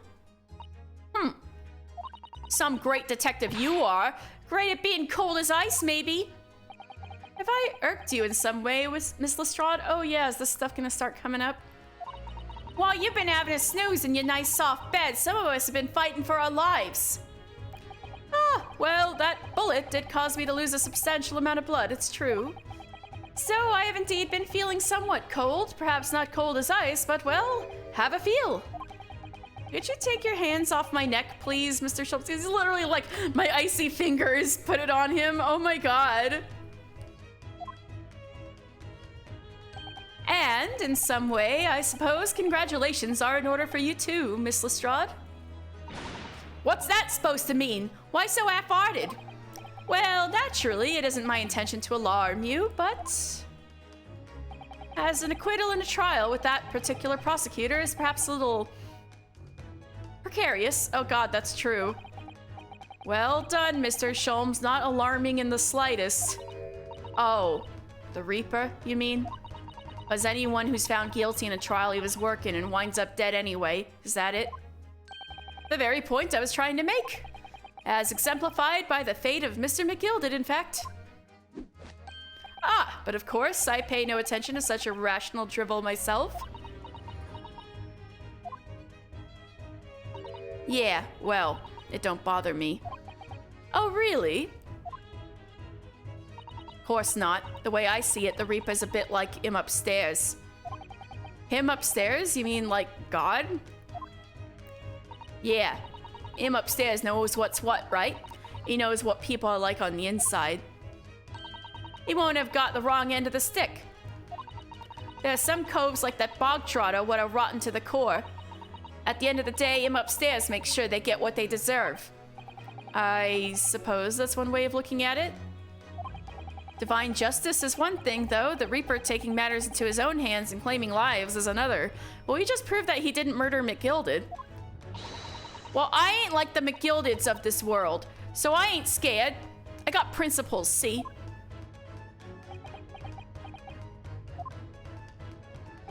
A trait in which is to be admired. A trait in you which is to be admired, Miss Lestrade. Oi, just give it a rest, all right? As I was saying, congratulations are in order. The news of your acquittal was very welcome news to me indeed. Let me express my heartfelt congratulations, Gina. Aww, cute.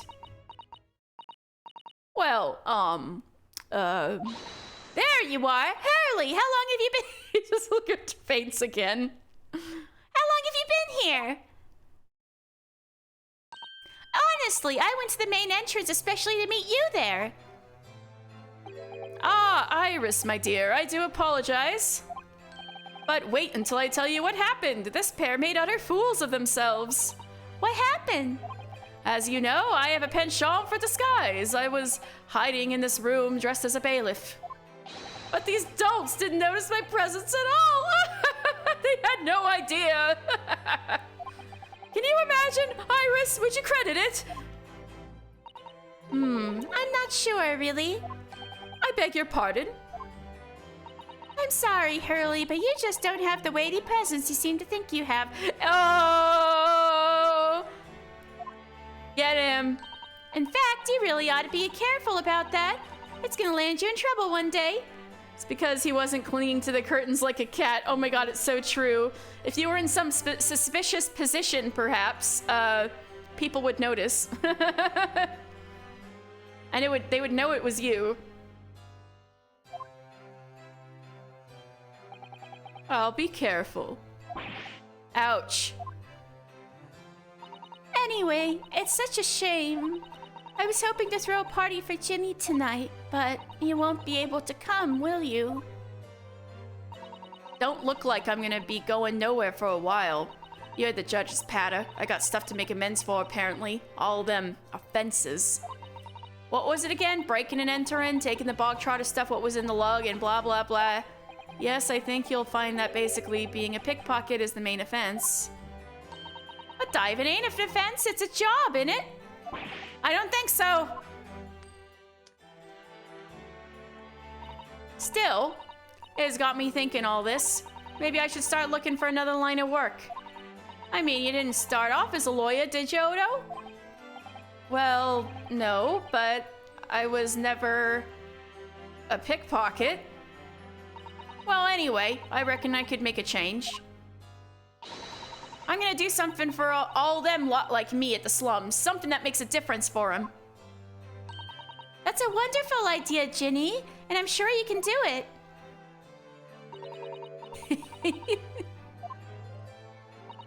What is it?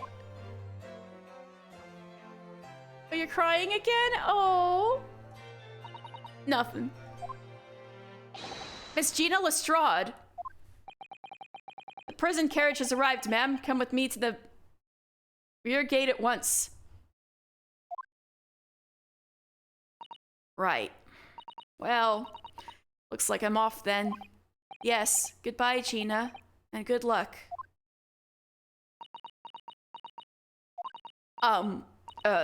Odo? Yes? One more for the road? Ah! What was that for? I know. I mean, I don't know what to say, so take some smoke to the face. Ah, indeed. Perhaps the situation calls for a phrase hitherto missing from your vocabulary, Miss Lestrade. Starting with a T and ending with a U. On occasions such as this, I would recommend a simple thank you. Oh. Oh, yes. It's good advice, Ginny. Right. I see. Well...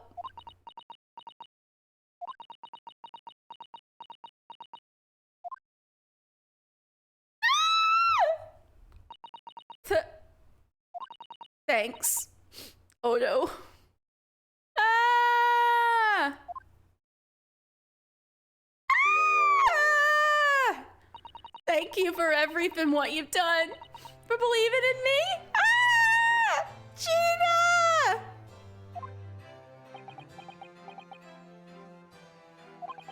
Not at all. In fact, that should be my line. Thank you, Gina.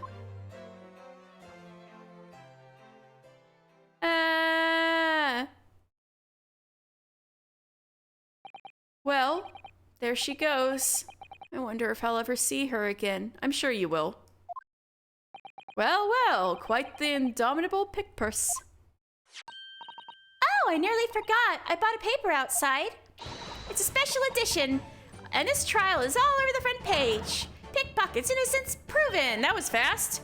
Isn't it wonderful? You should have shown it to Gina, Iris. She would have been thrilled.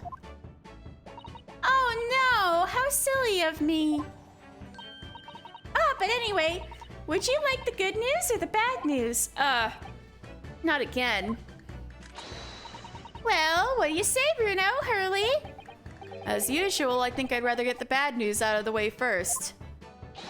Absolutely not. I have no intention of listening to anything but good news. It's like bad news? Never. Only good news. And there you have it. How people answer that question says a lot about them, doesn't it? Let's not go there. Well, all right then. Maybe let's start with the good news this time. The rain has finally stopped. It was a record level of rainfall, apparently. Well, that is good news indeed. We can journey back in greater comfort. All right then, what's the bad news? The huge storm has left the seas very choppy. Channel in particular is awful, so sailings out of Dover have been delayed by a day or more. Wait, that's great news! We can see Susato one last time.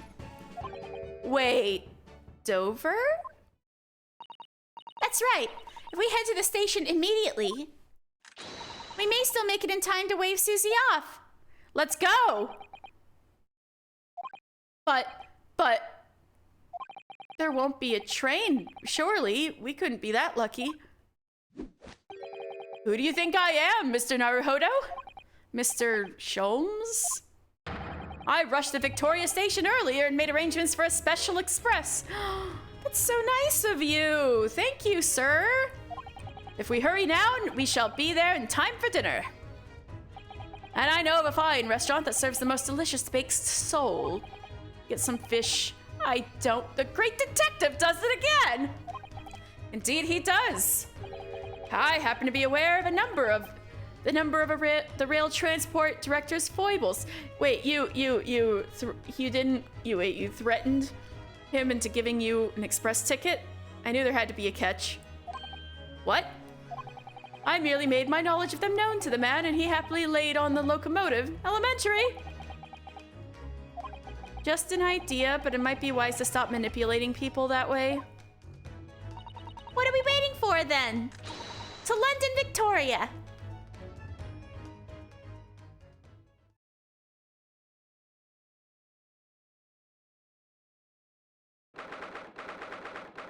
Okay.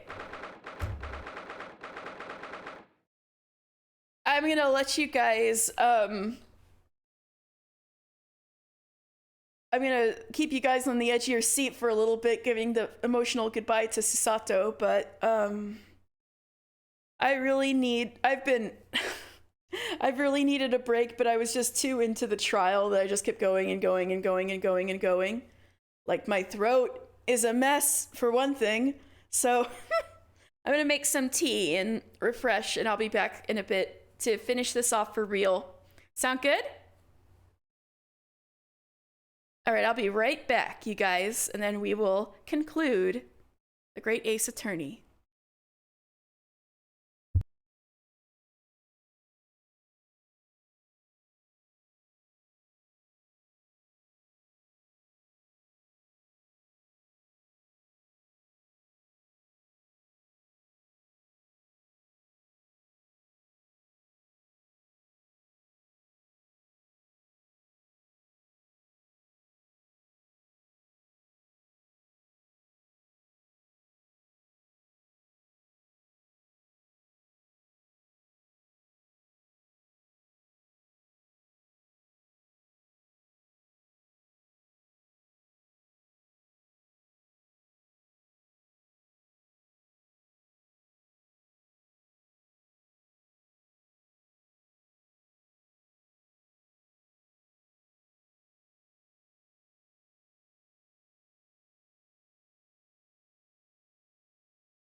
All right. Oh, Sam, don't worry.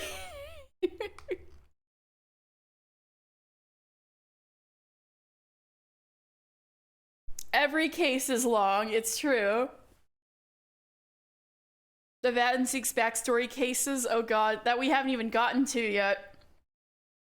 Alright, I can't wait though, those sound so fun.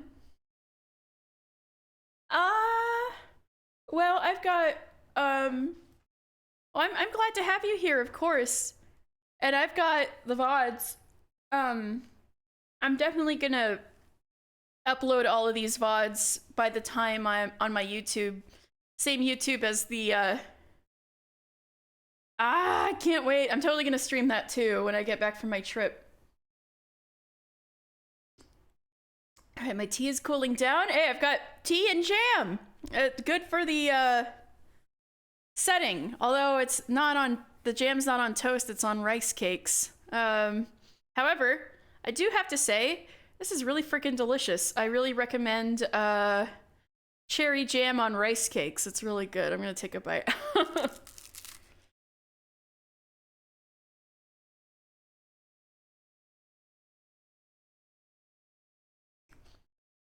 All right. Yeah, I'm gonna be gone for a week, but after I come back, I'm gonna start streaming DGS too. Definitely. And yeah, if you want to see any VODs, those are gonna be on my YouTube, which is the same one as my Final Fantasy XIV ones, and I'm definitely gonna upload them all before I leave on my trip. Although the ones from this week are still, you know, on my Twitch. They both start with twit. But yeah.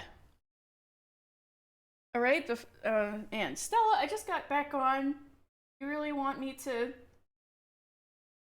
tend to you now?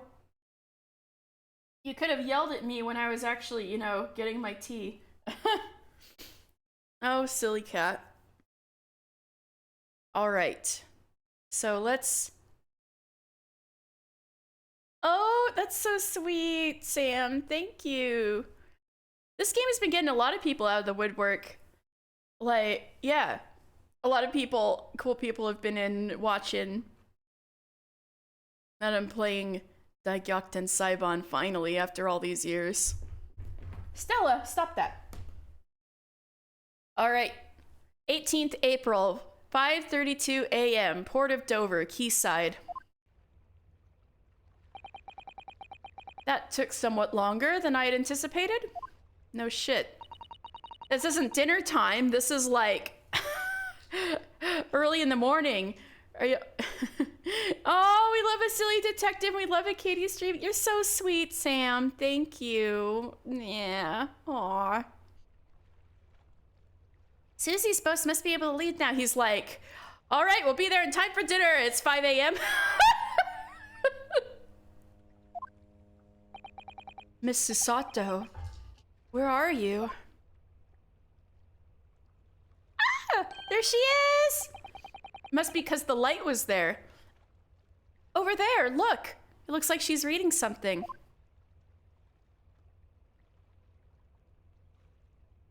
Ah, hey, hold on there. Mrs. Sato, wait, what are you doing? Don't throw a book into the sea. Shocked face. Surprised Pikachu face. Mr. Naruhodo? What are you doing here? We came as soon as we could after the trial. I mean, we heard that sailings were being delayed due to the bad weather, you see.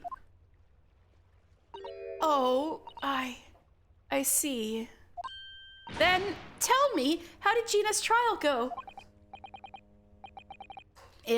It went well. She was acquitted, and we couldn't have done it without you. More than once.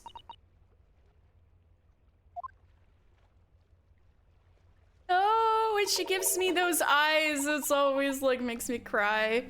That's wonderful. Really wonderful news.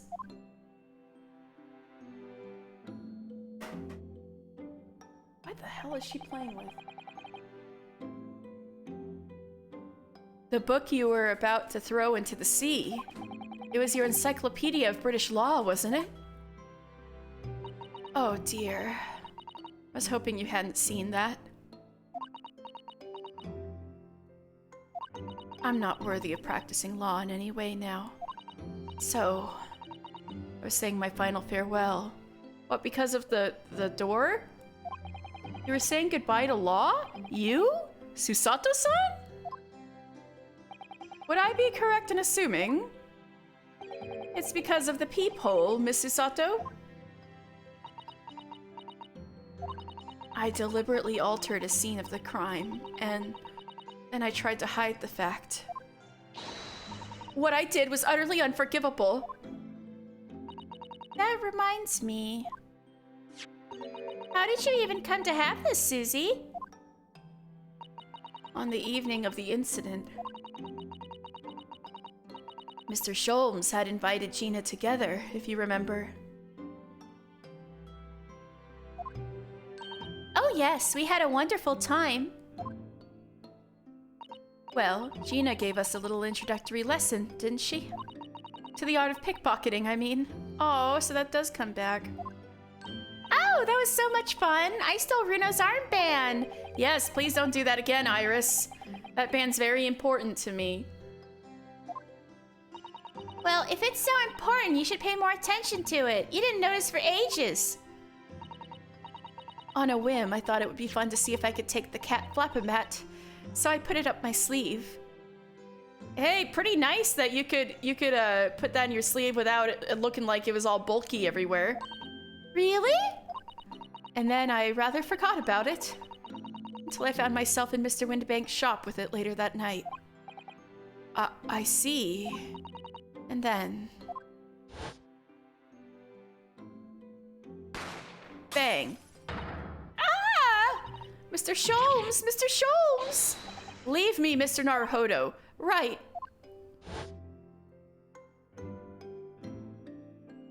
After Mr. Naruhodo had left the shop, I started to think. That door started to play on my mind. The storeroom door, you mean? Yes. If Gina was anywhere in the shop, I realized it could only be behind that door. That makes sense. But hey, you altered the scene of a crime, but you didn't know anyone had gotten murdered at that point. Don't be so hard on yourself. It was a mistake. But I ended up saving Gina. Literally. And at that moment, the little device that I had up my sleeve sprang to mind. I was so worried about Gina, I simply had to know. So, you used the cat flap-a-mat to make the peephole in the door. As captured in a photographic print of the shop. By one of Hurley's red-handed recorders. Indeed, it was of the first importance, that point. Precisely when the peephole was made, that information would prove to be Mr. Naruhodo's greatest weapon. Though naturally, without proof, it would have amounted to nothing. But when I looked through the hole in the door, the sight that met my eyes made my blood run cold.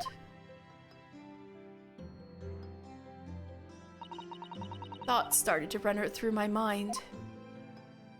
I remembered that trial 2 months earlier, the trial of Magnus McGilded. I thought about how he had manipulated the evidence and arranged false testimony to secure his freedom. It made the British justice system feel very dark and sinister to me. And then, a terrible thought occurred to me. What if some wicked criminal was planning to do the same thing now? Because from the appearance of the crime scene, it looked exactly as though Gina had shot Mr. Windibank. Even though I was sure she would have never done such a thing. You were worried that the true culprit would try to frame her for the crime? That's right, but then I realized it would be very difficult for anyone to give false testimony in this case. What do you mean? Well, the crime appeared to have happened behind the door of a locked room. For someone to claim falsely to have witnessed it, there would have to be a way to see beyond the door. Ah! For which, a peephole would be the very thing. Only the peephole I had made wasn't actually there until after the crime had been committed, of course. And the criminal would know that, so it wouldn't make any difference. But the possibility of a rather ingenious trap was there, was it not? A trap? Is that why she did it? So, is that why you kept it a secret, Susie? You never mentioned that you made the peephole to anyone, not even to the police. I know. And I knew at the time what I was doing was wrong. A criminal offense, even. That's why I decided to confide in Mr. Sholmes. Oh! If Mr. Naruhodo was completely backed into a corner with no other possible means of escape, the truth about the peephole could save him. That was my plan. She really does think of everything. But then, why didn't she just tell me everything before the trial began? My dear fellow, you're not thinking straight. If she had done that, it would have rendered you complicit in the whole escapade. Oh. You could have been disbarred if you had been seen to have knowingly tampered with the crime scene. So Mrs. Sato decided to shoulder the burden of responsibility alone. For your sake, and Miss Lestrade's. That's why you called yourself a failure. No, Mr. Sato. The truth is, when it happened, I did it because I'd lost a little of my faith in the law. Oh. I was worried that the right person wouldn't be convicted of the crime. The moment I allowed myself to think that is the moment I lost my right to call myself a judicial assistant.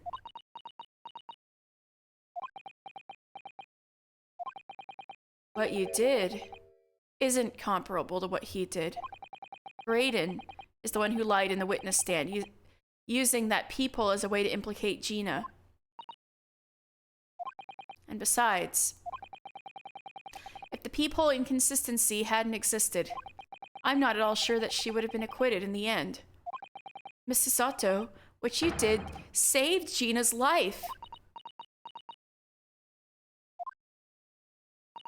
Well, with your kind words, Mr. Naruhodo, you've saved me too, from my regrets. Oh. But what about Hound of the Baskervilles? How did you know about that? Well, we must all be thankful that Miss Lestrade's freedom has been assured. Yes, exactly. Although some of the loose ends in that trial will continue to play on my mind, I'm sure. But the revelation that the music box disc contains secret messages, Mr. Naruhodo. What a triumph to work that out. I'm full of admiration. Aww. Well, actually, that argument wasn't quite as compelling as I thought it was. Oh, it wasn't? There was a communications officer among the jury members, you see, a telegraph operator. And she said that the majority of the sounds on the disc were just meaningless tones. It was a cipher, dude. As one would expect. After all, we're talking about secret government communications. Thank you, Sholmes. No doubt they were written in cipher to avoid being readily understood, should they have been intercepted. Exactly. In cipher? I see. So then, we could have never have hoped to understand the message anyway. Nonsense, my dear fellow. It's quite a zero-pipe problem, I assure you.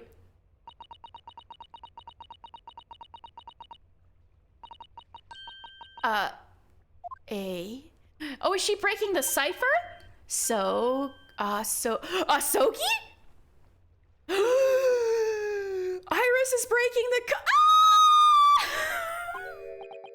What? Well, that can't be a real word, can it? How funny. No, hello? Iris! Wait, Iris, what did you just say? Oh, I just said asogi. Does the word mean something to you? Means something? Asogi was the name of my best friend. What? I knew he was involved in some shit. But how? How do you know that name, Iris? I wrote it down during the trial before, when the message was playing on the music box. You're so smart, Iris! pat you on the head. That's Ryunosuke's boy toy.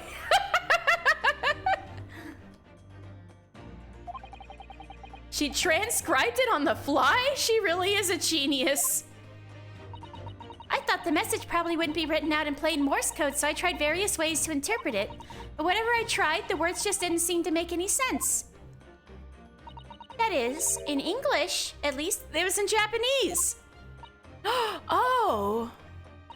It suddenly occurred to me, you see? There's more than one Morse code, not just the English variety. Various countries around the world have altered and added Morse code to their own, using their own languages. I don't believe it. Are you saying? That's right. I've only actually seen a chart of Japanese Morse code once before, but I think it's based on the Iroha pentagram, isn't it? And you mean to say that in Japanese Morse code, the message says Asogi and that you remember it perfectly? Yes, I think so. Sorry, but I don't remember all the Japanese Morse code. Iris, would you let me see that? Mrs. Sato, do you know it? Do you know Japanese Morse code? Of course she fucking does. Yes, I spent some time studying it. Of course she fucking did. Because I'm quite sure Morse code will become ever more important for international communications. Then might I recommend, my dear madam, that you focus your efforts on the English version? Be that as it may, Iris, show me the message, please. Of course.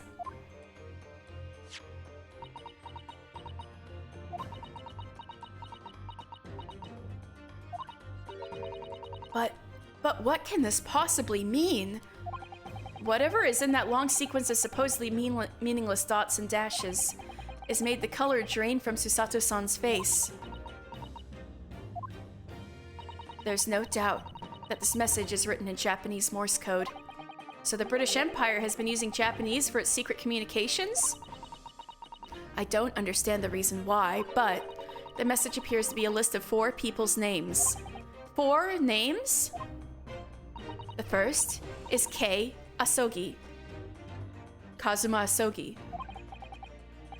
Kazuma Asogi? Why? Why was his name on that disc? The second is A. Shin. Shin? I don't recognize that name. The third is T. Gregson. Gregson.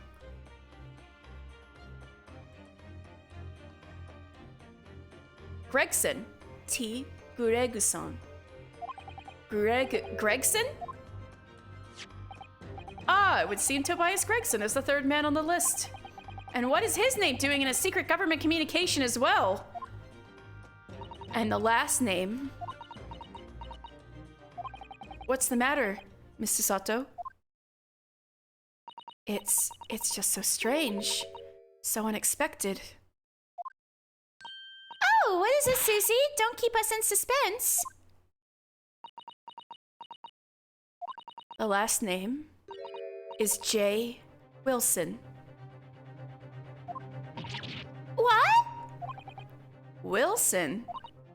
John H. Wilson? You mean Daddy? It says only J. Wilson, so I'm afraid I can't be sure. Then, after the 4 names, it reads, if I translate from Japanese, that is all 4. But they were killed? Oh wait, Gregson's not dead. And that is the end of the message, or rather, the end of what you noted down, Iris. I just can't believe it. Who would ever have thought that those discs contain Japanese Morse code? Not to mention a strange list of some disturbingly familiar names. It would appear that this particular message is a communication of some kind between the Great Britain and the Empire of Japan. So, Daddy could be in Japan. Ah! We need to tell her! We need to tell her. So Daddy could be in Japan then, where Susie and Runo come from. Oh, well... No, it's not very likely really, is it? We gotta tell them sometime. I mean, there are thousands of people with the surname Wilson. Must be a lot of J's among them. Professor, John H. Wilson, visiting professor of medicine at the Imperial Yume University. But we can't tell Iris about that now. We just can't. It would be a bad time, but also this is so strange. Somehow, in solving the case of Mr. Windibank's murder today. I know, have they not told her yet? It just always seemed a bad time, unfortunately. They keep waiting for the good time, but it's all like, bro, it's getting worse the more you wait. Somehow, in solving the case of Mr. Windibank's murder today, I feel like I've rolled back a boulder in the mouth of a very dark cave. I do wonder if perhaps it's a dark cave that we shouldn't go wandering inside.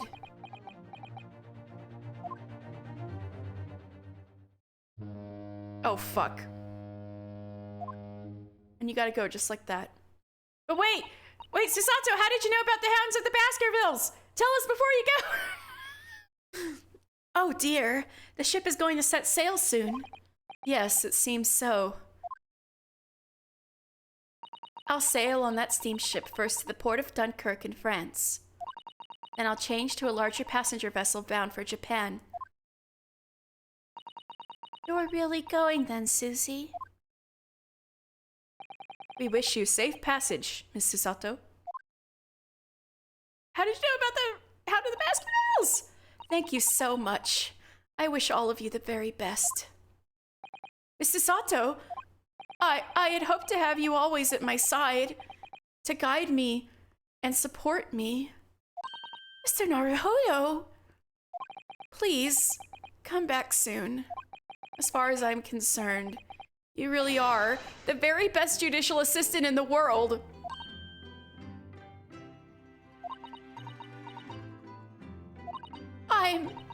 I'm quite sure I'll be back before you know it. Really, Susie? Oh, now don't forget, Iris. I made you a promise I've yet to fulfill. A promise? About your manuscript. Ah. Oh yes, the Hound of the Baskervilles. Well, I'll be waiting for you then, Susie. A promise is a promise. Definitely, Iris. So this is not something we're gonna find out till the sequel either.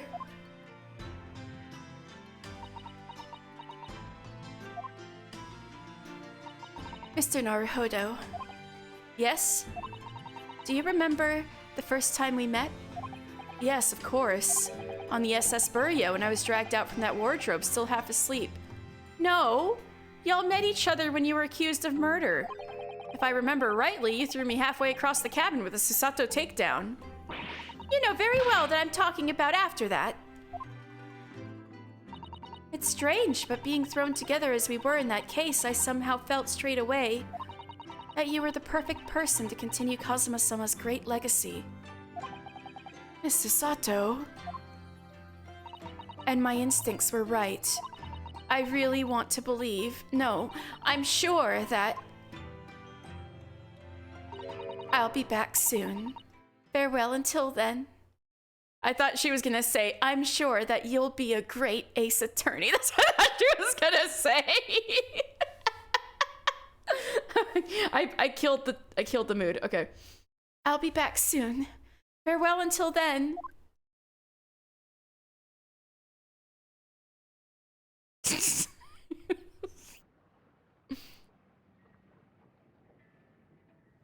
We gotta wave her off. Somehow we seem to have come to the end of the adventures of Ryunosuke Naruhodo. Or the first volume, at least. Looking back now, it feels as though fate has led me on this journey. Susato! How did Wagahai come with them the whole way? Traveling halfway around the world. I guess they did take him from the courtroom. They probably took him on the train. I'm sure there'll be trials and tribulations ahead. Trials and tribulations. But whatever happens, I know I'll be able to turn my fortunes around. Aw, Sholmes. Don't drop the Stradivarius into the channel now. I have the greatest friends in the world. We'll manage to get justice for all.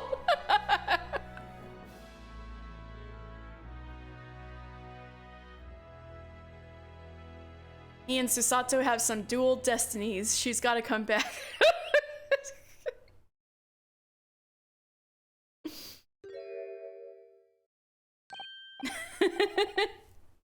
It'll be a real Ace Attorney trilogy. Ah, yes, Mr. Naruhodo. Yes, Mr. Sholmes? I have some rather awkward news. The railway company has decided to sue over the Special Express train of Maryland. Oh, that's not good. Huh? It caused such a commotion on the line, all the other trains had to wait at stations. But really, we would never have made it to Dover in time otherwise. Anyway, I explained everything and how it was all your Ah! Why did you do that? Huh? Huh? Is this what's gonna happen instead of, oh, Mr. Wright, you're paying for our giant extravagant dinner? They're like, oh, the rail company is suing you. Ta-ta, you know? I believe a formal complaint should be delivered to your office tomorrow. But not to worry, my dear fellow. According to Miss Susato, You love defending yourself in court.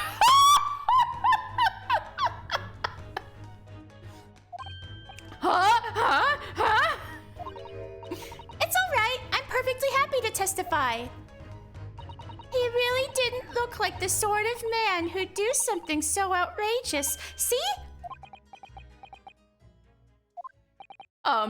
Mr. Sholmes. Yes? A word, if you don't mind. Why, certainly, any word you like. Bellow it out, my dear fellow. Objection. Oh, yes, I love Runo's words, and I know just what he'll use here. Then, I really must say... Objection! Ah, yes, classic Ace Attorney ending. Aww. Let's go!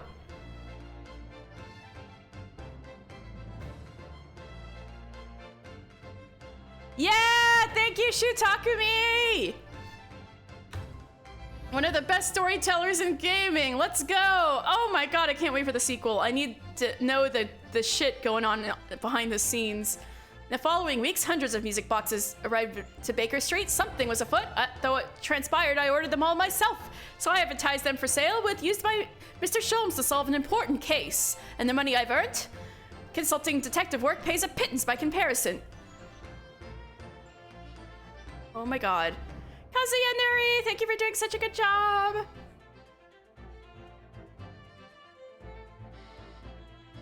Oh, I haven't slept a wink. This manuscript is due tomorrow now.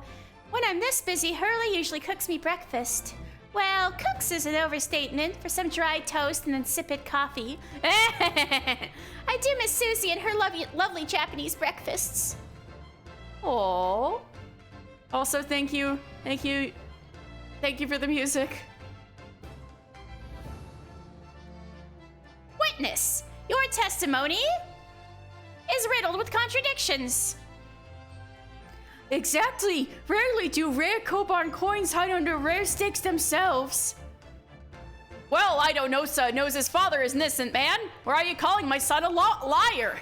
Witnesses, my courtroom is no place for your petty arguments. Yeah, let's go.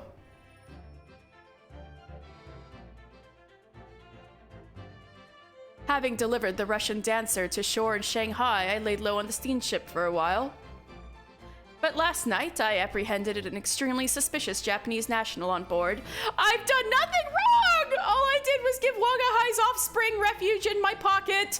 A man brings some kittens on board and suddenly he's a hardened criminal. It's not fair! What? Wagahai had kittens?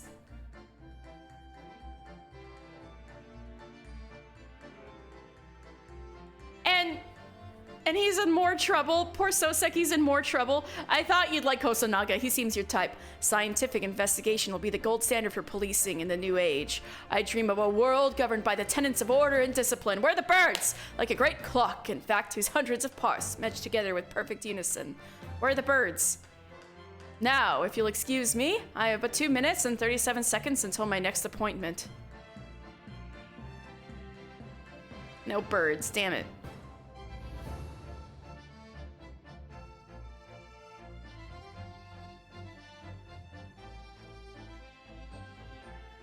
The latest Ranced magazine is out, and I'm in it again. Whenever I say that one line she wrote now, I get a standing ovation. Want to hear it? Not bad, I suppose, for an amateur. Glug, glug, glug. Ah. Ah, her ladyship puts me to shame.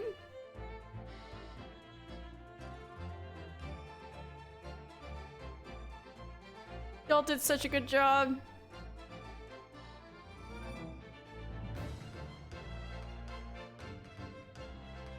Been visiting the old girl on a daily basis, of course. Joni, my old jailbird. Oh my gosh.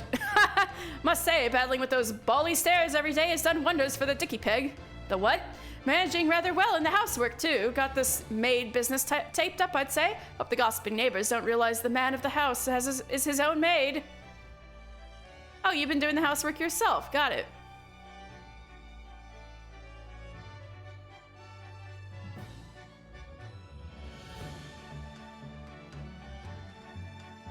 My Rolly is back on the beat again, all thanks to the Reaper. There's nothing I enjoy more these days than hunting out small change in the gutter. I'm a better Bobby now, looking out for Londoners that dropped hot pennies and my lovely wife. Oh, Pat. Oh, Rolly. You have to run to dinner, but you had a lot of fun. Oh, thank you so much for streaming. Thank you so much, Sam, for your company. That was really awesome to see you here. You have a great dinner. Sam, salutations. Looks like I'm gonna be doing time for a bit now. But Iris comes every day for Nata, so it ain't too boring. She's always going on about all them cases what Sholmes is looking into. Criminal investigations are kind of interesting when you get into them.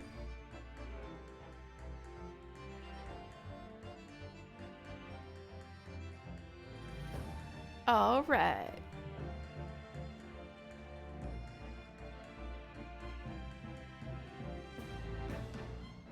Yes, I renounced my upbringing and chose a life of sophisticated crime. But regrets? Please.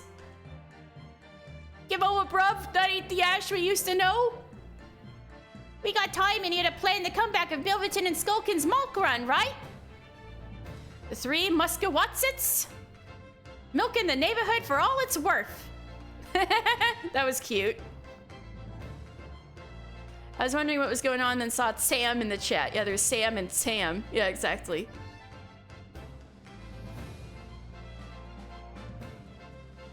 She's really gonna be Inspector Lestrade. Oh, you're right. Oh. This past 6 months has been a time I shall remember forevermore. Painful goodbyes and wonderful encounters. I've come to realize that's what life is all about. Naruhodo-san, I promise, your assistant will return to you one day. But for now, I leave you with many memories and a heartfelt wish that life will treat you well. Yeah, it hasn't treated him very well so far. Oh, but that's so sweet. Maybe he'll finally catch a break after he gets sued.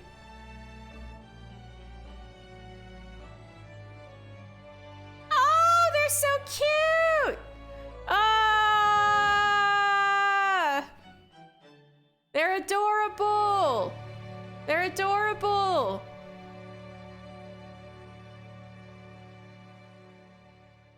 Oh man, kitty! I'm so glad they have a Wagahai friend. Oh, Kazuma, you can't do this to me. They're gonna walk Walkity walk? Oh no. This is too good. Ah! No! No! You're gonna make me sad.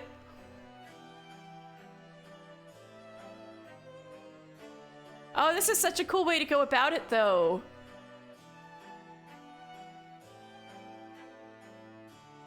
There's Hosonaga. Dr. Livesey Fongkwok be like.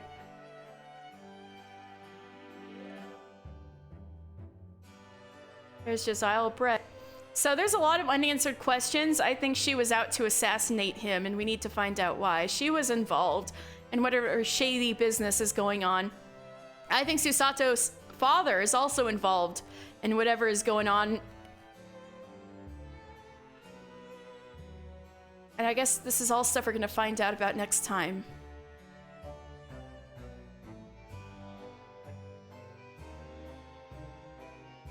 Kazuma, don't keel over and die when we get to this part, okay? Okay, he's still walking. Thank you. We're still walking together, buddy. You and me. Good.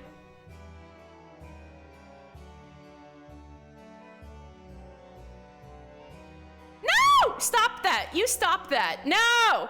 Keep walking! No! Fuck this.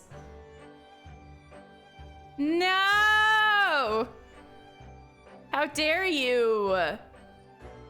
But Susato starts walking with you, right? I still think that girl might be like Gina's long-lost twin sister.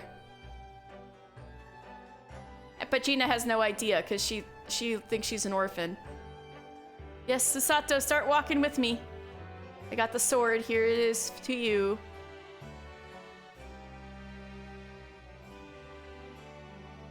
You're still not sure you're gonna stream tonight. Hopefully do. Holo Cure. Hopefully it doesn't crash my PC to stream and play at the same time. I hope it works out.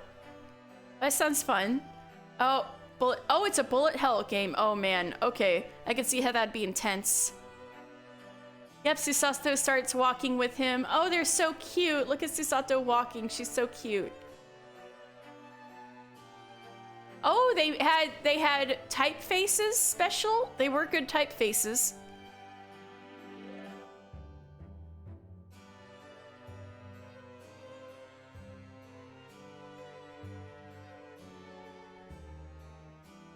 Wow, even Susato is taller than McGilded. You localization people did. Hey, Janet Sue is still here from the beginning. They got the old crew back to do the localization. That's so nice. Oh, they did such a good job.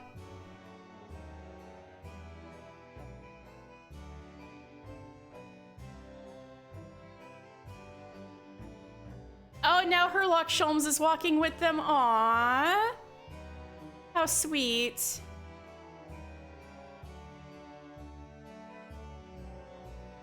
Oh, there's Soseki and Waga High. Iris, start walking with us. Yay! It runs fire, but streaming might be difficult. I hope it goes well. Yeah, Iris starts walking with us. Oh, we got our crew! Look at us, we got our crew! Babies! Hey, Van Zeeks, what's up? God, he's tall. Look at him. He's so fucking tall. Oh my god. He's taller than Sholmes. Van Zeeks has got to be 6 foot something.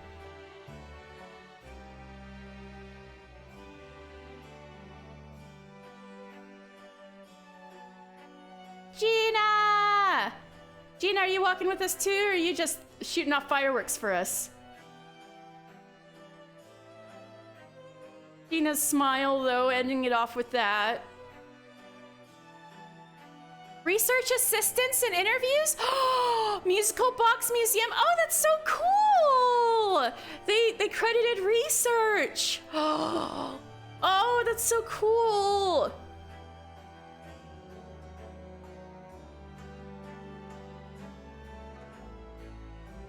What a good game. But now all the stuff, the juicy stuff I really wanted to know about, they should credit you for your research. I know, right?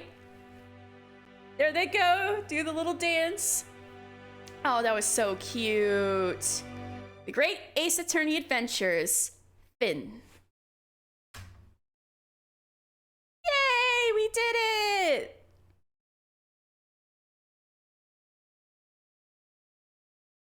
Oh, don't do this to me. Don't do this to me. No. Oh. Shit. That was a good game, but man, does it make me want to play the second one so bad, and I know we will. Oh, they changed the start screen. Ooh, very cool. So if I were, so now I gotta, so next time we will be playing Resolve. Oops, come on, behave. So when I come back from my trip, I'm gonna start Great Ace Attorney 2 Resolve. Until then, let's look at some of the art. We couldn't look at all the art because we hadn't. Let's see what accolades I got. Oh, quite a few. What do I get? What do I get? What's this? Ah, come on. Landed in London. I think I got some special ones like silver. For its opening chapter. Hat Hunter for having identified the milliner responsible for the victim's hat. Yay. Oh my god, look at all this stuff. For having successfully presented evidence during the first cross-examination that occurs in both. Oh. So I only got one special one so far. I've got to figure this out. Oh, best chips in town. Wait, did I get it or not? Oh. Oh, these are spoilers, aren't they? Oh, I shouldn't look at these then. I should only look at the ones I do have. But I did get a special one, which was the hat one. Figured out that the Hatter in the second case made Milverson's hat. Taylor? Oh!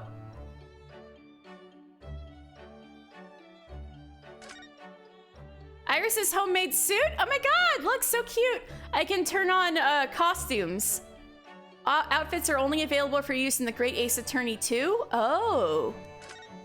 Oh, so they actually made them canon. Stuff that Iris put together. What? Oh my god, that's so cute. A little over the top, but... What about Sholmes? Okay, I gotta do the Sholmes one at some point. Sir, cover up, your titties will get cold. Okay. I gotta do that at one point. I could go with that at some point too. Susato's alternate outfit's a little much. Her normal outfit's just so good. Oh, so funny. Escapades? Short extra episodes? What? Hello? Hello? The Rants Magazine, Episode 1 in the Defendant's Antechamber. In the first of 8 escapades, Ryunosuke finds 2 troublemaking witnesses from his earlier trial having a battle of words in the Defendant's antechamber, leading to a real tongue lashing. What's this about?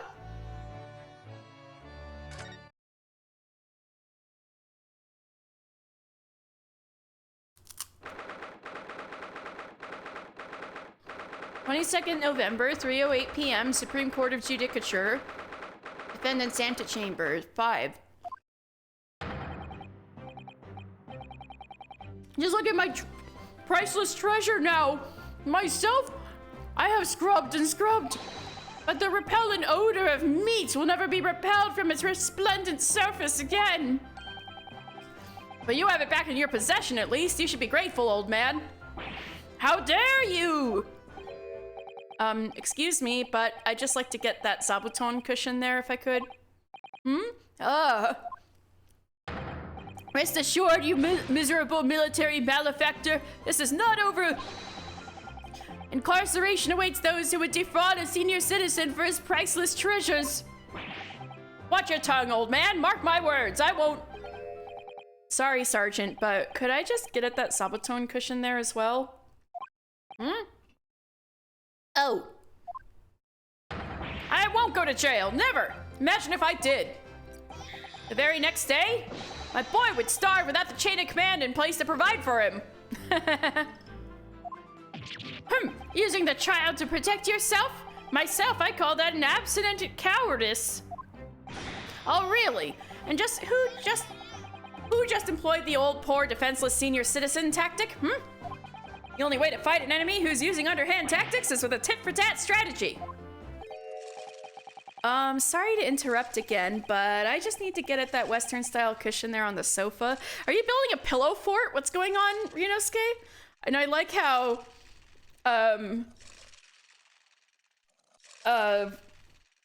Korikuda's just, brandishing an antique. Like a bludgeon. Enough of this insubordination. What do you want, man? Oh, please, don't mind me. Aha! Do my eyes deceive me, or is this the wide-eyed criminal from the trial before? Wide-eyed, perhaps, but criminal? No.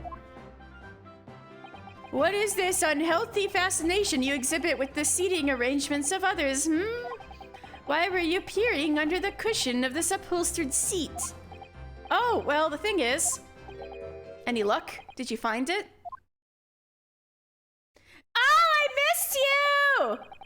I missed your kind eyes! No, sadly not. I don't think it's here, Kazuma. You really are a liability, Ryunosuke. What is that facial expression, young man? Report! At once! Have you lost something? Is that it? Yes, we were just on our way to a party to celebrate my friend's victory here when... Ooh, a party. I realized that my university pin badge was missing. A university pin badge, you say? Yes, from my collar here, you see? Affirmative. Uniforms must be kept in prime condition at all times. A missing badge is unacceptable. I thought if I looked around, it would probably turn up somewhere. Like the old tale of the Koban coin and the steak. A parable of which I am acutely aware. But I've exhausted my search now, really.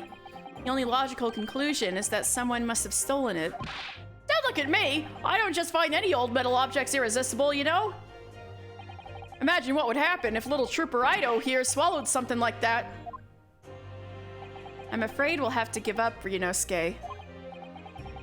Still, if you tell the office your student number, they should be able to issue you with a new one. What's the matter? Don't tell me. Yes, I don't remember my student number.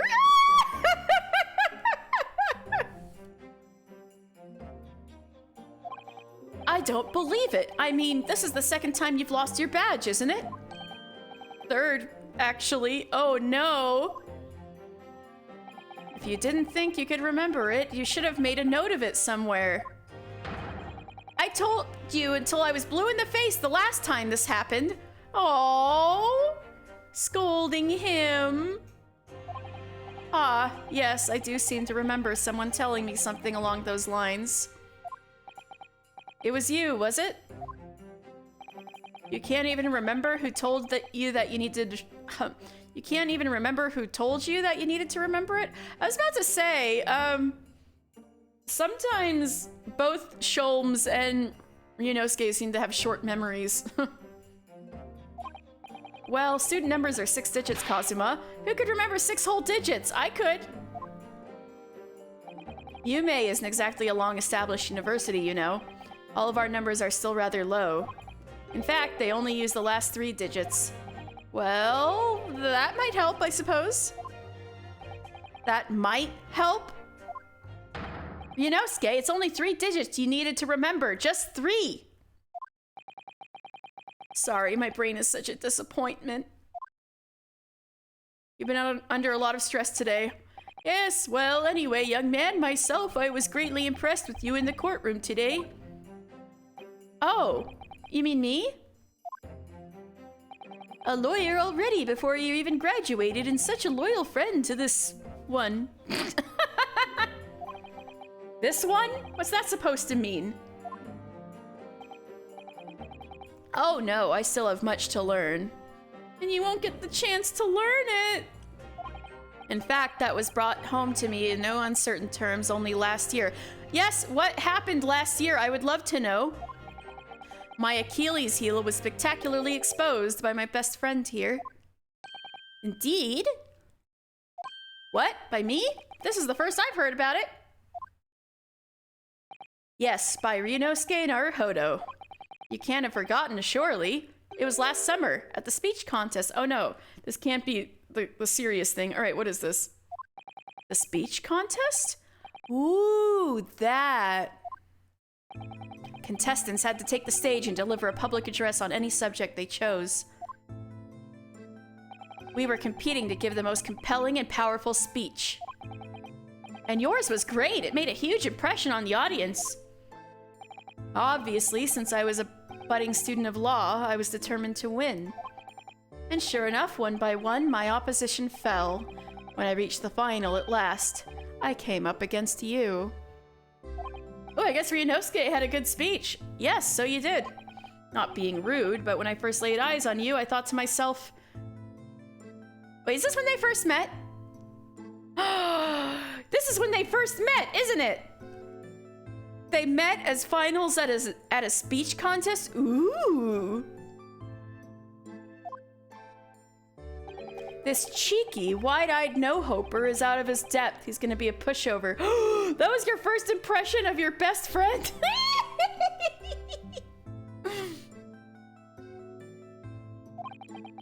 That's your version of not being rude, is it? Well, I paid for my complacency because it brought on that humiliating defeat. Is this like anime defeat equals friendship? Defeat? How are your ranks compromised? My speech was going very well. I had the audience in the palm of my hand. They hung onto my every word. And then, when I came to the very last line... Yes? What happened at the very last line? It was supposed to be a climactic end. Unfortunately, I completely fouled it up.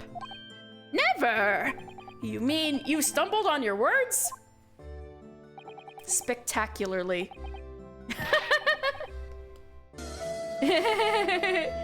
Yeah. Poor Kazuma.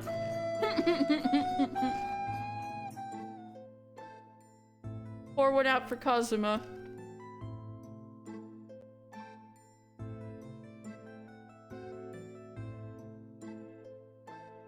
Spectacularly. Even now, I can't believe I ruined it. Well, what on earth did you say, man? Ryunosuke, you'd better say it. I still can't get my tongue around it. Sure, of course. I can still recall it perfectly. Oh, great. What you said at the end of your speech, or rather, what you intended to say at the end of your speech was this. So arise, ladies and gentlemen, and applaud our forefathers' plight and the fight for filial piety.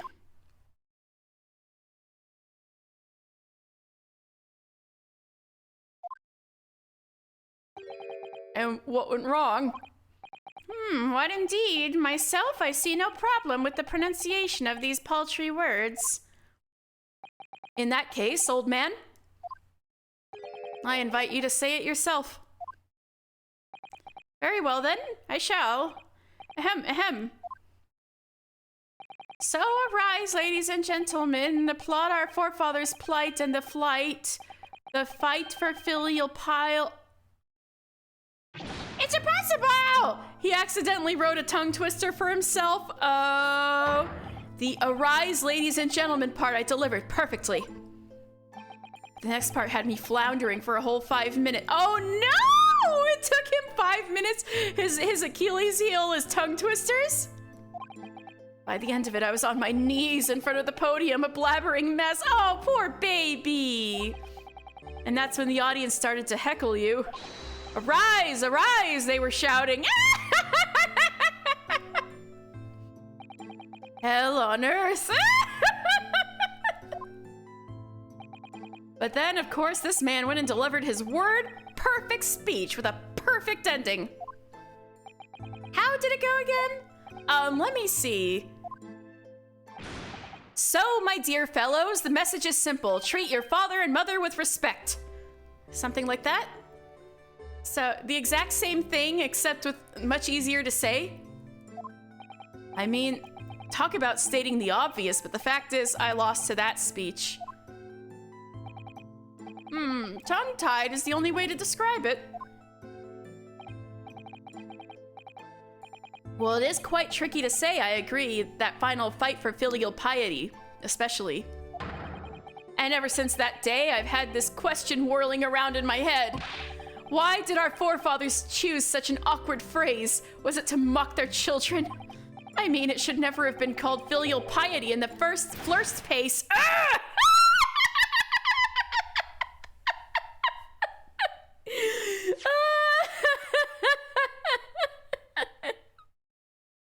The flirst pace. You're so bad at tongue twisters, Cosima. It's so charming. At least you're going to Great Britain soon. It might not come up much there. Oh, but he never makes it to Great Britain. Well, anyway, having lost that accursed contest, I came after you to ask you a question. How is it that you never trip up on your words? I inquired. And you just gave me a broad smile and said, speaking fast is my hobby.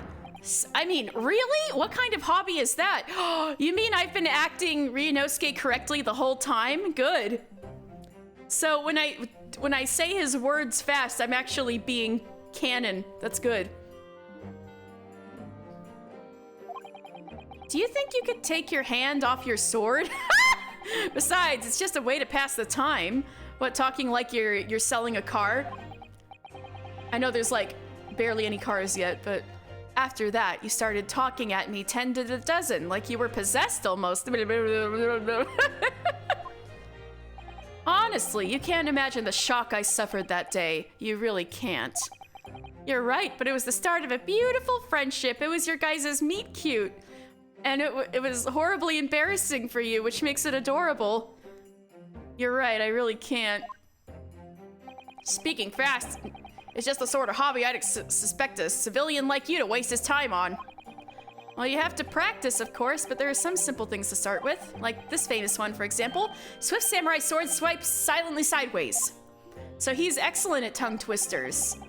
So he's like really good at he tries to propose but goes too fast and Asogi doesn't understand.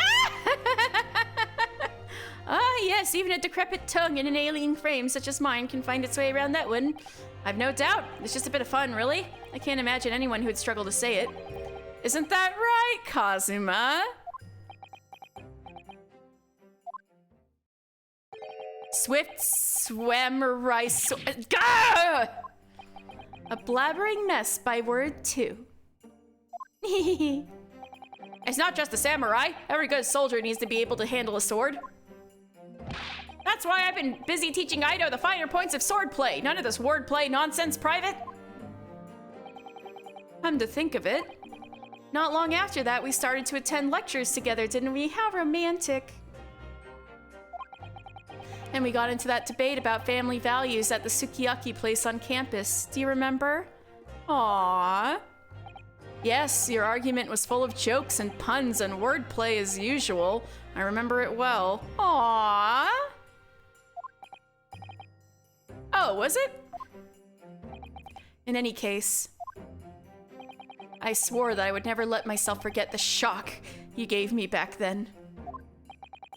And as a symbol of how seriously I took that oath, I decided to wear this, my red Hachimaki headband. Wait, that's seriously why he wears it? It's an oath to Ryunosuke? That's so romantic.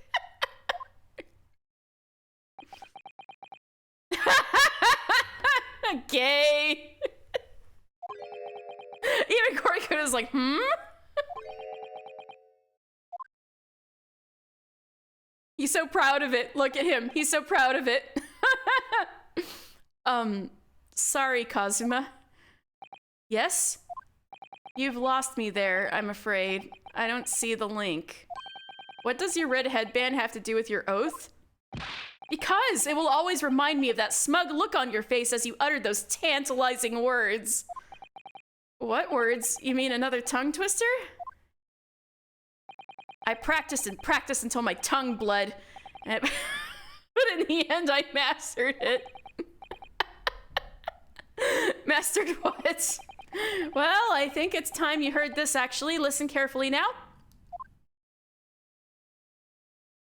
Here goes. Red headband, lead headband, dead headband. There! Word perfect, see? Yeah! Let's go, boy!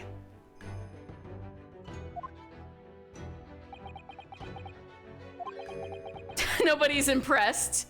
Nobody's impressed.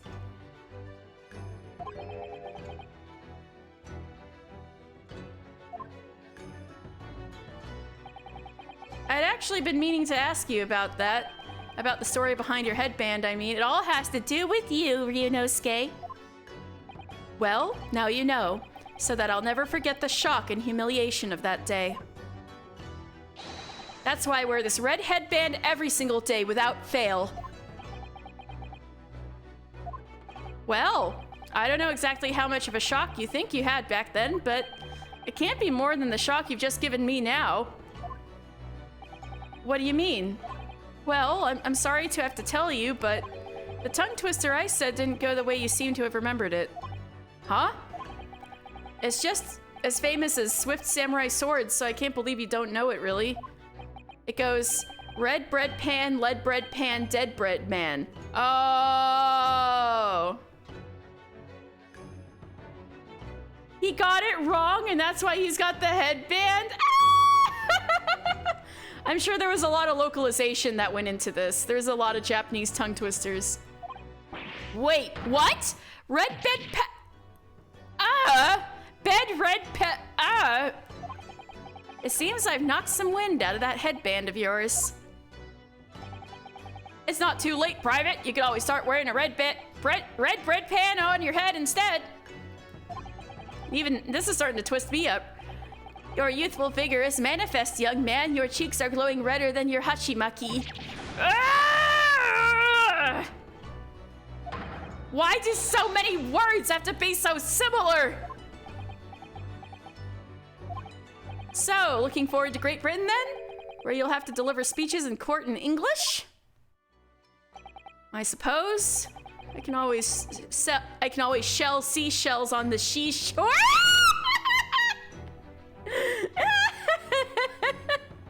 I can always shell sea cells on the seashore. That was so cute. That was so cute. We got more Kazuma backstory, but he never got to deliver any speeches in English in Great Britain. Alright, first class cabin. In this second episode, it transpires that another crime was committed aboard the SS Burya. The stakes are high as Sholmes and Stroganov pursue the culprit, but there's more of the crime than meets the eye. Ooh, is Kazuma involved in this too? Kazuma ×2. Let's go.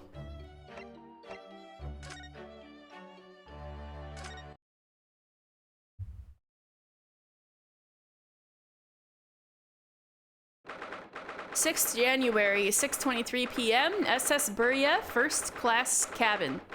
Number 1. It's almost 2 weeks now since we left Japan. I can't believe how quickly time has gone. Kazuma again! Wait, almost 2 weeks? That means you're gonna die very soon. No, Kazuma, no!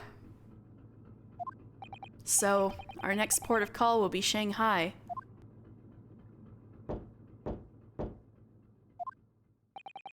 Who's there? Who could it be at this hour? A detective. A detective? Who? A great detective? I don't get it. What's a great detective? If you would just be so kind as to open the door. Oh, yes, sorry, of course. Click, clack. Is something wrong, detective? Are you investigating a case? I like how Ryunosuke's just in the closet over there. Maybe he's asleep, I don't know.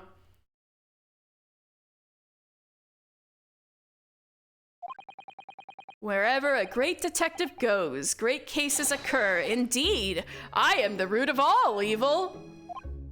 Sorry? Then I don't think I want you in my cabin.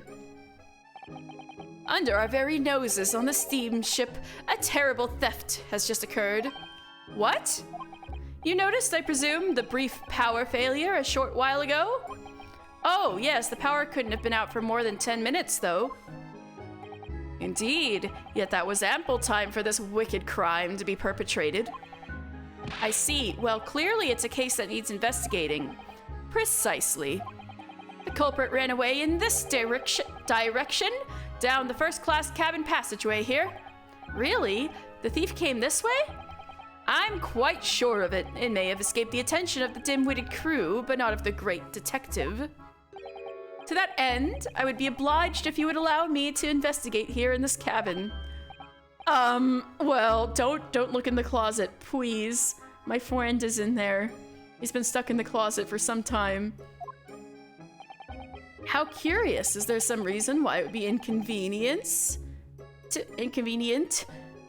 Oh, is there some reason why it would inconvenience you to have your cabin searched? Inconvenience me? Well, I'd be lying if I said no. After all,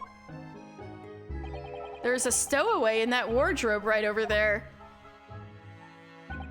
It's just me in here, you see? No one else. So you might perhaps want to focus your attention on one of the other first-class cabins. As it happens, you are the only first-class passenger at present. The other cabins are vacant. Oh! Uh-oh.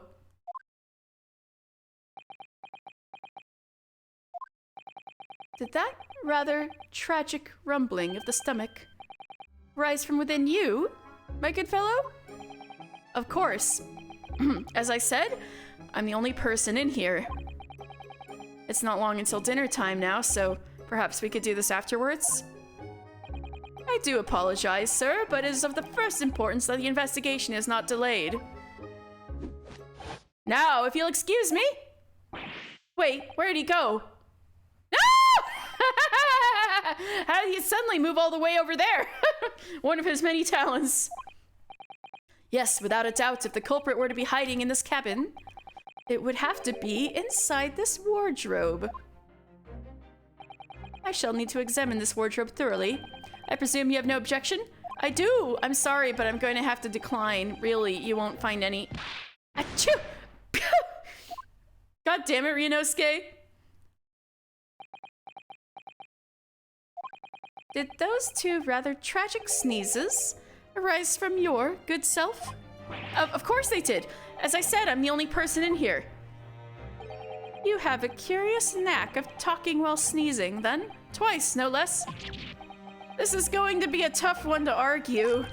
I was watching you quite intently, sir, and I assure you that I saw no signs of a sneeze. Couldn't Ryunosuke have held his nose? As I was saying, I shall need to examine this wardrobe. We've had it now, then. The game's up.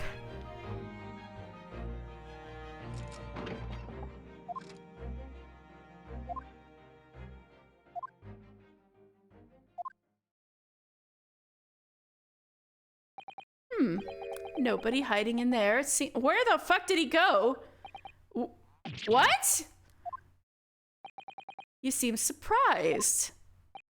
No, not at all. Yes, I am.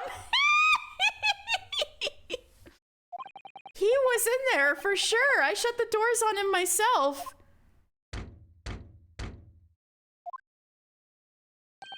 More visitors? Who's this now? Did he go under the bed or... Excusing me. Oh, Seaman Stroganoff? Sorry for disturbing, but crime has been committed on board ship. Yes, I heard. A terrible theft, apparently. How do you know this? Well, the detective here just informed me, you see. Detective? Yes, I assumed you must have asked him to investigate. Detective, could you... And he's gone, right? Of course he is.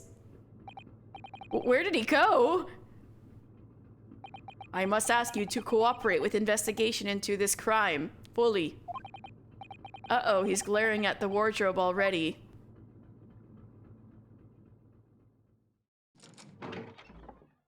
And Sholmes is in there. Ah! Well done, you found me. Yes, Seaman Stroganoff. No, his name... Alright. His name is Beef Stroganoff. Like B-I-F. Beef. His full name is literally Beef Stroganoff. Well done, you found me. What are you doing hiding in my wardrobe? He was in the closet too. My good man, I was merely assessing the practicality of concealment in such a place. And I would say that at a push, a human could survive for up to 5 minutes, and that could survive up to 5 minutes! Ryunosuke's been there for weeks! Ryunosuke's been in there for a fortnight. Is he not human? Who are you? Shh. This is the moment of truth. The great detective is about to unveil the sordid details of this wretched crime. You mean to say... Yes, there can be no doubt that the culprit of this terrible theft did indeed conceal himself within this wardrobe. Ryunosuke, what did you do? What?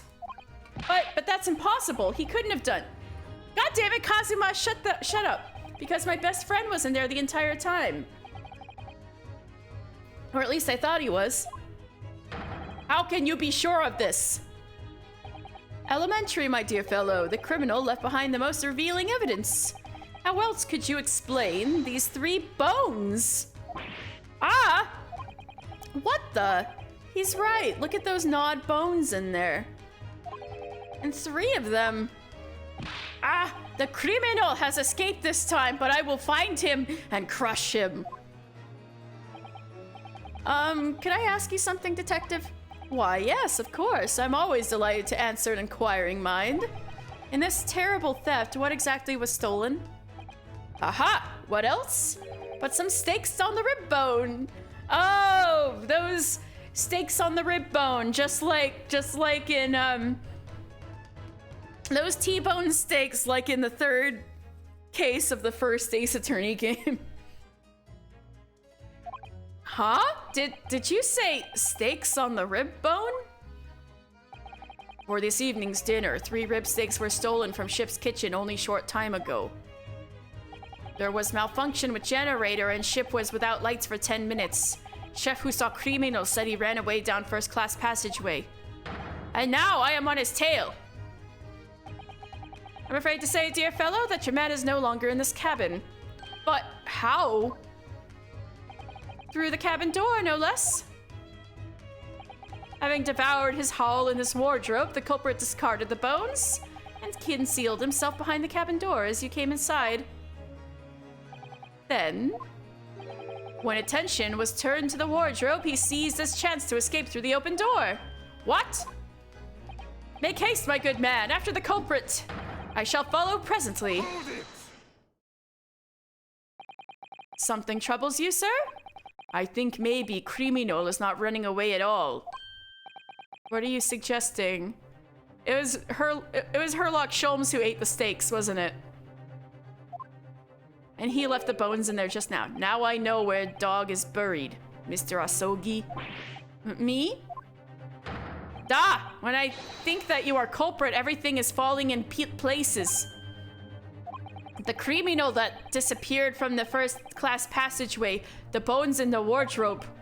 All clues are pointing their fingers at you. Don't be ridiculous, I would never. Yes, of course. I established at once that you couldn't be the perpetrator of this crime. You did? Why? How are you so sure? My dear fellow, There are but two things in this world one which can rely on with total certainty. What two things? The first is that the word of a great detective, and the second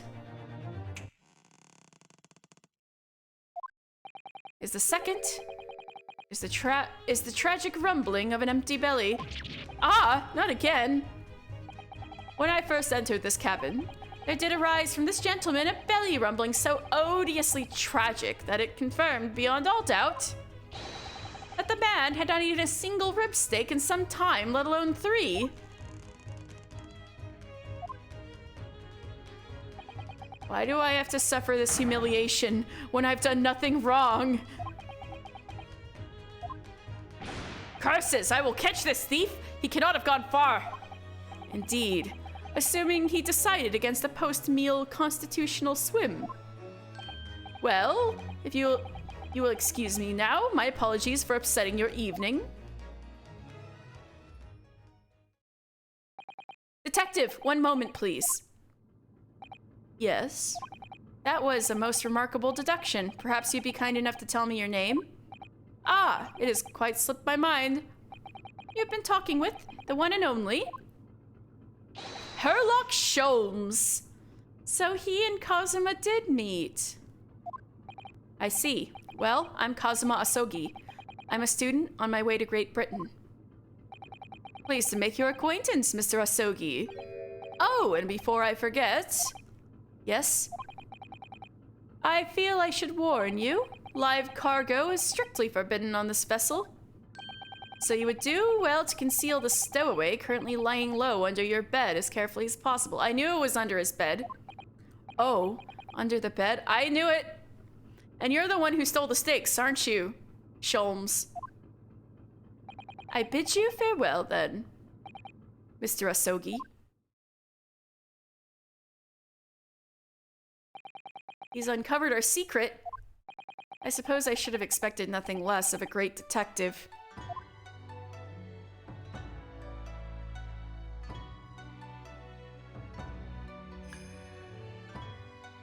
Now then. When did you move in under the bed? I thought maybe we'd had it when he opened the wardrobe door. Ah, well, it was thanks to that split-second chance you engineered. That I what? You distracted him for a moment, remember? When you suggested that he investigate the other cabins instead. Oh, yes, he turned to look toward the corridor, didn't he? That was pretty sneaky, Ryunosuke. Good job. Well, I couldn't see what he was doing, of course. But I thought to myself, it's now or never. And the next thing I knew, I was under the bed. You really know how to give me a scare, don't you? Anyway, what's all this about the rib steaks, eh? Sorry about that. Oh, you did steal the steaks? Holy shit. I've just been so hungry. You've committed a crime, Ryunosuke! Ever since we left Japan stuck in that tiny wardrobe. Well, you should know. You've been splitting all your meals with me. You must be starving too, sure. Oh, you were getting the steaks for him? Right on cue. And there was that power cut before, wasn't there? For about 10 minutes. So it was then. I caught a whiff of the most delicious smell. And I thought to myself, it's now or never. And the next thing I knew, I had the steak in my hands. This man just can't help getting himself into trouble. This is true. Well, all right, you were hungry, but 3 steaks? Thanks to you, 3 crewmen are going without tonight, I imagine. No. It was just the one. What? I only took 1 rib steak from the kitchen, that's all. But I don't understand. Hey, I'm not that selfish. If I'd stolen 3 steaks, I'd have at least tossed 1 your way. I'm not your pet dog. Well, in that case, who stole the other 2? Ah, do you think... could there be a ghost on board? A meat-loving ghost? There can only have been a single bone in the wardrobe when Ryunosuke moved to hide under the bed. The other 2 came from Herlock Sholmes. which means that the other 2 bones can only have been put in here by one very flesh and blood person. Everybody was stealing steaks.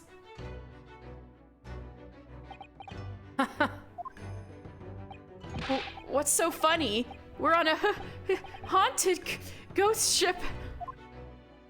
His eyes, ah! A great detective or a great mischief maker? Either way, I think I'd like to spend a little more time getting to know that man. But you won't! But your friends certainly will. Oh, look at that face. The great Hairlock Sholmes. Oh, everybody keeps thinking his name is that. I'm taking a screenshot.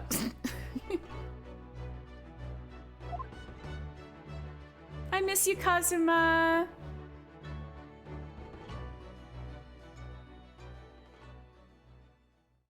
That was good.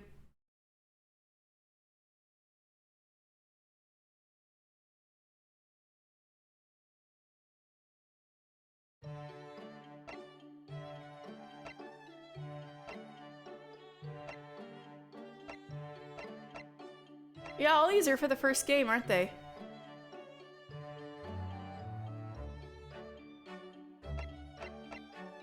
Ooh.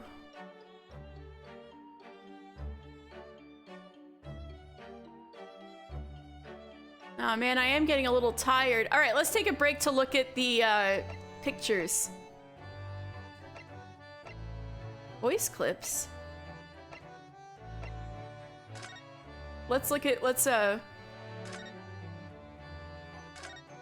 Hello, I'm Kazuya Nuri, art director and character designer for the game. Let me show you some of the character design and scene setting artwork produced during the development of the Great Ace Attorney Adventures. This is our boy.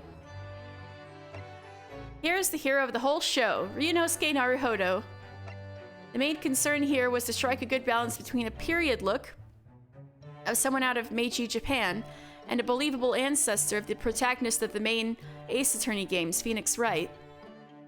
We're gonna get there. I'm sure they have the I'm sure they have the, yeah. I started off with a Stoic University student uniform befitting the period, but I didn't want it to be too generic, so I altered the cut of the back. Yeah, I like the star-shaped cut on the back, kind of matching the, logo. It's cool. So I altered the cut of the back and the sleeves and added some details to suit the Japan of the world of the Great Ace Attorney.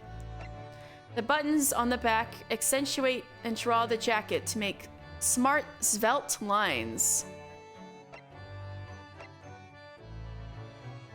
This picture was drawn as reference for Ryunosuke's principal in-court camera angle. He has a sword drawn because, well, I just want to see what it would look like. It's like, yes, an excuse for him to pull the sword out.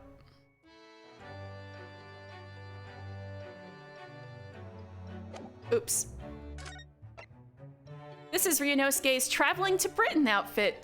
I included the school cap and cape as they lend an obvious period air, being so different to modern clothing. Aw, look at him. He's so precious. Here's the concept art. Rowan.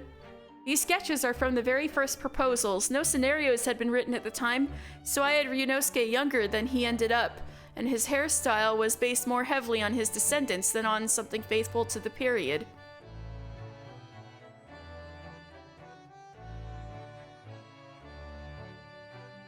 I like the design that ended up.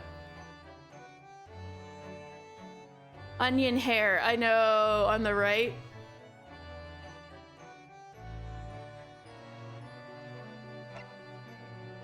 Male hairstyles during the period Meiji Japan were nowhere near as diverse as they are today. They were either cropped short, side parted, or swept back. I wrestled with various options to create something that was realistic and faithful to the period and to Ryunosuke's personality whilst being suggestive of his descendants' manga-style hair. This took a lot of work, huh? He ended up on something pretty simple. Glasses! He looks so good with glasses, doesn't he?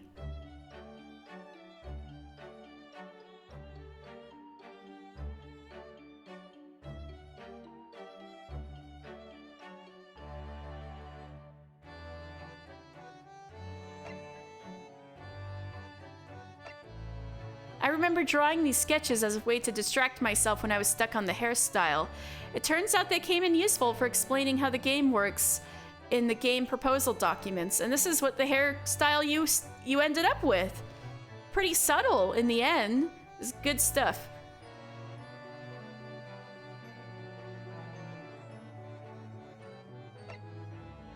Whilst the overall character design is reasonably uncomplicated, I was conscious that I wanted to convey the unique qualities of this game's world by paying extra attention to the fine details. Yes! So good! Every accessory and adornment has personal significance to the character, which is an idea I hope players will use their imaginations to explore.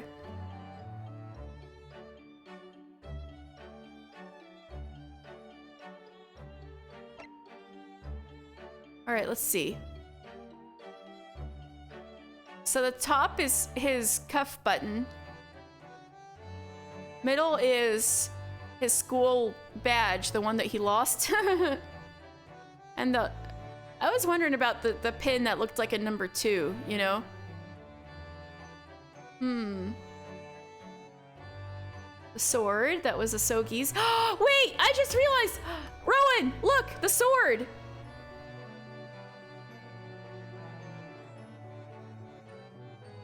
Look carefully.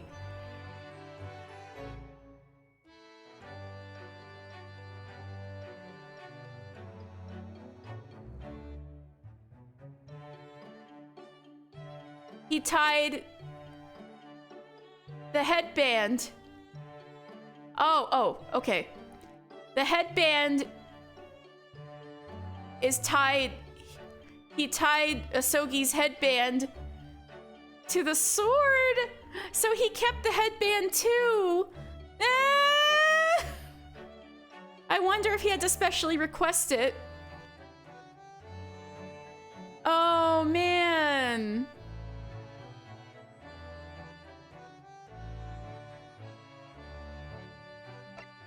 Cry, cry, cry.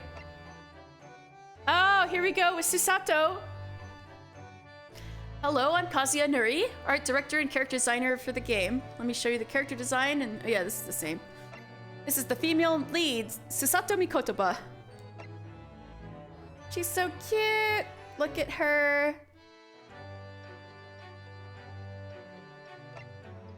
The theme for the design was that of a female student who embodied the principles of Yamato Nadeshiko, or a personification of the quintessential Japanese woman. So I decided to use the easily identifiable and typically Japanese cherry blossom as the Mikotoba family crest. Oh, so that's the family crest in the upper right there, influencing the pattern in her kimono and the hem of the hakama trousers. The heart of Susato's character is in her impeccable upbringing, which I've tried to bring out in various elements of her design, from her posture, facial expressions, and the quality of her kimono. Yeah, she certainly does give off that impression of having an impeccable upbringing.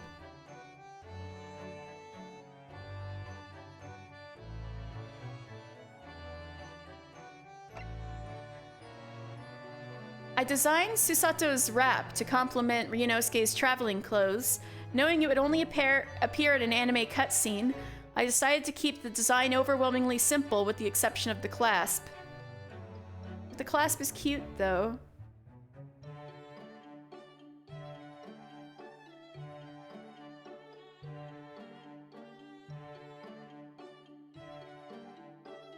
Fashion icon, I know, right?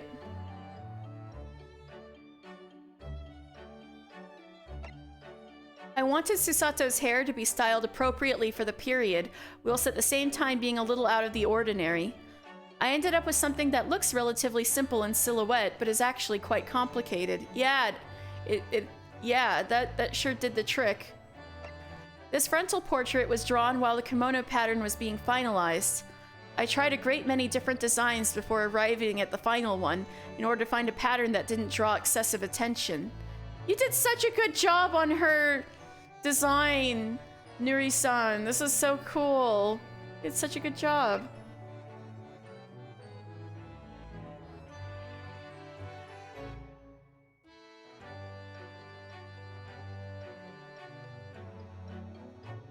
I like like how the hair loopies kind of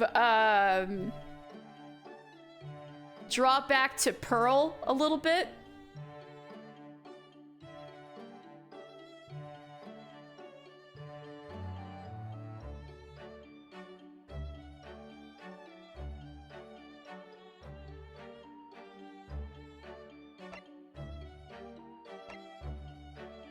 This is an early proposal sketch when it wasn't yet clear how folksy to make Susato. Later, in parallel with Mr. Takumi's scenario development, I got a better feel for her character and softened her into a refined young lady.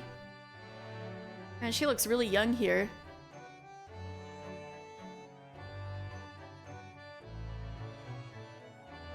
Oops. This image was drawn to help with the anime creation. Anime cutscenes form bridges between various scenarios in the game, so it's vitally important to avoid any discrepancy between the renderings of the characters. They did a good job with the anime cutscenes. There's the best ones I've seen in an Ace Attorney game so far. It is always my intention not to interfere with the anime artists and their work, but sometimes minor corrections are required. It's a constant dilemma for me. So you're like, no, her face has to look like this.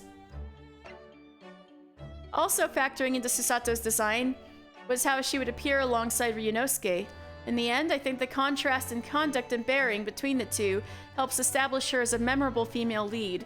I completely agree. You did such a good job with her, for real.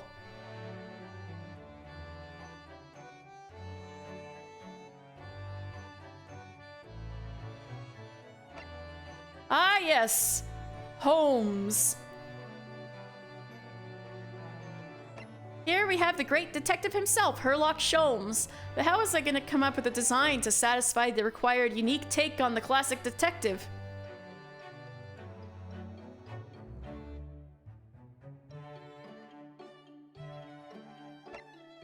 To begin with, I brought some steampunk elements to the Victorian-era character. Then I tried to create a stylish arrangement of various period elements and some iconic characteristics of the original that I wanted to preserve, like the hat.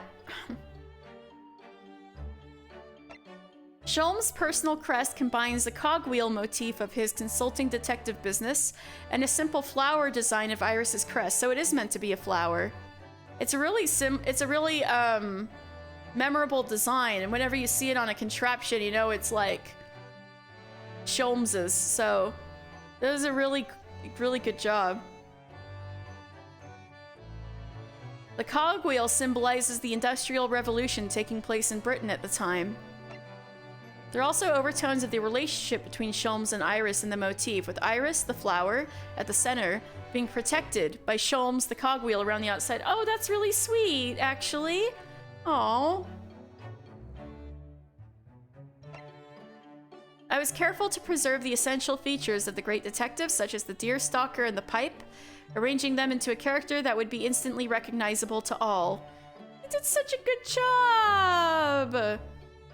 Oh damn, look at all these ideas, all this putting little vials of chemicals into the gun and like a bag that can print things. And like, look at all this stuff his bag can do.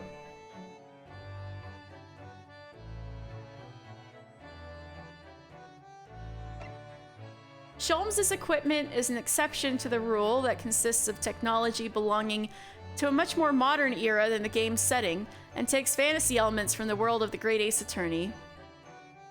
Yeah, he is an exception to the rule, isn't he? The gun Sholmes makes use of in his investigations is a percussion revolver that could actually be employed as a regular firearm. The idea is to juxtapose that with Ryunosuke's Japanese katana sword, thereby highlighting a significant difference between Japanese and European cultures of the day. So cool and colorful. And the flower everywhere, because like, yeah, Iris made this. Oh, he actually has little boots. They're not just shoes.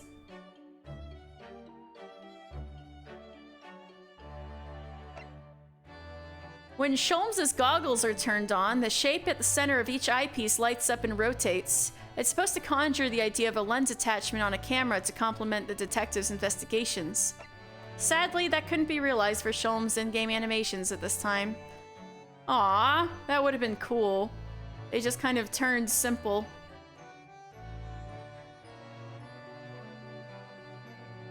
A little too much.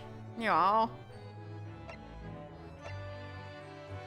This is Sholmes' indoor attire. I love this outfit so much. Since I assumed he wouldn't be comfortable relaxing at home whilst in all his detective's paraphernalia, his hair is styled as wisps of smoke to complement the indispensable pipe. Oh, really? Okay. Although the usual portrayal of Sholmes is a man with black hair, I wanted to give him a different color to provide some variety next to the hair of Ryunosuke and the other Japanese characters. I really appreciate it. It's really a different Sherlock Holmes.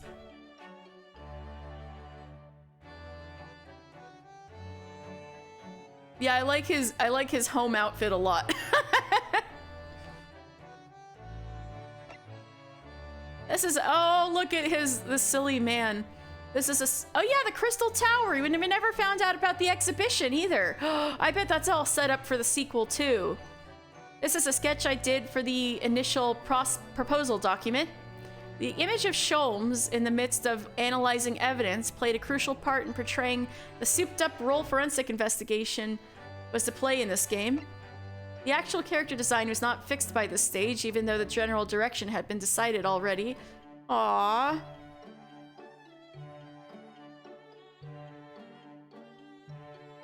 They're hiding a cat boy in there? This is a very early proposal sketch. It was supposed to portray a somewhat dark London with heavy steampunk influences. Damn, yeah, different vibes, for sure. I like how what you ended up with instead. In the end, the Sholmesness was too diluted, so the design was scrapped. I subsequently settled on the games as Sholmes as a man whose striking appearance is only diminished by the striking erroneousness of his transcendent deductions. It's so good. Here we have Iris Wilson, whose character was developed on the basic idea of a child genius.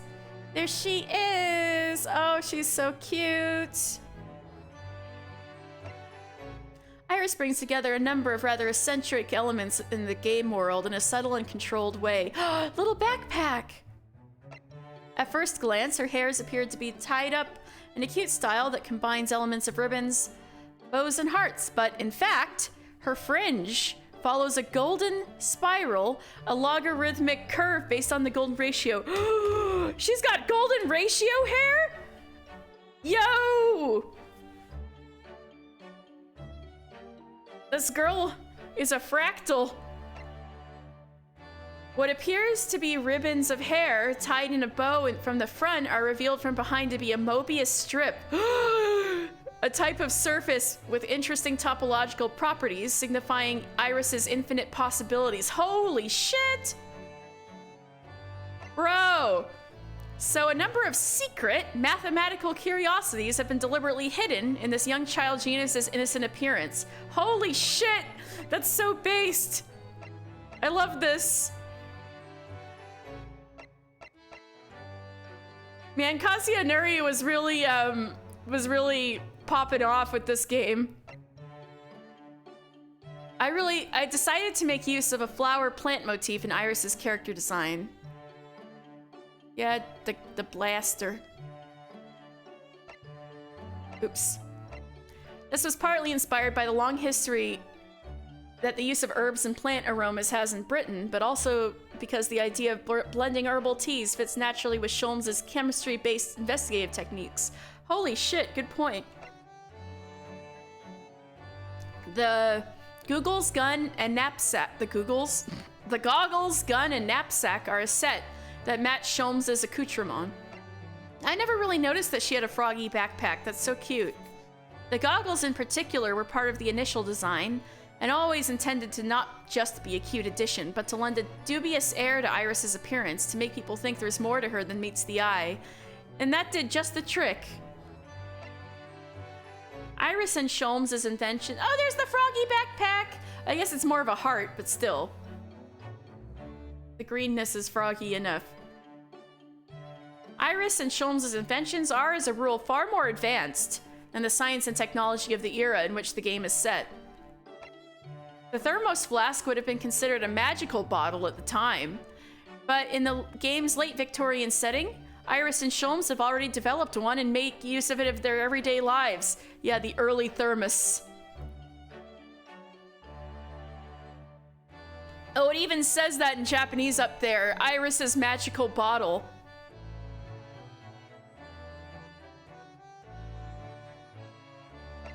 Though technologically advanced, the appearance of their inventions follows the typical style of the era.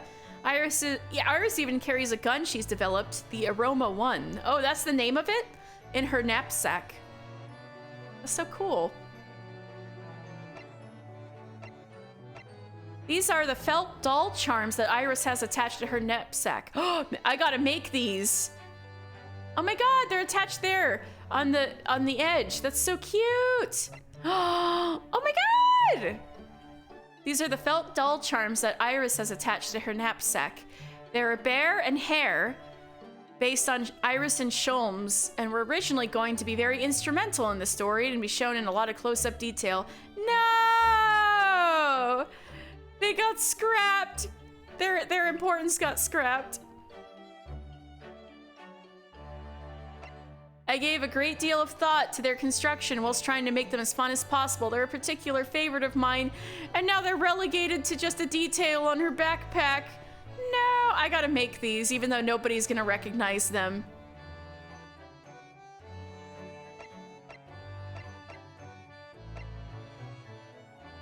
Damn, yeah, the original design was a lot different. This is an illustration from a time when I had Iris in a hat for her out and about clothing. At this stage, her character hadn't been finalized, and I drew her older than in the final game and with a more ladylike air. And she had more charms on her bag.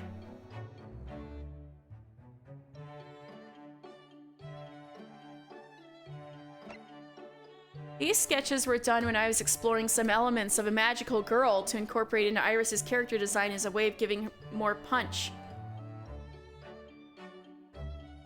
She has a much brighter look here than the previous illustration. Yeah, you kind of married the two together to her final design. This is an illustration I drew when Iris was almost complete. It contains all the key elements that make up her design, although her face is a little more mature than in the final cut, and also her hair is different.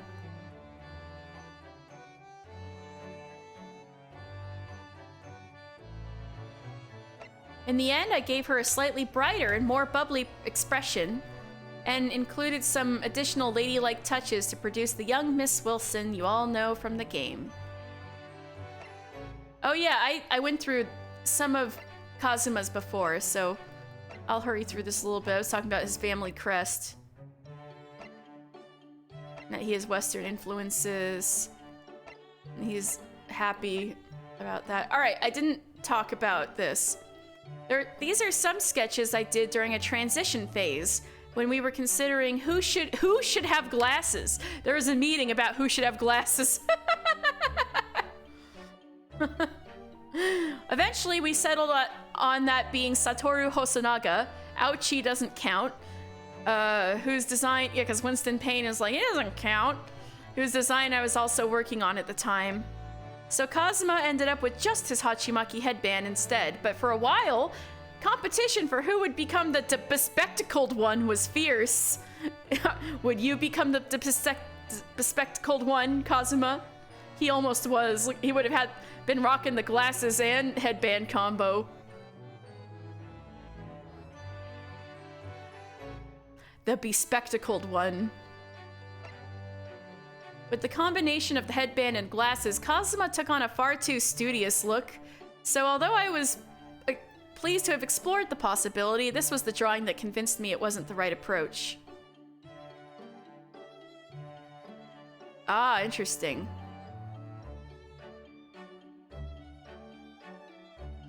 America's next top bespectacled one. Hey, it's very important. Very important thing to consider. Who has glasses?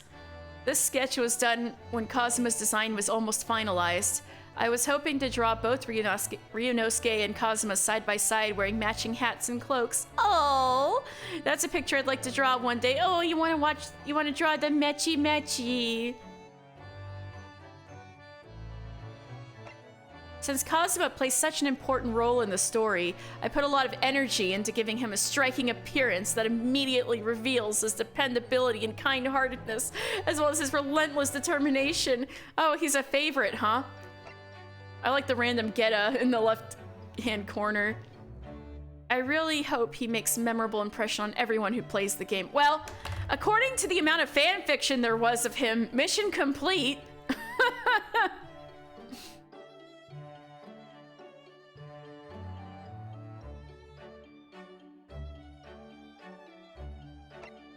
Ah, yes. Here we have the British prosecutor Beric Van Zieks, whose character was to be themed on the sinister Reaper of the Bailey demigod.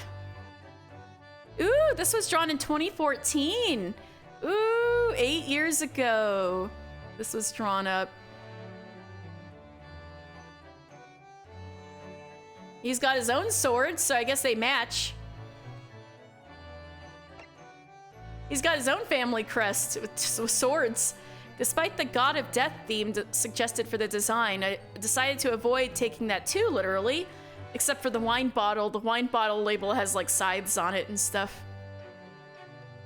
Instead, trying to produce a character whose bearing and presence conjured ideas of death and darkness. Good job! Making him just a little Castlevania. To that end, I took inspiration from vampires, werewolves, fallen angels, and the like, incorporating lots of dark elements into the man's design and bringing them all together by portraying him as a member of the aristocracy. I love this. I made his clothing extremely ostentatious, drawing on elements from a variety of traditionally British ceremonial and military attire. I also added some extra ribcage-like detail around the midriff. His saber is supposed to contrast directly with Ryunosuke's Japanese katana, bringing out the difference between East and West. The samurai versus the knight.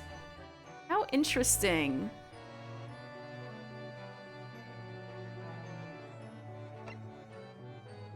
As with Kazuma's headband, I knew that realizing Van Zieks' cloak in-game would be technically complex, but also knew that it lent a lot of credence to his dark persona.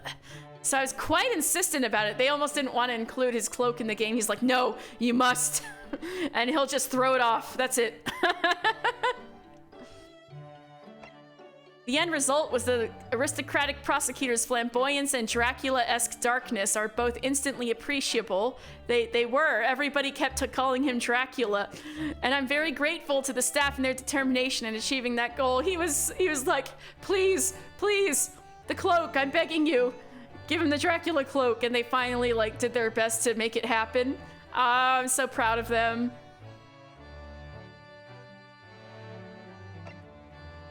These rough sketches were my attempt at consolidating my ideas about the prosecutor's image. His look needed to be more than just piercing. Needed to portray a sad and tortured soul as well. I got that impression. Oh, that's way different. This was a very early illustration. I came up with and rejected a lot of different ideas myself over a long period of time. I submitted only the one that resonated the most with me and to Mr. Takumi and was given the go-ahead to proceed. Among the main cast, this character underwent a unique development process. I didn't show anybody my designs for the prosecutor, including the drawings from this stage in the process. Wow, so this is the reject pile. I like to consider lots of options in the early stages, so I produce a wide range of drawings at the start. At the start of the process, even though even if I thought an idea might not be quite right, I put it to paper so I could hone in on the perfect design. So some of the notes are light blue, flower. Is he Russian? Or English?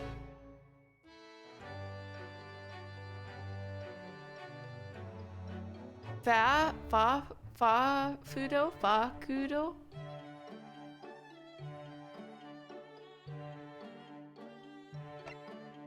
Oh my god, this is way different. What a look. This is a proposal drawing I made just before settling on the final design. Personally, I was quite fond of this one. He had a more pained expression than in the final version, and the cloak is modeled on a raven's plumage. It's just a little too flashy. I've always enjoyed dark heroes, so I really like all the elements of Van Ziek's design and his overall appearance. And he had a scythe thing going on back then. Oh, hold on though.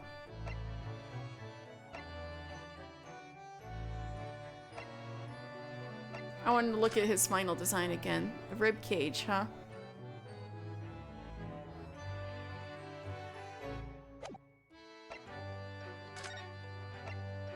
Alright, that's the characters for now. I think I can move on to maybe another one of these escapades. So this takes... Wait a second. This takes place as Ryunosuke and Susato visit Lord Strongheart to report on the outcome of Mr. Natsume's trial. They find a flustered Inspector Gregson attempting to solve a very taxing problem before his time runs out.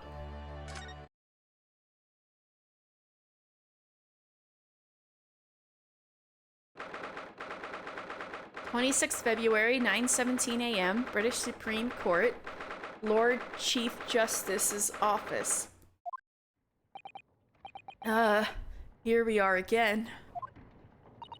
Every time we visit here, the atmosphere in this place seems to get more and more overbearing. Just think, we could be at home with Mr. Sholmes and Iris having a nice, cozy breakfast. But we have a duty to report the outcome of the case, especially since we're guests here in Britain. So I'm afraid this visit couldn't have been avoided. I suppose not, but is there even anyone here? You could hear a pin drop in this place. It's too solemn for its own good. I don't know, I hear the cogs moving. It is very quiet, isn't it? The only sound is the ticking of the great clock as it keeps perfect time. Tick-tock, tick-tock, tick-tock, tick-tock. Pitter-patter, pitter-patter, pitter-patter. What was that, I wonder? The usual comforting sound of the clock seems to have been joined by a less comforting shuffling sound today. Tick-tock, tick-tock, tick-tock.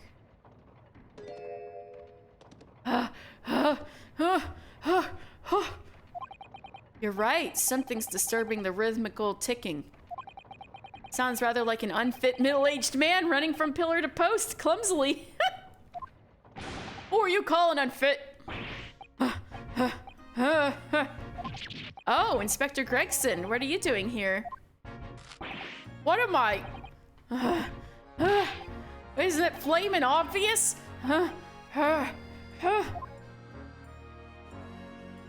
58 seconds remaining, Inspector. Ah! We'll have to talk later, Sunshine.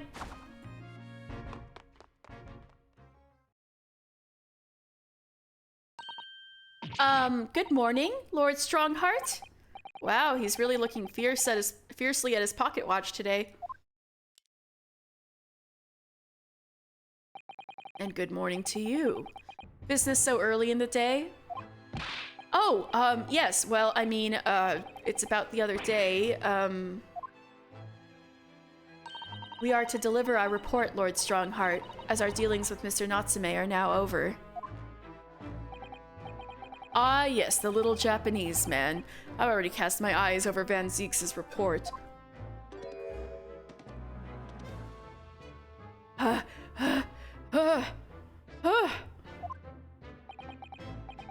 must say, the outcome surprised me.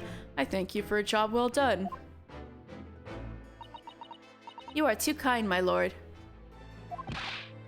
It's not here! It's not there! It's not over there either! I hope you don't mind me asking, but what exactly is the inspector doing? He's been harrying about between bookshelves looking beside himself with worry. He's looking for a particular work, The Lion's Pride. Now there's an all too familiar title. I had heard it was a popular tale, so I obtained a copy from the rental library. However, it wasn't able to maintain my interest, so I soon cast it aside. I happened to notice a vacant spot on one of my shelves at the time, so I duly stowed the book there. Unfortunately, I no longer remember where that was.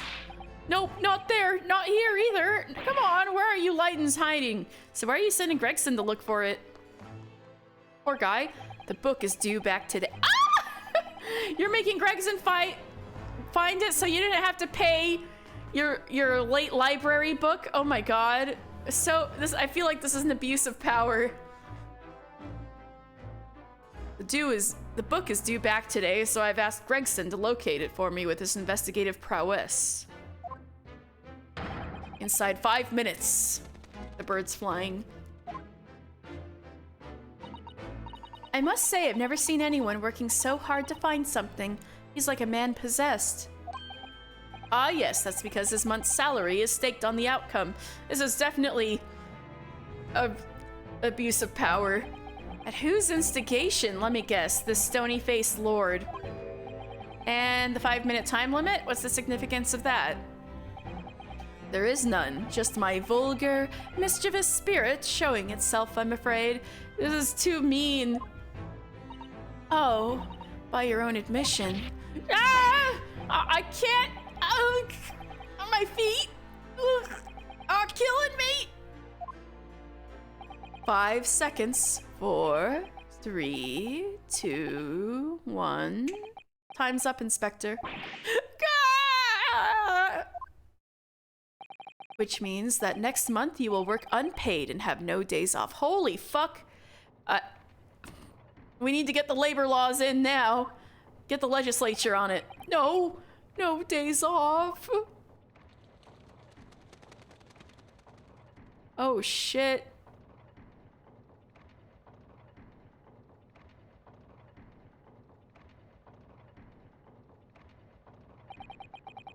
There really are just so many books here. It's overwhelming. For some, perhaps, I've purchased every book, new or old, on the subject of law from all over the globe. Wouldn't have believed it a few short decades ago. A place like this couldn't have existed. What do you mean, Inspector? When I was a lad, no one ever dreamed of buying books. Oh, I see. Western books are such luxury items, I suppose, with their leather covers and fancy bindings. Well, there was the printing press, right? Wasn't around yet. No, that's not it. Oh. There was a tax on pay. Oh, that was it. No, there was the printing press around by the time he was a kid, when he was alive, but there was a tax on paper. Oh. On paper? Yeah, I mean, it was abolished about 30 years back now, but it used to be the case. There's a tax levied on any kind of paper. So obviously that meant most folk couldn't afford to buy any books at all. Ah, so is that why places like the rental library you mentioned before came into existence, Lord Strongheart? Are you serious? Is that where modern libraries come from? Indeed. Vestiges of the paper tax system, you could say. The general public consider books as items for hire. London is home to a vast lending library of some 3.5 million books. You couldn't hope to read all of that even if you were reincarnated 10,000 times. Even I would choose to rent a book rather than purchase it if I knew I would read it infrequently. The subject of tax has actually surprised us already in the last few days. It came up in Mr. Natsume's trial, right, the window thing. It seems that the window in his room was filled in due to some kind of window tax. That would be true. Fortunately, the window tax was abolished here some 40 years ago. Sadly, in the East End in particular, many windowless houses remain. Burton's always had a bit of a thing for tax and stuff, like the tea. Whatever they can tax, they tax. Sugar, salt, tea, coffee, you name it. Candles, beards? Wait, sorry, what was that last one? Did you say beards? Yup, the beard tax. Never heard of it? Holy shit. This was a thing? I'm sure it was, but also, oh my god, they really did a lot of reading. Oh, of course! Good luck packing, and I hope you drive safe tomorrow, Rowan. Thank you for hanging out. And I hope you're feeling better. Yep, the beard tax. Never heard of it? Never? Why should people have to pay money just because they let their facial hair grow? You may well ask. I suppose it's because it makes them look self-important. Ah, the Naruhodos will have a strict family policy of no facial hair, I think.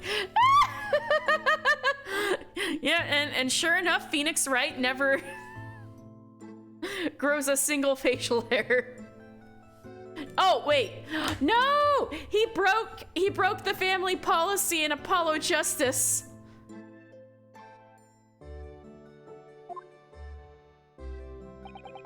You can relax. The beard tax was confined to the annals of history long ago. Even so, it's clearly something the British really love. Paying taxes, I mean. Paying them? You've got that back to front, sunshine. But you can't deny you've had a lot of funny taxes over the years. You'd never find anything like that in Japan. Would you, Mrs. Sato? In actual fact, I'm afraid to say that you would, Mr. Naruhodo. What? No, you don't mean... Surely there's never been a window tax in Japan. No, but there have been similarly obscure taxes. For example, in the Edo period, there was a frontage tax. What was that? It was a tax not on windows, but on the entrance to properties. The larger a property's entrance was, the greater the tax that was levied on it. Stella, stop that. Even today, some mansions survive with extremely narrow entrances due to that old form of taxation. I had no idea. That is obscure. So you Japanese are as twisted as us Brits. But we've never had a beard tax. I mean, that's really going a step too far. Well, no, that's true. I'm not aware of any taxes for beards, at least. What do you mean, at least? Well, rather than tax them, the shogunate did once prohibit them outright. I do remember that. The ruling class prohibited beards? Ryunosuke, you need to learn more about history. This wasn't that long ago. It was called the Great Beard Prohibition. It was an Edo period edict. Why did the powers that be want to ban beards? Because it makes people look self-important? Just an idea. It would seem that rulers in the East and West have had very similar ideas over the years.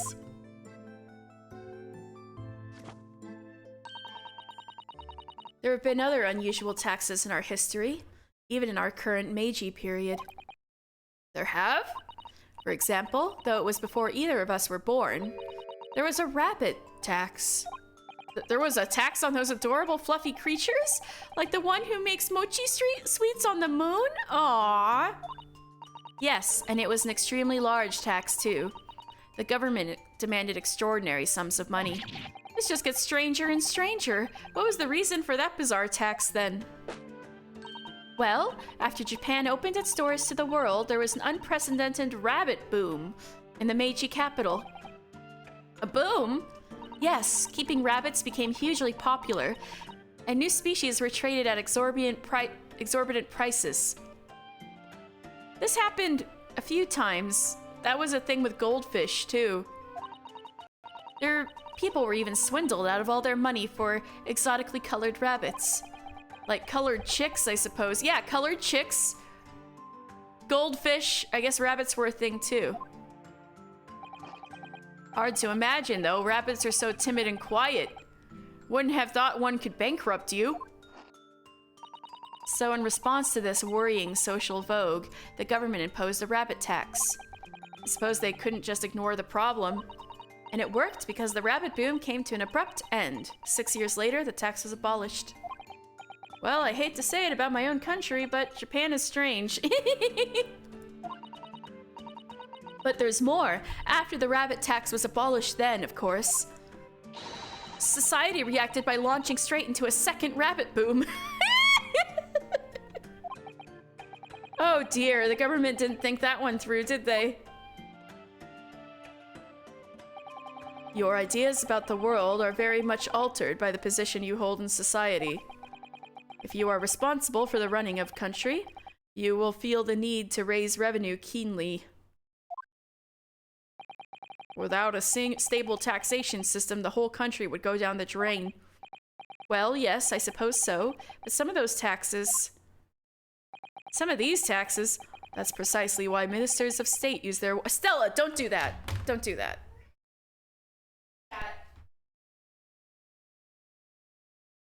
Alright, I'm very briefly gonna go feed my cat because she's being bad. Alright, kitty.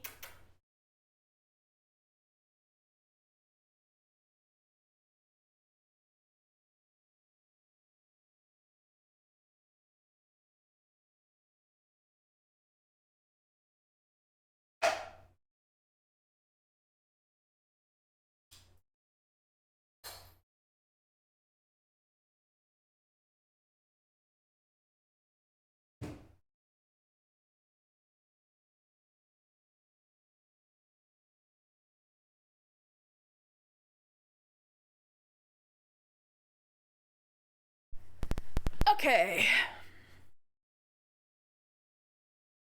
That's precisely why ministers of state use their wiles to invent new and novel ways of taxing the public. Novel ways? Tell me, Mr. Naruhodo, if you were one of my country's statesmen. Me? A British statesman? Yes, what novel tax would you impose? Pray, give us something truly original. Inside 5 seconds.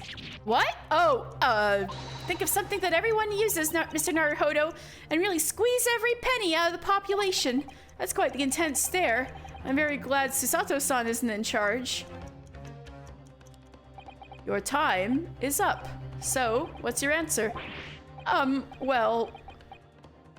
air? Maybe? Yes, how about air? An air tax, you say? Isn't this the plot of the Lorax movie?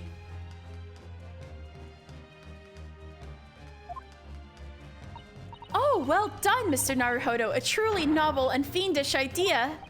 Well, everyone has to breathe, so while the population is inhaling air, my government is inhaling money. Blimey, you're a tyrant at heart, eh? A somewhat radical solution to a company's revenue problems, but sadly not an original one. Oh no! Who is Loraxing it up? No! You mean to say... Surely not. You mean a tax on air has been imposed in the past? It was last century. The finance minister of our neighbor France. France? France had an air tax? The finance minister of our neighbor France proposed it. What? If I ever go for a visit, I'm holding my breath. Unsurprisingly, it was strongly opposed by the public and soon scrapped. The minister didn't last long either. Given it was France, I assume there was a lot of protests and they burned that minister's house down. And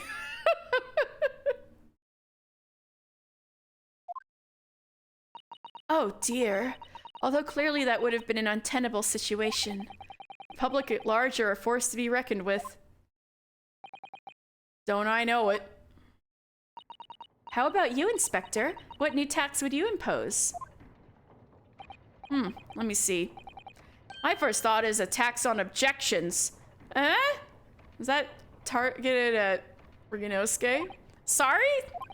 Been hearing far too many of them recently in court. There's a particular lawyer I have in mind as it happens. So I think an objection task could be very handy. Good to see you don't allow your personal feuds to influence your work in public office. I reckon 5 pence for every objection raised would be about right. A most amusing proposal, Gregson. Don't listen to him, please. A most unamusing proposal, my lord. This is cute.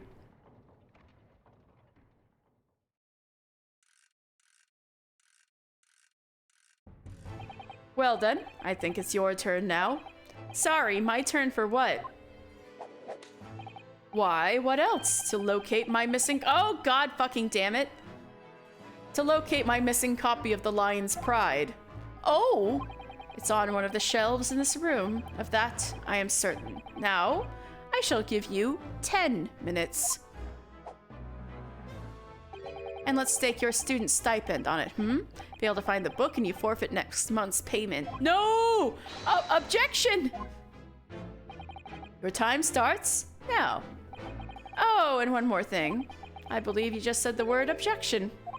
Kindly leave your 5 pence over there before you begin combing the shelves. No! This tax is going to be the death of me? Holy shit. So cruel. I hope he found he must have found the book, right? I hope he found the book. That was something.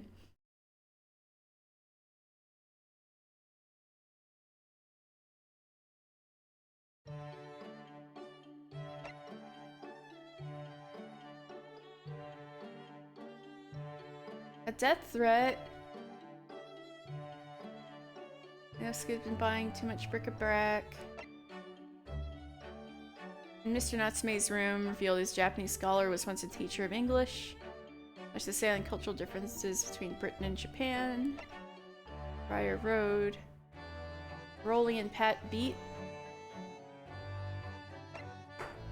Old Bailey, where the defendant other than Sholmes himself. And a charge.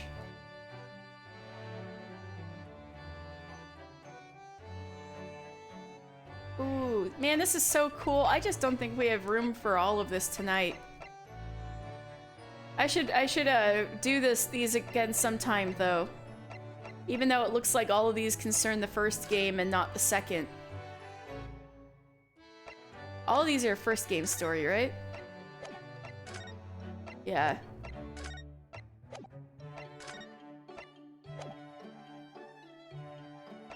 You know what?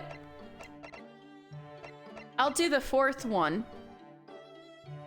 And I'll save the other 4 for another time. Because I think I'm gonna wear out my voice before I have to do my Final Fantasy XIV stream tomorrow, which always is hard on my voice, so I'll do one more, and then I'll rest my voice and say adieu for tonight. So let's do one more in Sholmes' suite. This 4th escapade follows one morning on Baker Street when Iris has prepared breakfast for everyone as usual. Ryunosuke wakes to find an envelope under his door containing a death threat. Who on earth could have put it there, and why?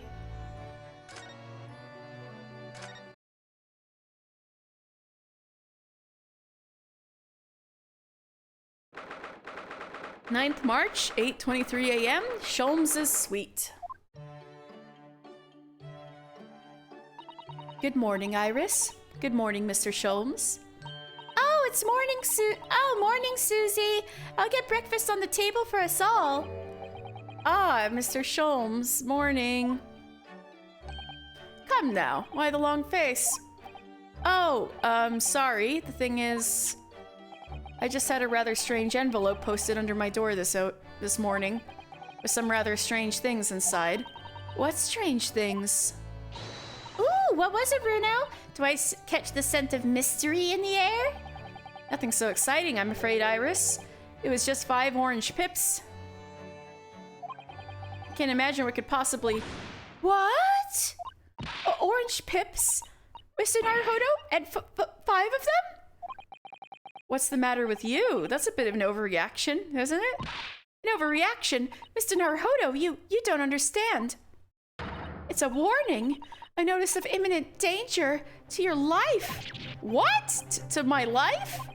What's the meaning of all this, Mr. Sholmes? My dear fellow, why do you make such an inquiry of me? Because the name of the sender was written on the envelope and it was yours. Oh my god. Oh? You're right, Bruno. It says sent by Sholmes, envoy of hell. What is going on here? It's not April Fool's yet. So, my little ploy has been exposed. Well, so be it. Cast your mind back, if you will, Mr. Naruhodo, to the time of our dining last night. Oh yes, Mrs. Sato cooked Japanese food for us. And indeed, in particular, you may recall the final norimaki sushi roll that I was about to savor. That is before you swooped in with your clacking chopsticks and filched it from under my nose. Oh, he pulled the last sushi and now you're threatening his life? Okay. Oh, I assume because you left it that you didn't want it. I left it, my dear fellow, because I'd planned to enjoy it as my very last mouthful. Surely you must have noted my intent by the subtle dilation of my right pupil. Perhaps a clearer sign would be helpful next time. Just an idea. In summary, the post you received earlier is a notice of impending revenge. You should be quaking in your boots. Really? Because I went straight out into the garden and planted them. I'm hopeful we may grow some exotic fruit. There's no point in sending a notice of impending revenge if the person you send it to doesn't know what it is. Well, I knew, of course, because I've read this book. The Adventures of Sherlock Sholmes. On sale now at all major London bookshops and receiving rave reviews. Oh yes, of course. It's finally been published, hasn't it? I hear it's selling very well. It is! 12 short stories in one volume. I've earned a lifetime spending money already. Oh, nice job, Iris. And it has further bolstered my name. In fact, only the other day, a Bohemian king sought to engage my services. Really? That's extraordinary. Of course, the gentleman persisted with some pretense about being a fishmonger for the duration. But only a fool would presume to be able to deceive my eyes with such a charade. So how did you know that he was a king then? Why, there is no mystery, my dear fellow. A distinct smell of fish accompanied the man's lowly apparel. Doesn't that scream fishmonger? And though he tried to hide it, the left side of his mustache quivered in quite a manifest manner. Oh, Mr. Sholmes. That's simply brilliant. Wait, did I read that wrong? Having neatly resolved the case for the man, I was sent a quantity of fresh cod as a mark of his appreciation.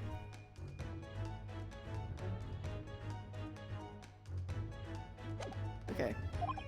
I think perhaps you shouldn't discount the possibility that he actually was a fishmonger. Yeah, that's what I'm saying.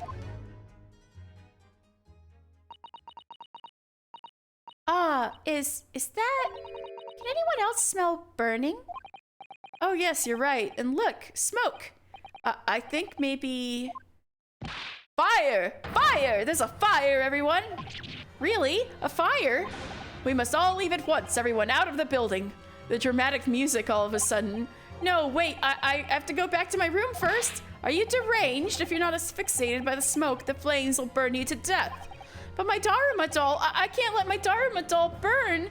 It means too much. Oh, Ryunosuke. Oh. Drat, sorry, but I'm gonna make a dash for it upstairs. Oh, Runo, you're so funny. This is no time for jokes, Iris. Go, quickly, get out of here. But there is no fire. Is there, Hurley? Huh? Ah, what a delight to see that ploy enacted in the flesh. I wouldn't have dared to dream that I should be so lucky. Miss Susato? Ah! Indeed, it was a ploy. A devilment engineered by my puckish spirit. It was all a trick, but why? Y'all are being so mean to me. Oh, is this the revenge? It is a simple experiment of the mind, Mr. Naruhodo. When his life is threatened, a fellow is compelled instinctively to protect that property which he attaches matching importance. And after your own life, Runo, the most important thing to you seems to be your Daruma doll. Let's not dwell on that, shall we, Iris? So, you knew all along, Mr. Sato, that it was a trick? Yes, of course. The very ploy is described in this book. The Adventures of Sherlock Sholmes. On sale now at all major London bookshops and receiving rave reviews. Not again. I've used that device quite satisfactorily in the past to solve a case. Oh yes, it was a great success, wasn't it? I really gotta read the book now, for real, so I can keep up with all the references. Oh Oh yes, it was a great success, wasn't it? But then it became something of a habit, didn't it? You started yelling fire at every crime scene. In the end, people started to pay no attention to you at all. Like the boy who cried wolf? Yes, that's true. There was a time when I was known as the Sholmes who cried wolf. Oh, I got ahead of myself. I think there's a lesson to be learned in there somewhere. But sadly, my little ploy failed to yield results this time. Iris was utterly unmoved. What do you mean? Well, I was anticipating that Iris would immediately expose her secret hiding place. The location of the nest egg she must have cached somewhere in this room. Nest egg? You mean Iris has some secret savings? Yeah, that she just got from the books? Why, naturally. The book is selling like hotcakes after all. It is a simple deduction indeed to conclude that the profits must be concealed here within these walls. Oh, Mr. Sholmes, are you in need of money? Oh, I bet I know what it is. It's that new microscope that's gone on sale, isn't it, Hurley? What else? I have such a strong desire to own one, yet my purse is 1 pound too light. And as no offer of a loan has been forthcoming, I have been forced to resort to an alternative stratagem. Sorry, Hurley, but I'm not falling for that. Not coming from the Sholmes who cried wolf. Ah, how vexing! You really shouldn't be trying to steal a 10-year-old's savings, you know. My book is full of little tricks like that, you see? The armory of the great detective. Except that in this case, both the orange pips and the fake fire fell a little flat, didn't they? Oh, I have plenty more tricks up my sleeve. Take, for example, the case of the Boscombe Valley Mystery. I'm already filled with dread just from the title. It's a tale of extraordinary skill on the part of the great detective. The skill of tracking. Tracking? When I arrived at the scene of the crime in the eponymous valley, there were footprints everywhere. But my eye was immediately drawn to one set in particular. Oh, Mr. Sholmes, your detective instincts are truly remarkable. As you know, my dear madam, no detail, no matter how small, escapes the scrutiny of these eyes. So I tracked my quarry, following the trail of footprints all the way to the man's place of residence. It led you directly to the culprit's house? What a triumph!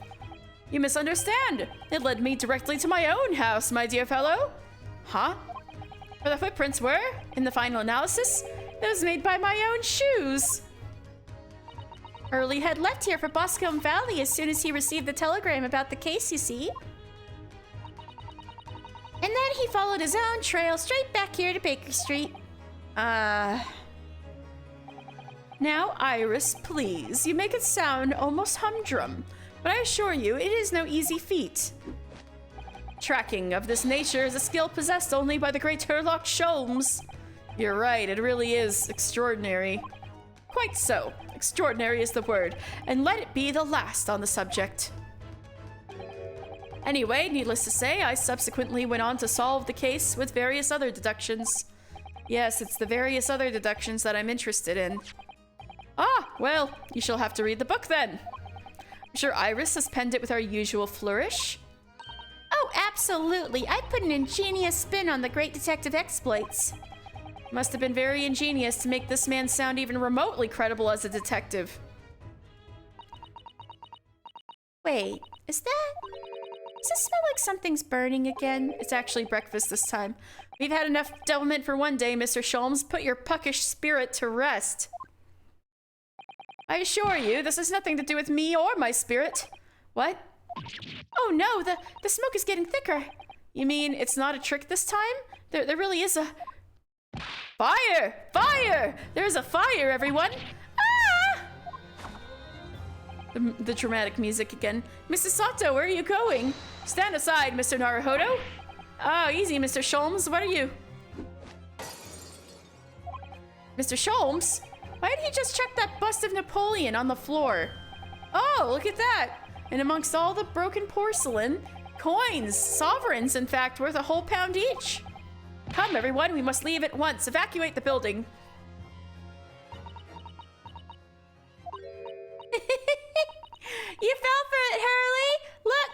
hook, line, and sinker.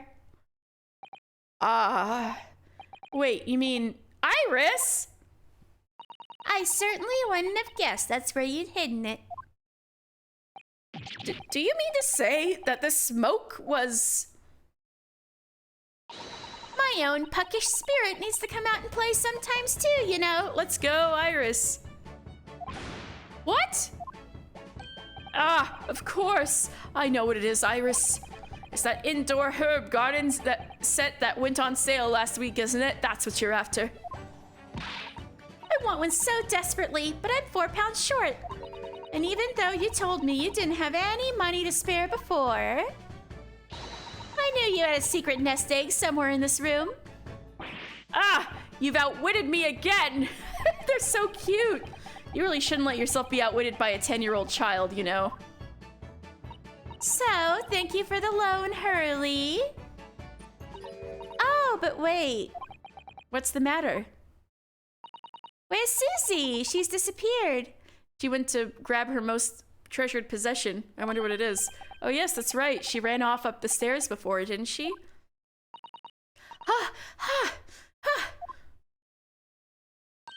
Oh, what are all you still doing in here? We have to evacuate. It won't be long before the fire is...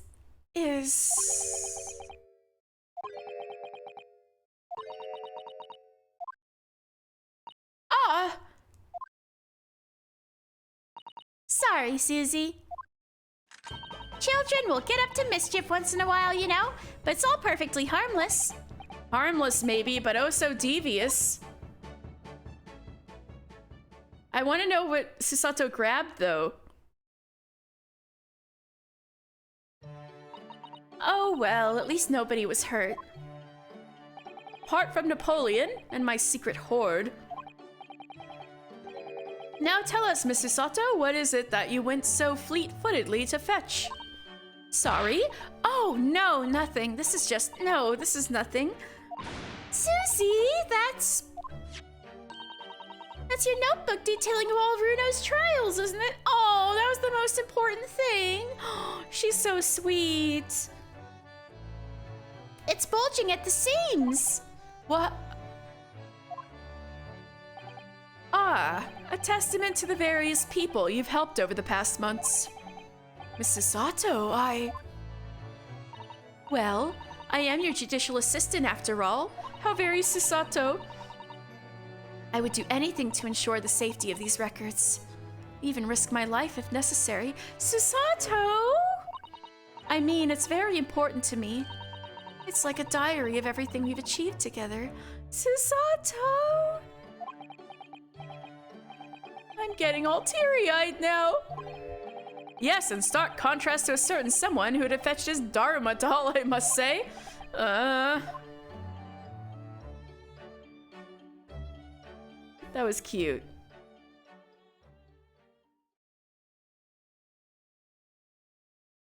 That was cute.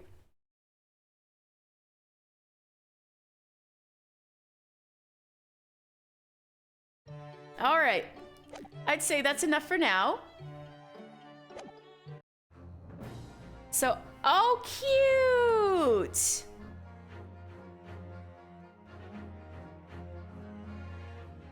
All right, so I will continue this game when we get back. When I get back from my trip that I'm leaving for next week. So don't worry. Oh, that's the bust of Napoleon on the right there that got busted. So yeah. So tomorrow I'm gonna, hopefully my voice will be up to snuff for, whatchamacallit, Final Fantasy XIV tomorrow. And then, yeah, tomorrow's gonna be my last day of streaming and then I'm off for a week. And when I come back, we're gonna start on the second Great Ace Attorney game, which I can't wait because I want all the lore, and they just like dropped all the questions and didn't give us any answers. In the first game, I want to know the deep secrets, so I'm excited. So, thank you guys so much. As far as I can tell, there's only about 2 of you right now, right? Yeah, not really sure that's really worth it to raid today. It did have a good amount of viewers, but I think y'all left because I've been going on for so long and killing my voice. But I very much enjoyed this, and it just makes me want to play the sequel really bad, but that will wait till after next week. So I guess 2 weeks-ish? We'll see. So thank you guys so much. You guys have a great evening, and I'll see you tomorrow for more Final Fantasy XIV. All right, you guys have a good evening. I'm gonna go drink lots of honey and tea.